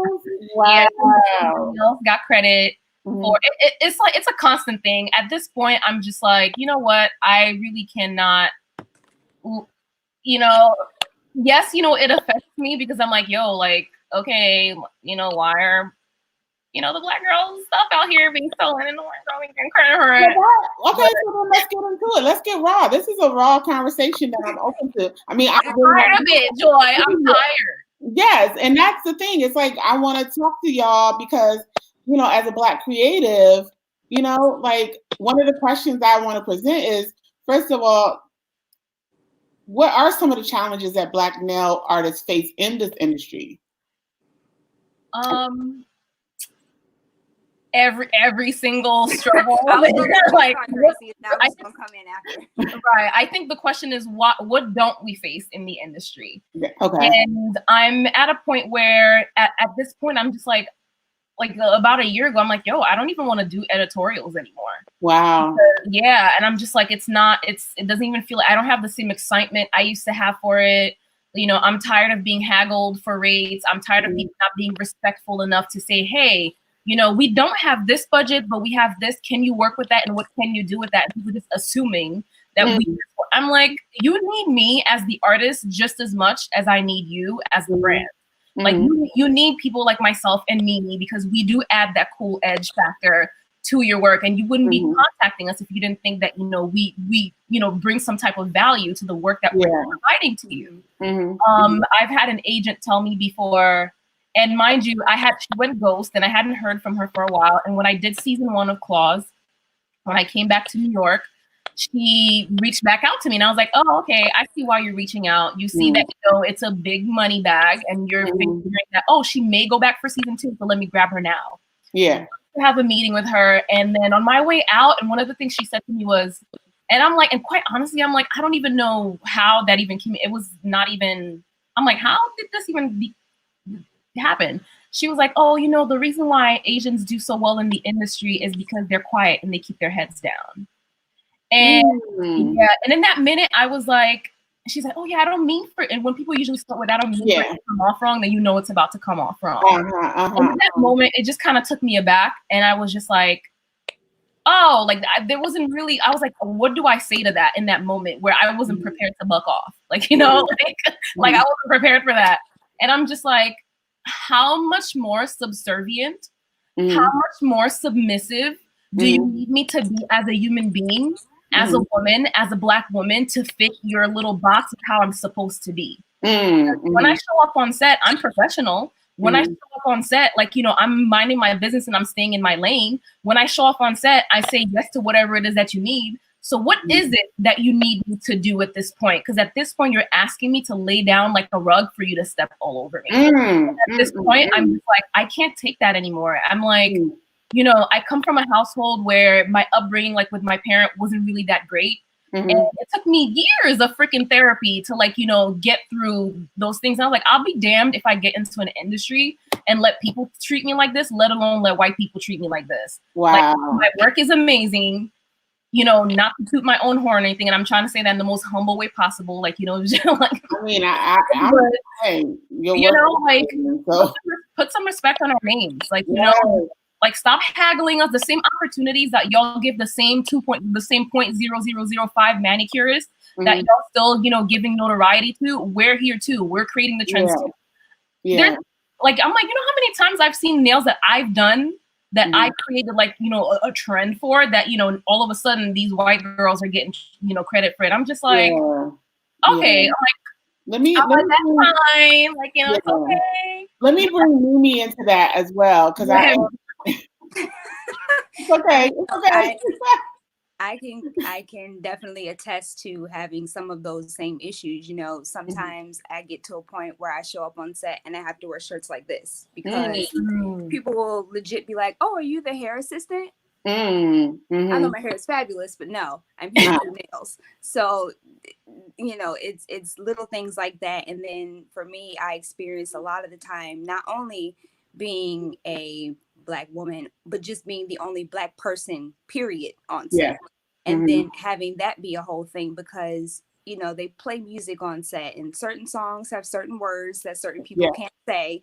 And so when those songs come on, you kind of, you have a little thought in the back of your head, like, if I wasn't here, what would be happening? But,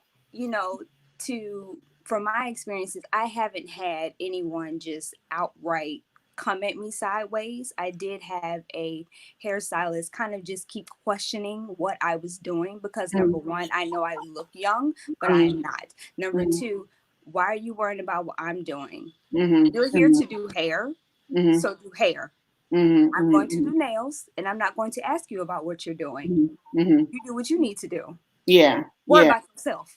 Gotcha. So it's kind of a situation, you know, that I've experienced, and you know, I in the nicest way possible, I correct people because, you know, for me, like I know as a Black woman, we have that angry Black woman, you know, stereotype. No, I'm angry. So ridiculous. And I'm angry. like that.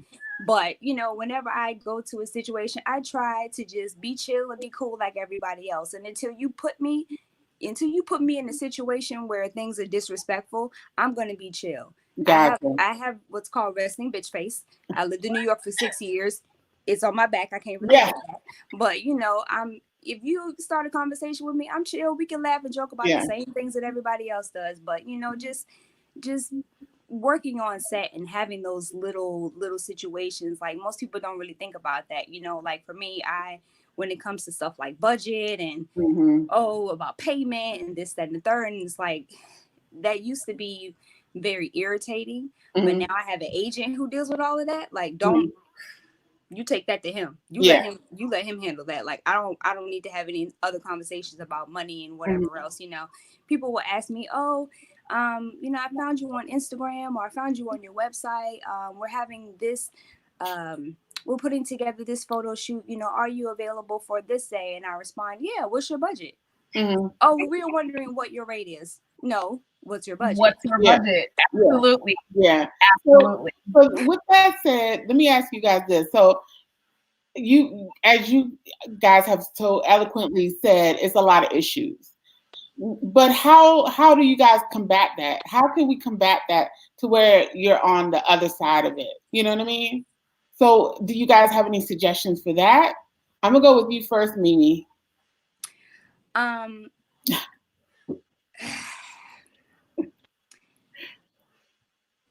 For me, I try to just, number one, go into any job situation with an open mind.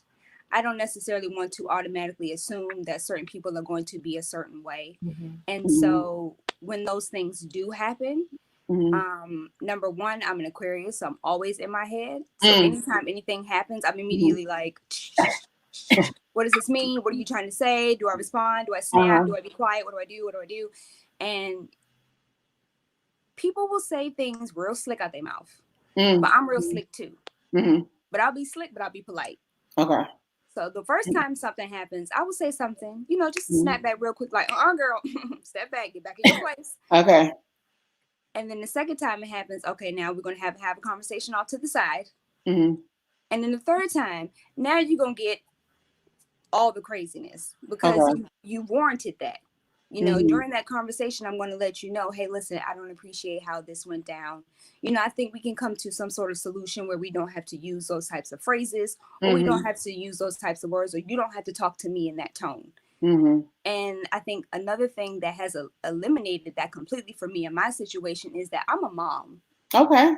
And so when I come in with not only my kit, but my breast pump, because I'm still pumping milk, people automatically go, oh, she not one to mess with. Because you don't mess with your mama, and you're not going to mess with me. Okay. Okay. Gracie, do you have any suggestions for like solutions? I'm looking for solutions. Okay, solutions. Yes. So I know we love to beat this dead horse about, you know, how, you know, the gatekeepers and how the non-people of color gatekeepers need to be, you know, allies. But I'm going to need people of color to be allies as well. Yes. Because just as much as it's an issue that, you know, the white, you know, editors or, you know, the non-Black editors are, you know, the gatekeepers. And a lot of times, you know, they're going to vouch for, you know, the artists that are not us. We need people of color that are the gatekeepers to vouch for us too. And and a lot of times, I don't think it's necessarily intentional. I think a lot of times it's, you know, people just don't think. There's this publication that specifically is geared towards the Black audience. And one day I opened one of their issues and they featured white and Asian manicurists, and not a single Black manicurist was in sight. And I was like, what is this foolery? Like, you are a Black publication. Like, why? I'm not saying to not include other, sips tea. I'm not saying to not be, first of all, I'm like, fuck us, excuse my language, fuck us being inclusive. Like, I don't want to fucking be inclusive because y'all not trying to be inclusive with me. And it's not like a butting heads type of thing, but it's just like, no, like, I'm tired of our people not being represented. So it's my duty as a woman of color to make sure that I put Black women first, because I am a Black woman first. Okay. So it starts with people like us.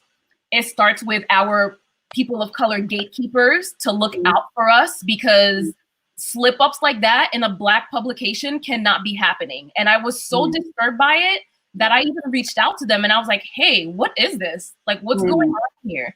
And I was so turned off by it that I was just like, I don't even want to work with them anymore. Like, and it was just, that was just like the constant thing, things happening in the internet. Like, I don't even want to work on set anymore. Like, I just want to just do my own thing and mind my business and creatively direct my own shoots.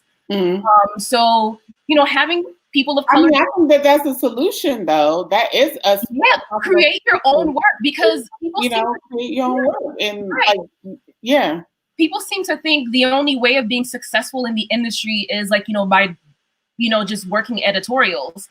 Like, Mimi and I do a multitude of different things besides just working on set. Like, Mimi teaches her classes online. Like, Mimi has a presence online. And she's just like myself, she's a great resource to other nail artists and other entrepreneurs. And I'm like, the fashion and beauty brands are not the only brands that exist out there that can potentially provide you an income. Like, if you can, creatively direct something and connect nails to like Earth Day or something, and collaborate with an eco-friendly brand that has nothing to do with nails, but you can figure out some type of a pitch or some type of a project to put together, you can get money from there. So you don't have to necessarily get money from the fashion and beauty world. So it's about just creating your own lane, not only having advocates in the industry that are going to vouch for you, that are in powers of position to place you in certain positions where, you can shine and you can succeed just as well as other non-Black artists can, but also creating your own lane and doing your own thing, and standing in your worth and your self-value, and being like, okay, well, y'all not gonna hire me. It's the same concept as build it and they will come, because you'll see the day something dope you do drops, and all of a sudden someone, let's say like a celebrity or something goes viral, and all of a sudden you're popping and you're getting this and this and here, they're gonna be flocking like roaches. Okay. I mean, and I think that is like the perfect example. Like, I feel like when everyone brings up Issa Rae, because it's so true, because if you don't see it, create it. You know? And at some point, like, that's what we have to do. If we don't see it, if we're not getting asked to be in the room, if we're not, like, it's like, let's create the room ourselves, know, and call it a day. Like, and then that way the dynamic shifts. And then you're standing back in your power, and you ain't waiting on nobody else. Right. So that kind of brings me to my next question for you guys. How have you guys been able to pivot during this time?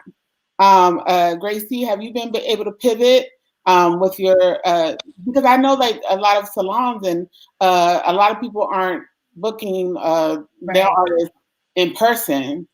No one is. How with these germs? We're gonna get to that in a minute too, because I want to ask questions about that as well. But go ahead.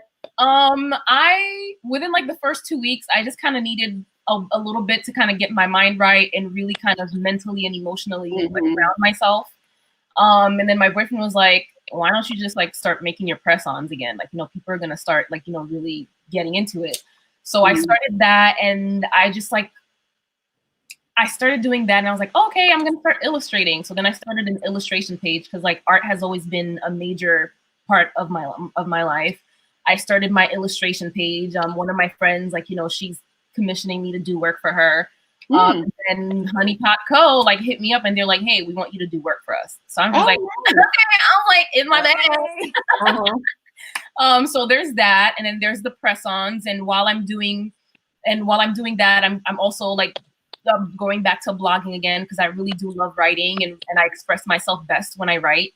And in the meantime, while I'm doing that, I'm trying to include women-owned small businesses as well in my product shots and in my posts and putting them back on my website.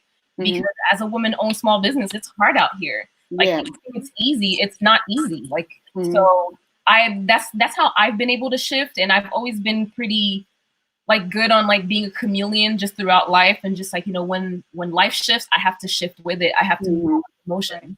So that's how I've been able to kind of really like try and sustain myself to the best of my abilities while, we're waiting for everything else, for outside to open. That's really smart. That's really smart. What about you? Get off punishment. So for me, and to piggyback off of what you said, Gracie, like a couple minutes ago, talking about like the 30 and 60 day net. In this particular situation, I was actually a little happy about it because the first month that went by, it was like, okay, I'm not working, so I know I won't be able to look forward to any kind of future pay. But when the checks that should have been paid a long time ago got paid late, like, oh, I got some money coming in, so I'm okay. But then, as the second month started to begin, I'm like, oh, all right, I guess we ain't getting no punishment no time soon. So what is I'm gonna do? So I decided to start doing my classes, and I'm actually in the middle of my week-long nail art week. So I've done one class every day for this entire week, and I've got 2 more classes tomorrow and Friday. So I've actually done really well with the classes, and I think I want to continue doing that because I really do want to teach. I don't want to be 50 years old, bending over trying to scrub the crust off of somebody's feet. Like I just, I'm gonna go more into that teaching lane. Wow, that's amazing. Education is definitely the lane to go. Yeah. If anybody's watching education, okay. Mimi, quick question: how are you teaching your classes though? Is it through Instagram or is it through like Zoom or? It's through Instagram. I have a private Instagram account, and so only the people who have paid. That is so smart. Yeah. So, but then, that asks me. So, you do it for a week. After that, do you then take everybody off so that if you have future classes, they can't just come right back in? Yeah, they all get removed. And the way that I do it is you can pick 1, 2, 3, 4, or 5 or all 5 classes. And so if you only do 2 classes, you're only granted access for those 2 classes, and then you get taken off. Genius. Oh my gosh. That is I love that. That's amazing. Okay, so as y'all know, everything closed. Everything, it is what it is. I was sitting there begging somebody to cut my hair I was like, I don't know how much further I can go with this. But anyways, how are you guys going to deal with safety issues when it opens back up? Have you guys put thought into that? Okay. I'm so upset that the governor of California, the man that I voted for, had the nerve to part his lips to say that the reason that COVID-19 spread in California was that it started in a nail salon. Where's the proof? At what salon? In what area? In what day? What time? What month? When? Wow. So now there is an organization who is suing the state on our behalf, basically say you're slandering our entire industry. You provided no proof, no evidence, no nothing. You're legitimately trying to put an entire industry of hard working people out of business. I think it's like 80,000, at least 80,000 nail technicians who are basically like, am I going to have a job to go back to? Right. Wow. I was so flabbergasted by that. I was like, oh, I was the nail salon. Right. That is wow. And he just said it so casually. This all got started because it happened in a nail salon. How do you know? Y'all don't even know what this disease is, let alone where it started. Y'all can't even give people a straight answer. Every week it's a different answer. Yeah. It started in my bathroom. But okay, so outside of that, have you thought to yourself how you will start to So yes, so the company Barbicide that makes tool disinfectant, they have now gone out and allowed people to get certified through them. And so I've already taken the COVID-19 certification. I have to go back and take my other certification. I'm going to go ahead and get certified. Then you have to go through, you're going to have to buy more gloves, more masks, more PPE covering. You're going to have to do all of these. You're going to have to take all of these extra steps to ensure the safety of not only your clients, but yourself. And, if you own a salon, your employees. I know of another salon that they're actually going to have people wait in their cars. And, there's no more like waiting in a waiting area. You're going to wait in your car until it's your turn. Then you're going to come in, get your service and leave. They're going to take extra steps as far, people should already in salons should already be cleaning and disinfecting after every single client, after every single person. You should be cleaning and disinfecting for at least 10 minutes. Especially if it's a pedicure bowl, it should be sanitizing and marinating all that gunk and whatever else and getting all that mess out for at least 10 minutes. So, we're going to have to take extra steps, getting face shields, getting plexiglass table, things to go on your table to protect you, if somebody else is sneezing or whatever else. But, if anybody has a cough, they can't come in. If somebody's coming into your salon, let me check your temperature real quick. Is it 98 point, what is it, 98.6 is the normal? Are you 98.8? You gotta go home. You 0.2 degrees over. Go home. I don't have time. Right. Wow. What about you, Gracie? What have you started thinking about doing? I started thinking about being okay with staying home. Oh, no. I quit. Oh. Bye, guys. Not doing nails anymore. No. I mean, same precautions. I mean, I bring fresh, clean tools anyways to do my clients' nails. I don't reuse dirty tools on my clients' nails. I always take my stuff home, Barbicide. Like I sanitize it first, then Barbicide it for 10 to 15 minutes. I'm like, I know it might like ruin my tools, but I was like, I'd be paranoid sometimes. Right. So my tools are always clean. I'm gonna make sure that I have masks for my clients, make sure that the gloves are on deck. And if you're sick, I don't care if you think you're okay. If you don't think you're okay, you are going home. And you will be charged your full fee for showing up sick. I'm not playing these games anymore. Like I'm not. And it's for my safety and it's for your safety. It is for public safety.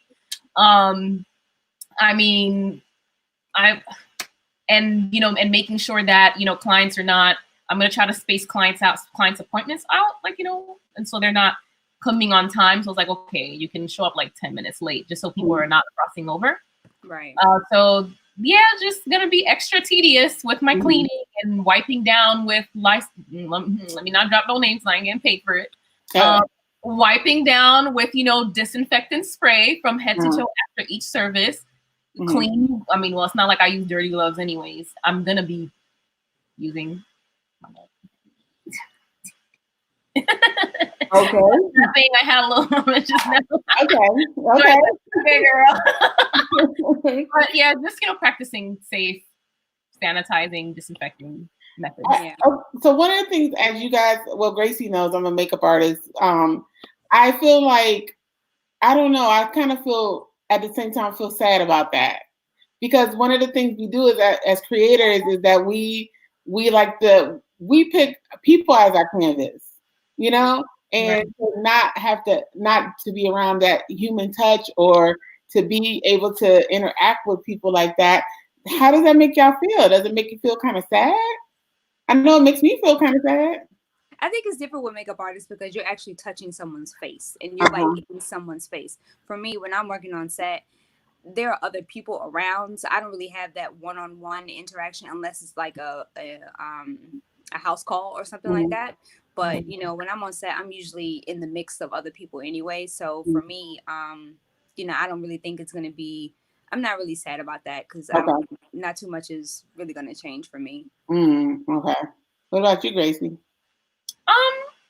I miss my clients, yes, but I'm also enjoying my time off as well. Amen to that. Yeah. I'm just saying, I love y'all, but I need it this time. Oh my gosh. Yes. I feel you. I understand that. Yes. Yes. I'm enjoying Wow. my baby and my husband. So What you say? I'm enjoying the extra time with my husband and my baby boy. Wow. Do any of you guys work in salons, or Mimi, do you work in salons? You guys are both on set freelancers? I'm independent. I don't work for a salon. I just work for myself. I have like my own little office space that I rent out that I have my clients myself. Oh, okay. I left the salon scene like 2 years ago because I was like, ooh, this is not where like people be crazy.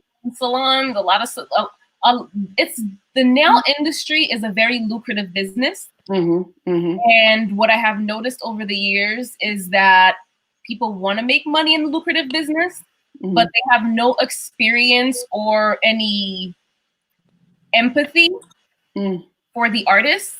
And they also don't know anything about the business side of the business. All they see is the money making opportunity. And so they start these businesses, but you know, like both of the salons that I've worked at, like the first one was like, it was crazy terrible. Like it was terrible. It's like a posh, like, you know, little foofy nail salon in New York City, but the experience was terrible. Like the way they treated us was shit.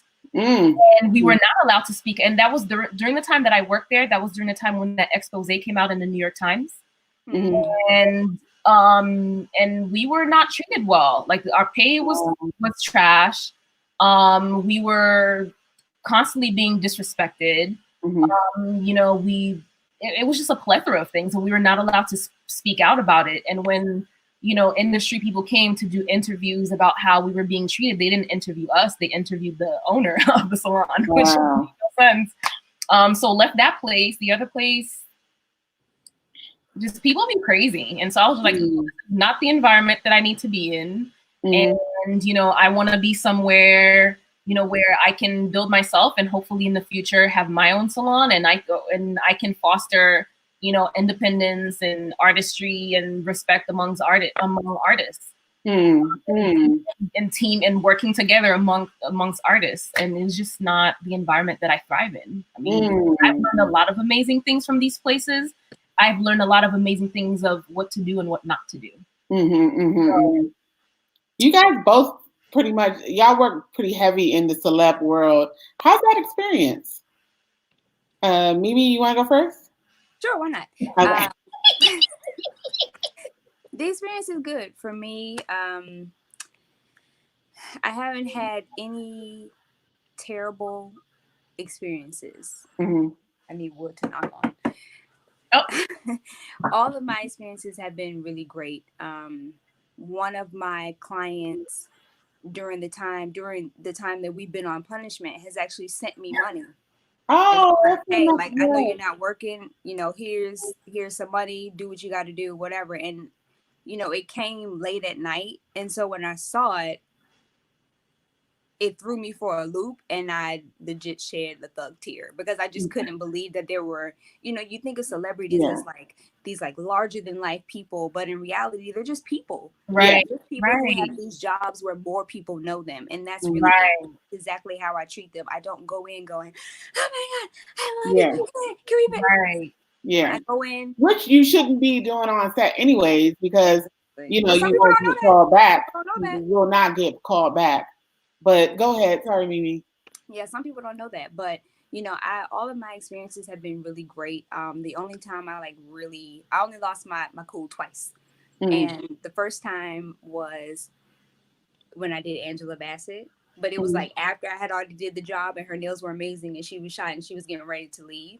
That's my soror. And so I had to ask her publicist, like, do you think she would take a picture with me? And she's like, yeah, girl, she'll take a picture with me. I was like, yes. So, you know, I had that moment with her, a fangirl a little bit then. And the second time I had a fangirl moment was during the Ivy Park shoot, because I was just sitting there, you know, watching everything happen. I would probably be the same way. Right. Look, y'all, okay, technically we aren't supposed to get fanned out, but come on, we all have had an experience where we're like, oh my gosh, I can't believe that this person is right here and I am working with them. So when you with Angela Bassett and Beyonce, you get a pass, girl. Okay, so I get it. You gotta print that moment in time. So yeah, so I get it. Yeah, those are my only 2 times where I like lost it. Everybody else, I'm just like, oh, they're just a person, they're cool, and everybody's been. I mean, not like downplaying, but it's just like I didn't really like feel the media like. Yeah, no, I get it. Trust me. How about you, How about you, Gracie J? The only fangirl moment I've ever had, and I feel the same thing Mimi just said. That's how I feel. I've never been like, oh my God, celebrities. I'm just like, okay. Listen, I grew up in a Haitian household. We were told, like in Creole, we say "pa achete figi moun," meaning you don't buy people's faces. Okay. Don't be always all up in people's face, like don't be a kiss ass, don't be a brown nose, basically. And that's something that Haitian people stand by strong. So I've always just been like, okay, these are people just like me, and just like Mimi just said, you just happen to be known by more people than I am. Right. But the only person that I've ever fangirl over was Pat McGrath. Okay. Yeah. Well, yeah. That's another one to add to the list. Yeah, for me to see, because it's not because of the way that we are treated in the industry. It was very rare to me to see this woman who's in the industry that's like doing it. Yeah. And like the amount of respect people have for her artistry and for her as a Black woman, I was like, oh my God, like, if she can be here, then that means there's room for other people like me to be this too. And for my work to be, to be represented. And I saw her backstage Fashion Week, and I tried to talk to her, and she kind of like, I'm not gonna say she played me or nothing, but Fashion Week. She didn't play me. It was busy, but like the way she kind of like played me off was like really polite. So I was like, I'm not gonna take it personally. But in the background, she was probably like, yeah, like I don't know, but we're gonna give her a pass. It was Fashion Week. She gets a pass. If she actually wasn't even rude to me, but I was just like, you know what, it's Fashion Week, it's busy. And she's probably looking at me like, who's this girl fangirl? You're not supposed to be doing this anyways.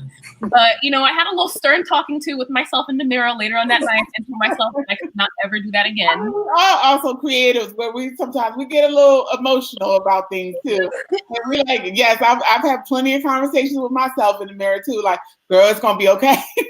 Girl, it's gonna be okay. You're gonna make it. You're gonna be all right. Just come on now. Let it go. Move on to the next. Guys, I really so in about 8 minutes we're gonna go into questions. But I really want to hit this one. How do you guys negotiate your rates? I mean, because I know Mimi, you said you have an agent, but you were probably doing it beforehand. How were you solidifying the highest rate possible for yourself and standing by your numbers? And especially now since COVID is going on, a lot of people probably will come out the gate and probably will use that as a situation to lower people's rates, So how are you guys handling that situation? Mimi, you can go first this time, girl. Well, before I got my agent, people would, or clients or whoever would ask me about, what my rate was. Number one, the first question is, what's your budget? Because I have a number in my head, but if let's say my rate is $750 and their budget is $1,500, I'm not going to tell you $750 because then I'm just talking myself out of $750. So I'm going to ask you what your budget is. But if some people don't play that game, so they go back, oh, well, just tell us what you were thinking. What's a ballpark figure? I always ask my friends who have been in the industry. I ask them, okay, I got this person. They want to know what my rate is. This is the job. I give them the details. What do you think is a good rate for that? And then when they give me the rate, I take that rate and I add $500 to it. Okay. And then I send it to them. Because at this point, you can start really high. It's just like negotiating. You can start really high. And then if somebody was like, oh, if I tell them $1,500, they're like, oh, well, we really only had, $1,250. It's like, well, I was only thinking $750, so I'll take that extra. Like, okay, that's fine. I'll do it for $1,250. Yeah, that's a good tactic. Y'all, listen, that was a great move. But go ahead, Gracie J. Same thing. When people ask me this question all the time, I'm always like asking for their budget first. because 9 times out of 10, their budget's gonna be way above what you would have told them that your rate was. And I'm not about to get caught out here not being paid the same amount that these other girls are getting paid. Okay. So, yeah, bro. Let's just get all the way real. There have been so many times where I have said what my rate has been because of what someone else has told me that someone else has gotten paid. And if I give them that rate and they come back with, oh, well, we didn't have that. So, well, you paid. Yeah. Yeah. Well, that was one of my questions. That was one of my questions for you guys is how do you combat getting paid differently than your white counterparts? Yeah. I don't like it and I don't appreciate it. But at this point where I am, my work stands for itself. My work speaks for itself. So, you know, if you want to go pay her $2,000, but you only want to pay me $1,000, then you're gonna have to do a whole lot of retouching in post. But with me, you're gonna get something that's very clean, and you don't have to do anything. Yes. That's my thing. I stand behind my work. My work is clean and crisp, and you are not going to find anybody that does it better than me for the time that you need it right now. So you need to pay what I want, pay what I'm asking for, quality work, or you can go pay somebody else. That's how I feel. Yes. And then also, like, how do you guys? Are you guys willing to walk away from it? Absolutely. No matter the job, though. No matter the job. You know what I mean? Because you know how some people they're so like they want the job. They want the job so bad that they're willing to just be like, okay. No, because the minute you take a job where they've already degraded you because they don't want to pay what you owe, you've now degraded yourself. Yes. So I'm not going. I'm not going to take a job because you don't want to pay me what I'm worth. Right. Let's be clear. You reached out to me. So you saw something on my page or on my website that you thought, hey, this aligns with the brand that I'm representing. So let's get her. You wanted me. And can you find another manicurist? Absolutely. But she's not me. So you can either pay what I'm asking or you can't and you can buy. Yes. There's a million jobs. Yes. The door. Yes. I'm happy to hear that. Yes, wash hands. Yes. Yeah. So I think we have Gracie, did you answer that question? You showing up in Mimi done said everything that you said the door. That's it. That's the answer. That's it. I don't have no appointments. Yeah. Sorry, I don't know who that is. Gotcha. Let's go ahead and open the floor up for conversation, for questions. There's a pro to COVID-19 from a financial perspective because more sanitation equals more money. Thoughts? That's a great question. I agree. And, you know, with Barbicide doing all of these extra additional certifications, you can go through and be like, I'm certified. So I'm going to be clean. So I'm going to go ahead and tack on some extra money because I am certified. Or you can go with somebody who's not certified and then you can kind of figure that out. Okay. How do you feel the same way, Gracie J? I'm so sorry. I don't even know who that is. Probably like FedEx or something. It might be a check. It's not no check. It's not no check. I know.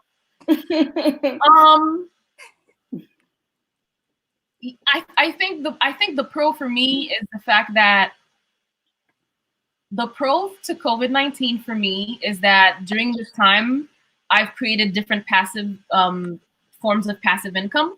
Oh, great. Yeah. So now that, you know, people have realized, oh, okay, you know, I can get, oh my God. It's okay. Don't worry about it.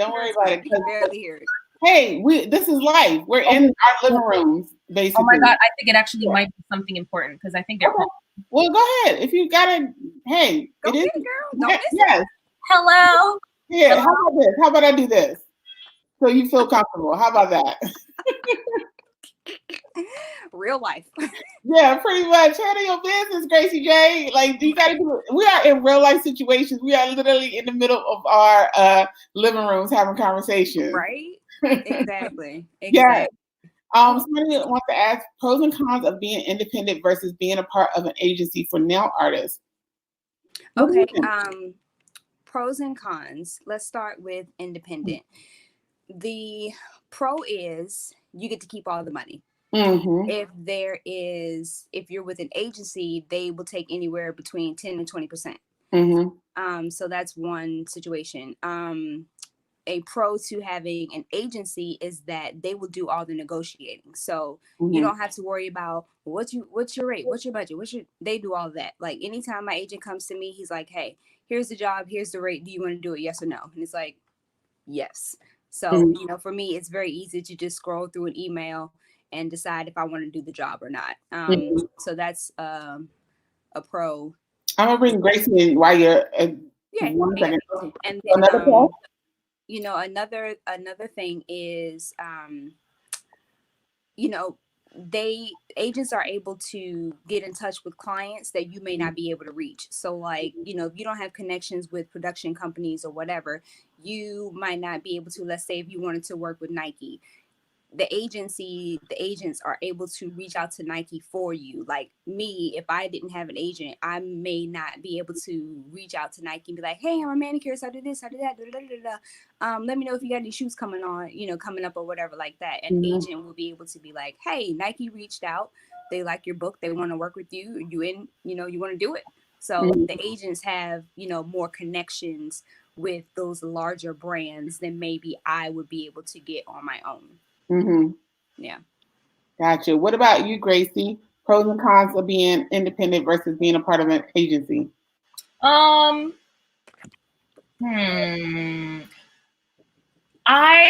haven't really had the best of luck with agencies. I don't know if it's something about me. I don't know if it's me. I don't know if, at some point I actually thought I was like blacklisted or something. And I was like, I don't know for why. And I don't care for why. Because either way, I'm going to get this money. Okay. But either way, we're going to get this money. But I haven't had the best of luck with agencies. It's at some point I was represented, and at the time they were getting me like a job a month for like an editorial at like $150. Meanwhile, I was booking jobs left and right on my own for larger rates. So for me, I don't feel like an agency is the best approach for me as an artist and in what I'm trying to do and in the lane that I'm trying to pave. I feel like for me individually, a manager would be best. A manager, like someone who would help me, like, and that's what a lot of people don't understand the difference of, like agencies, manager, like, a manager will, really work to build your brand and work to your best interest. Whereas a lot of times, agencies will be like, okay, well, it's money. So, this is the job. Whereas like, a manager would really be kind of like a manager would manage an artist, where they would be responsible for, shaping and helping the trajectory of your career get to where you want it to get. You know what I'm saying? Me personally, I just haven't had the best of luck with agencies. So for now, I'm just like, you know what? I don't really want to be agency represented. I think I just want to build my relationships myself, and hopefully in the future even build my own agency with the connections that I have, and to help other artists, because I don't know, I just be tired of these folk. I think as an artist, you just have to see who are you as a person? What is your temperament? And then make a decision. Like, are you someone that, like feels better being with the agency, or are you someone that, wants to rock it out on their own? I think it just depends on, on you. And like, I think agencies like handling your paperwork, you know what I mean? Like that kind of thing. So it's like, definitely it's room for everyone, and it just depends on you. Right. You want. And no one do the same thing the same way. Like Mimi is like very like, successful in the field, in her own right, in her way, and I am in my way. Yeah. And we're coexisting in the same space, doing the same craft, but we've gone about things a little bit differently. So don't look to necessarily doing things the same way somebody followed their trajectory, because what's going to work for you is what's going to work for you. Yes, you can say that again. What's a great way to vet agencies to represent you, Mimi? I actually did a seminar on how to get representation. So here's a little free tidbit. You can find an agency and take a look at the manicurists that they have on their roster and see if it's some way that you can fit in there. If you find that there are agencies that have someone on staff that kind of does what you do, you probably don't want to go to that agency because they're going to go with the person who's already signed first versus trying to get you jobs. And that's just the nature of the game. So, you know, look up agencies and see how many manicurists they have and then kind of make a decision based on that. Okay. Gracie? I agree with Mimi because when I was looking for agencies, that's what I was doing too. I was going through different agencies, looking at their roster, looking at, you know, who the manicurist was, what their work was like, if they even had a manicurist, and just putting together a media kit, putting together a website with my portfolio on it and having that ready for them. I mean, I never heard back, but what else? I mean, look, when I moved to LA, I sent out all of that stuff. I sent that out to about 20 agencies. I got 2 responses and 1 interview. And the interview that I did do was for an agent who had just got to the agency and she wasn't even sure if they were going to take on a manicurist. So, you know, you could do all of that and still not get a response. Luckily, the agency that I am with, they reached out to me. Yeah, okay, gotcha. Yeah. What advice would you guys give someone that is just starting in the industry? Let's go with, I'm gonna go with Gracie first with this one, if that's okay with you.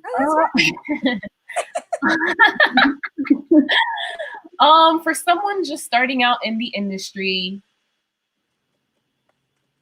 I mean, figuring out what exactly your goal is in the industry, figuring out what you're trying to do in the business, what lane what are you exactly, are you trying to, you know, do editorial work, celebrity work, ads, campaigns, like, you know, what exactly are you trying to get into?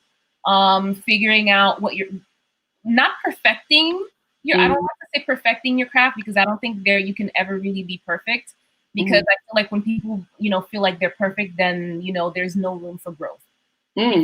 Once you decided that, oh, you know, I'm perfect, and you stop learning and you stop you know, being willing to learn new things. And I think that's like the problem that I've seen in a lot of like professionals in the industry, whether there are people who work at, you know, in salons, like, you know, or chop shops, or people in the professional industry. Just constantly practicing your craft and, you know, bettering your craft, collaborating with other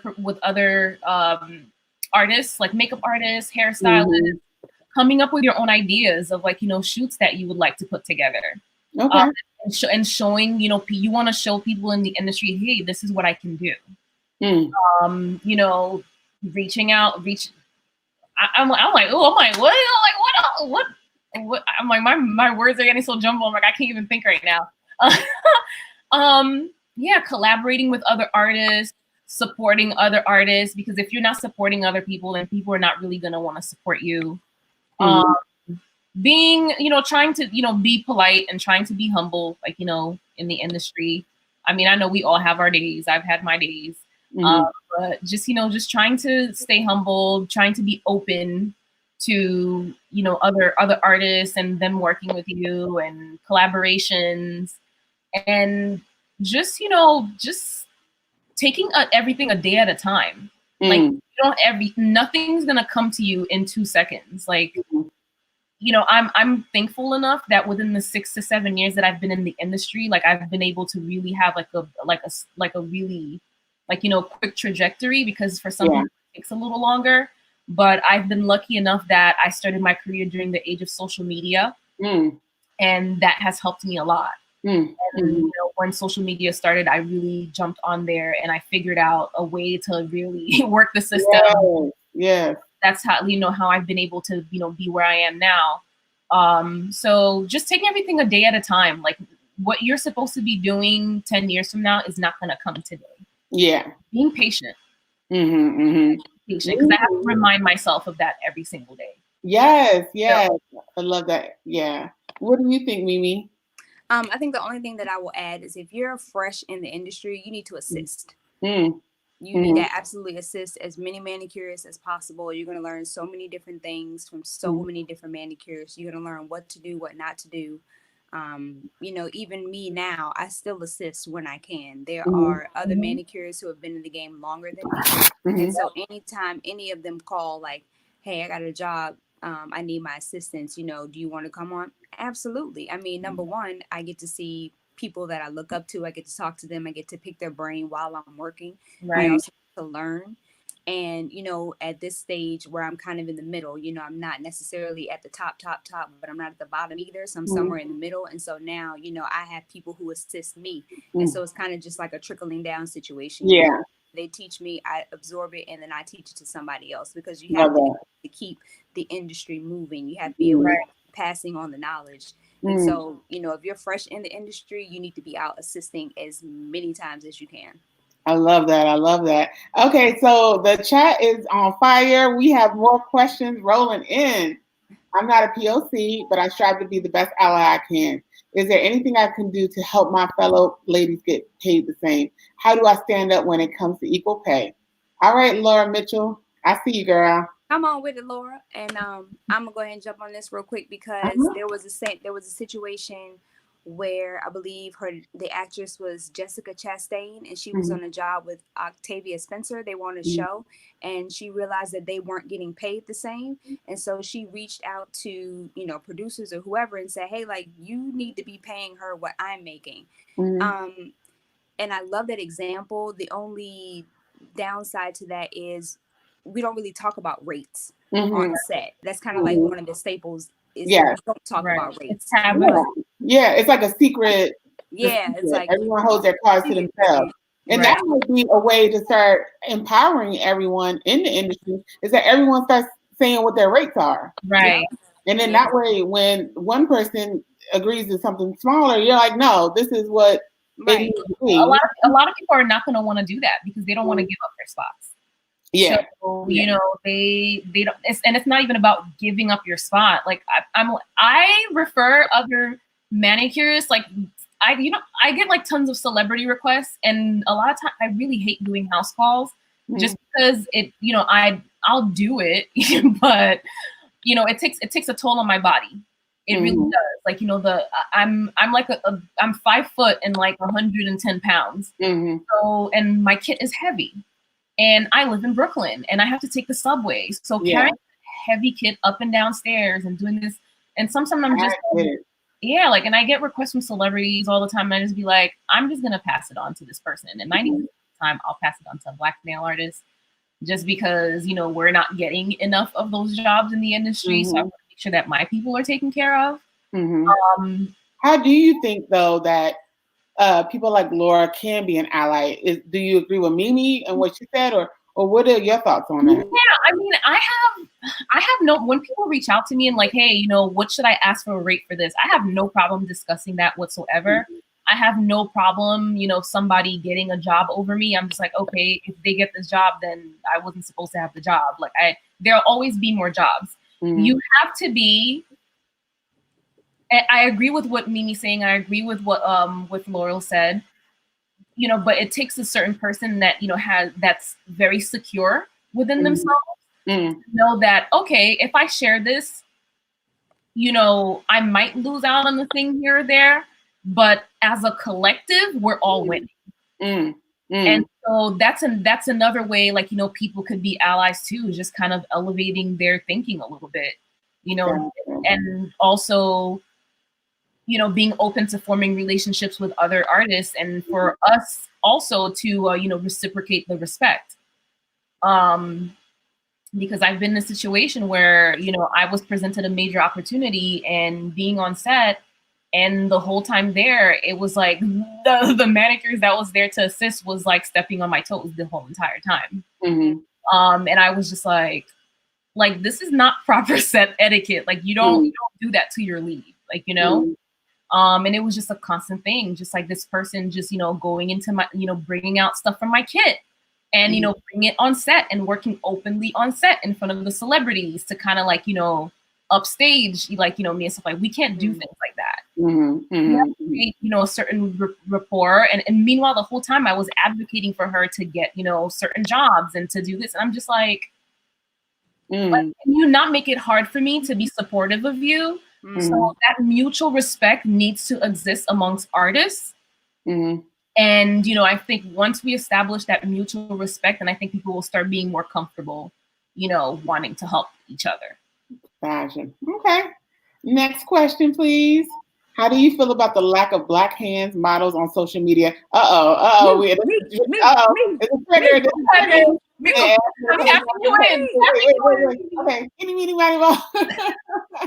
a couple months ago, I went on this entire rant about that exact point. I could put, Gracie can put vagina on a nail, post it, then someone else can go and put vagina on a nail, post it, and the person who, the person who is white is going to get the larger push behind that. And I couldn't, and I went and I couldn't understand why that is. Why is it that, you know, something that's on a white hand gets pushed forward more than something that's on a Black hand? And I came up with an answer. The reason that this happens is because when you look at art on a white hand, this disappears. All you focus on is this. When you see art on a Black hand, you look at the hand because the hand tells a story. You look at everything, the wrinkles, the coloration. You look at all of those things. When you take art and you put anything, you put this on a white wall, all of your focus goes to this. When you put this on a Black wall, the focus now becomes, how does the Black play into That's why when you see runway shows and you see all the white models, when they have the same makeup, you have to like really look to be like, is that or is that?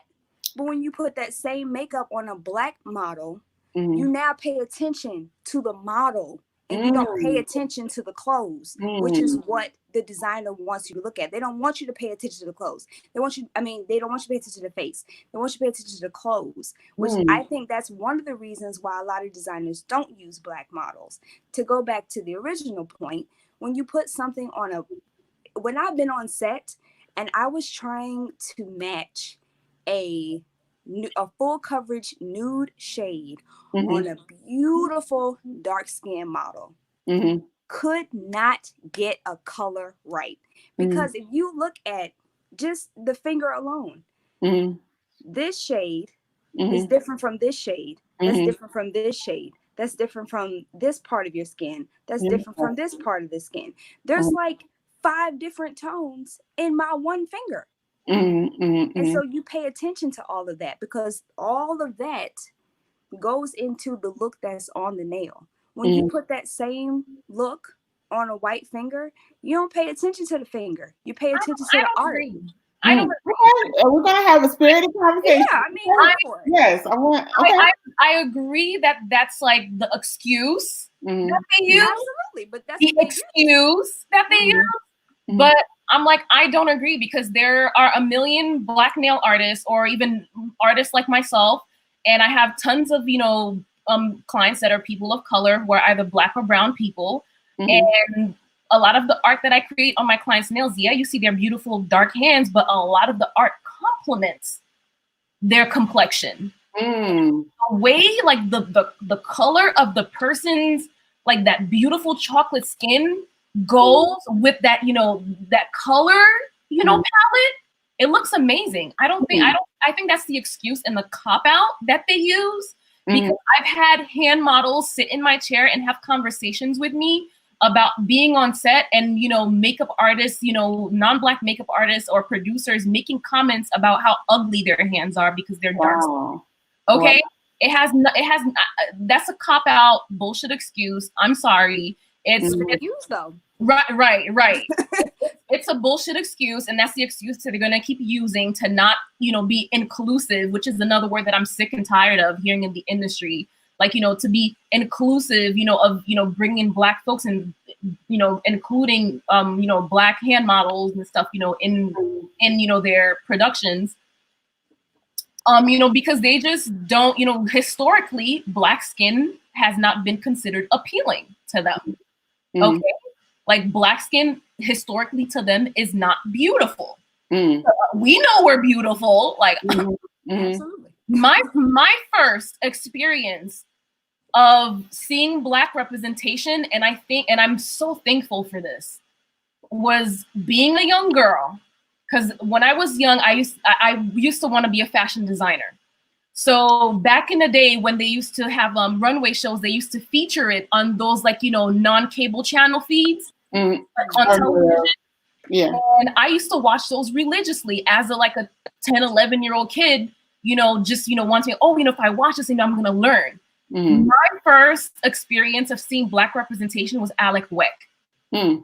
So to me, as a young girl, that has been what Black beauty is to me. Okay, like a bald-headed, dark-skinned Black woman. That's what of what Black beauty has been to me. So for me, my experience has been different, growing up.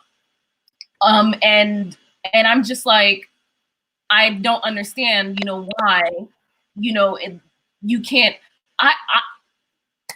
Whoosh.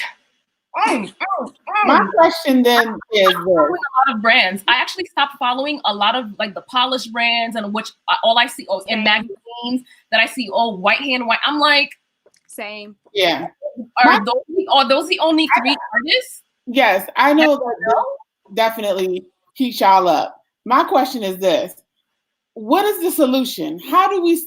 Because that's what my whole summit is about. It's about finding solutions. You know what I mean? How can we advocate? How can we change this field so that we are included in the conversation, or are we making our own field? You know what I mean? Like what do we do? You know what I mean? I say we make our own field. I want to start coming up with solution-based answers for this. How?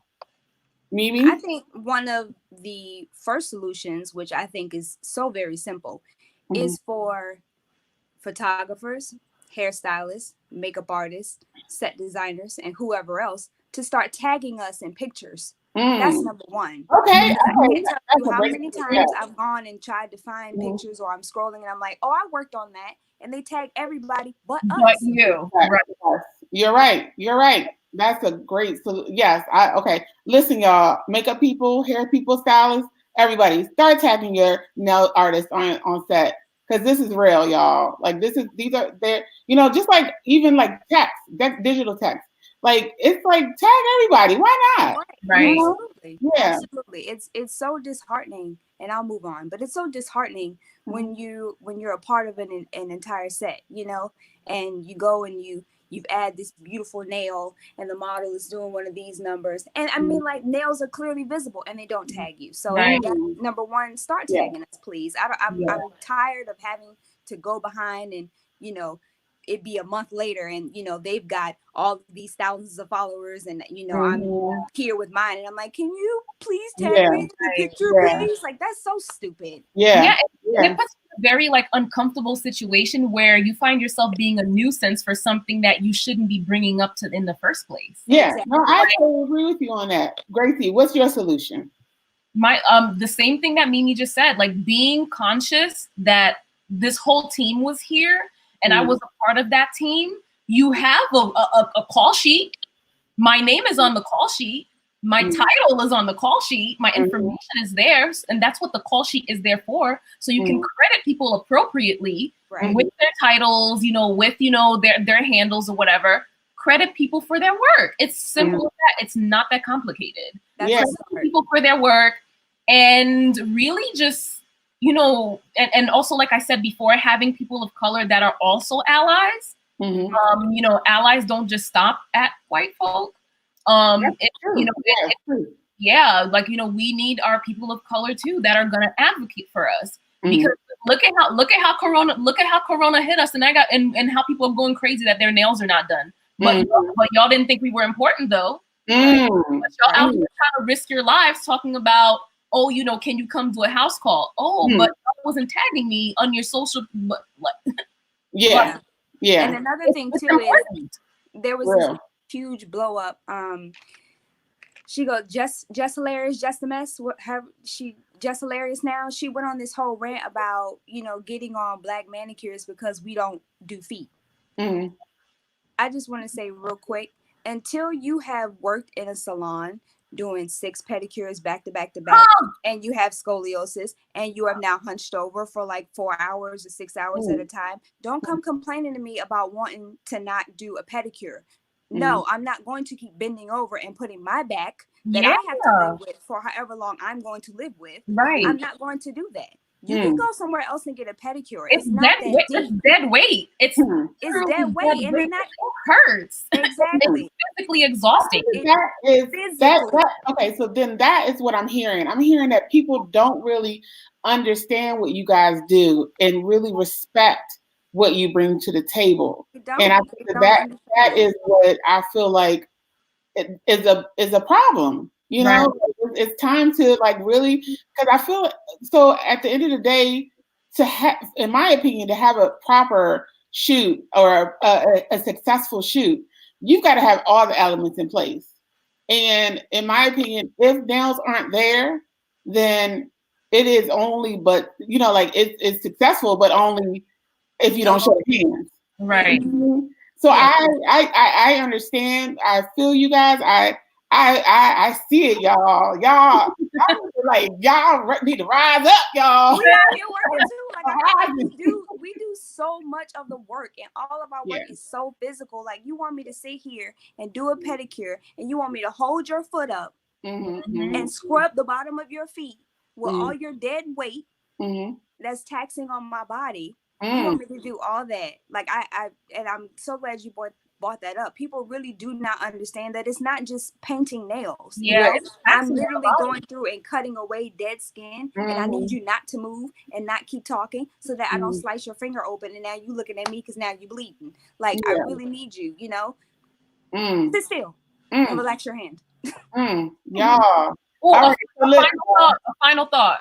Yes, that was like exactly what I was going to say, JC. I said JC. Y'all got me all flustered now. Gracie J.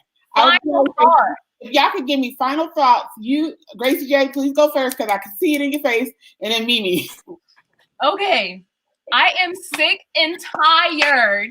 I am sick and tired of this narrative of people balling up all black nail techs and all black nail artists in one little basket talking about, I don't go to black nail techs and I don't support black nail tech because of this. Meanwhile, y'all are still getting your ass beat at the chop shops, okay? And you're still showing up talking about, they always want this, they always want that, blah, blah, blah. I'm sorry, but as a nail artist, I do have standards, and I'm sorry, but I'm not sorry for having standards and wanting to attract a certain type of clientele. Okay, because when y'all go to the Louis Vuitton store and y'all getting followed around in the store, y'all don't complain about that. Y'all still will show up to the Louis Vuitton store and still buy a purse. All right. So first of all, I am, I can very much so decide what type of clientele I want to take. And a lot of us have been taken advantage of so much by clients. Our time and artistry and our rates have been disrespected so much. And this is why a lot of nail artists put so many steps and measures into place of getting an appointment with them because they're sick and tired of people wasting their time, being disrespectful, and expecting, because you're a black nail artist, because you're a black nail tech, you're supposed to put up with the bullshit. I say not today. Not today. Stop talking about, you got to put a deposit. Yes, I don't do that, but to the nail artists and the nail techs that do that, if that's the way they operate their business, let them operate their business how they see fit for themselves. Because while we are here to service you, we are also here as business people to look out for our best interest. Yes. Okay? Yes. We're not nobody's slaves. We're not nobody's maids or whatever. No shade, to people who are service workers. Y'all should have respect for them too. If you don't like our prices, you don't like our stipulations, go somewhere else. You have every right to give your money to somewhere else. But stop chastising us, whoever you are, but also the Black community. Stop doing that. Stop posting up stuff on social media talking about this is why I don't support Black nail techs and bottling up one experience and making that the description for everybody else, because we are not all your bad experience. Okay? And stop telling us we want to support Black business, but you want to show up, pay a $200 service, but give us a 5% tip. That is not supporting Black business. Okay? Let's do that right there. To the nail artists that are watching this, y'all need to recognize that too. It's actually disrespectful to me when a client shows up and they're gonna give me a 5% tip on a $200-something service. I will absolutely not take you anymore as a client, because you're not coming to a chop shop. And it's disrespectful to me for you to sit here in my chair to be like, oh my God, you did such an amazing job, blah, blah, blah, this and that, but you're gonna give me like a penny on top. If you don't have, I understand people have budgets. I have budgets too. This is why if I have the money to go out with my friends and pay accordingly and not penny pinch, I will not go out. If I don't have the money to go to my esthetician, who I go to every single month, to pay for my facials and give her a 20, 25, or 30% tip, I will not go. Because, and you have to recognize the time and the effort and the love that we put into our services. But we're not only doing that, we're sitting here as your therapist. We're listening to all your problems. No, I'm serious. Like, and I love that. I love that about myself. I love talking to my clients. I love these conversations. But take note of the emotional and spiritual load that we have to sit there and take from every person day after day after day after day for 8 hours straight a day, and how taxing it is when you get home. You can't even get on the phone to speak to your loved ones because you are spent. All your energy to your client. If you want to support Black businesses, do not support us halfway. Support us thoroughly. Because when y'all pop up at the white nail salons, I know y'all giving 20%. Sorry. Was that a hand clap? That was a car outside. Let me give Mimi a last. I want Mimi to have her say too. Gracie, you okay, girl? You okay? Cool off, girl. Cool off. For me, my final thoughts, just to wrap it all up. Number one, please tag us in pictures. We don't want to have to go behind and ask, like, can you tag? It's dumb. And tag us in the caption and in the photo. Thanks. The next thing is, be mindful of what's happening around you. So, if there are industry people who are here and you're on set with us, don't make blanket statements about all Black techs do this, because we don't. Like, I'm sure before today, people didn't know who I was, and that's fine. I'm gonna eat regardless. But don't lump me in your category because you had one bad experience. Until you had an experience with me, don't lump me in with someone else, because I can guarantee you, if you have an experience with me, it's going to completely change the way that you view Black nail techs. And on the subject, when it comes to celebrities, I really wish that more celebrities would take a chance on Black nail techs. I see them that have Asian nail techs, like they'll have a Black makeup artist, a Black hairstylist, and then they'll have an Asian nail tech. Burns me up in my soul. And I realize that they probably just don't know that we're here. We are here. We're here. We're here. Like, please, we're here. So, if there's ever a time to try a Black nail tech, now after COVID-19 is over and we are allowed back outside, call one of us. Don't try to be cheap though. Okay. Try to be cheap. But I truly do support. If you're going to support fully. Be there, even if you can't financially support. A simple repost on Instagram, a repost on Twitter. Coming through with a comment or something like that. That also helps as well. Because when it comes to engagements, if we have good engagements, we can take that to a brand and possibly get more brand partnerships and brand sponsorships. So if you're going to support us, if you can't support financially, please support by reposting or whatever. And, just show love wherever you can. And if you have a question I know my DMs are always open. If you have a question about a service, or, you want to know how to get into the industry, or want to know, what's the best way to do this or whatever, please just hit one of us up. Like, just don't lump us all in the same category, because we're not all the same. Ooh, y'all brought, okay. Y'all, I swear, this was lively and I loved it. Thank you guys. Thank you. You're welcome. Thanks for having me. Thanks for having us, Joy. Thank you for having us. Yes, thanks for having us. No problem. Yeah, y'all. Okay, so I went to school today. Y'all taught me some things as well. Hey, I love it. Look, y'all, I'm very appreciative that you guys came on today. The ABE Summit is all about solutions, and I'm glad that you guys started dropping some solutions and start, because I mean, like at the end of the day, we all know that stuff happens to us. What we're gonna do about it? You know what I mean? How we going forward? What is the solution? And that's what I want. I want us, because after the doors open up, we need to come out the gate ready. Be ready to walk on through. Ready, okay? Come that check. Okay, we all about solutions here at the ABE Summit, and it's just like, so let's do it, ladies. So thank you guys so much for coming on today. I appreciate it. Thank you. Oh my gosh, I gotta have y'all back again, okay? I really have to, because y'all like Mimi, because I know Mimi comes with the smoke. I think both of y'all do. Okay, how about that? Okay, so yeah. So I want to tell everyone, I'm gonna say good night, ladies, but I want to stay on and say bye to everybody. Okay. Y'all. Bye. Okay, y'all. Yeah, that was real. Okay, that was the last one for today. I just want to say thank you to everyone that tuned in. Y'all have been rocking with me since day one. And if y'all are new today, thank you for rocking with me all day. Or if you just came on, thank you for rocking with me. I'll be back tomorrow for 11 a.m. For the third and final day. Can you believe it's almost over? The ABE is almost over. ABE Summit's almost over. And I'm actually really sad about that. That was amazing.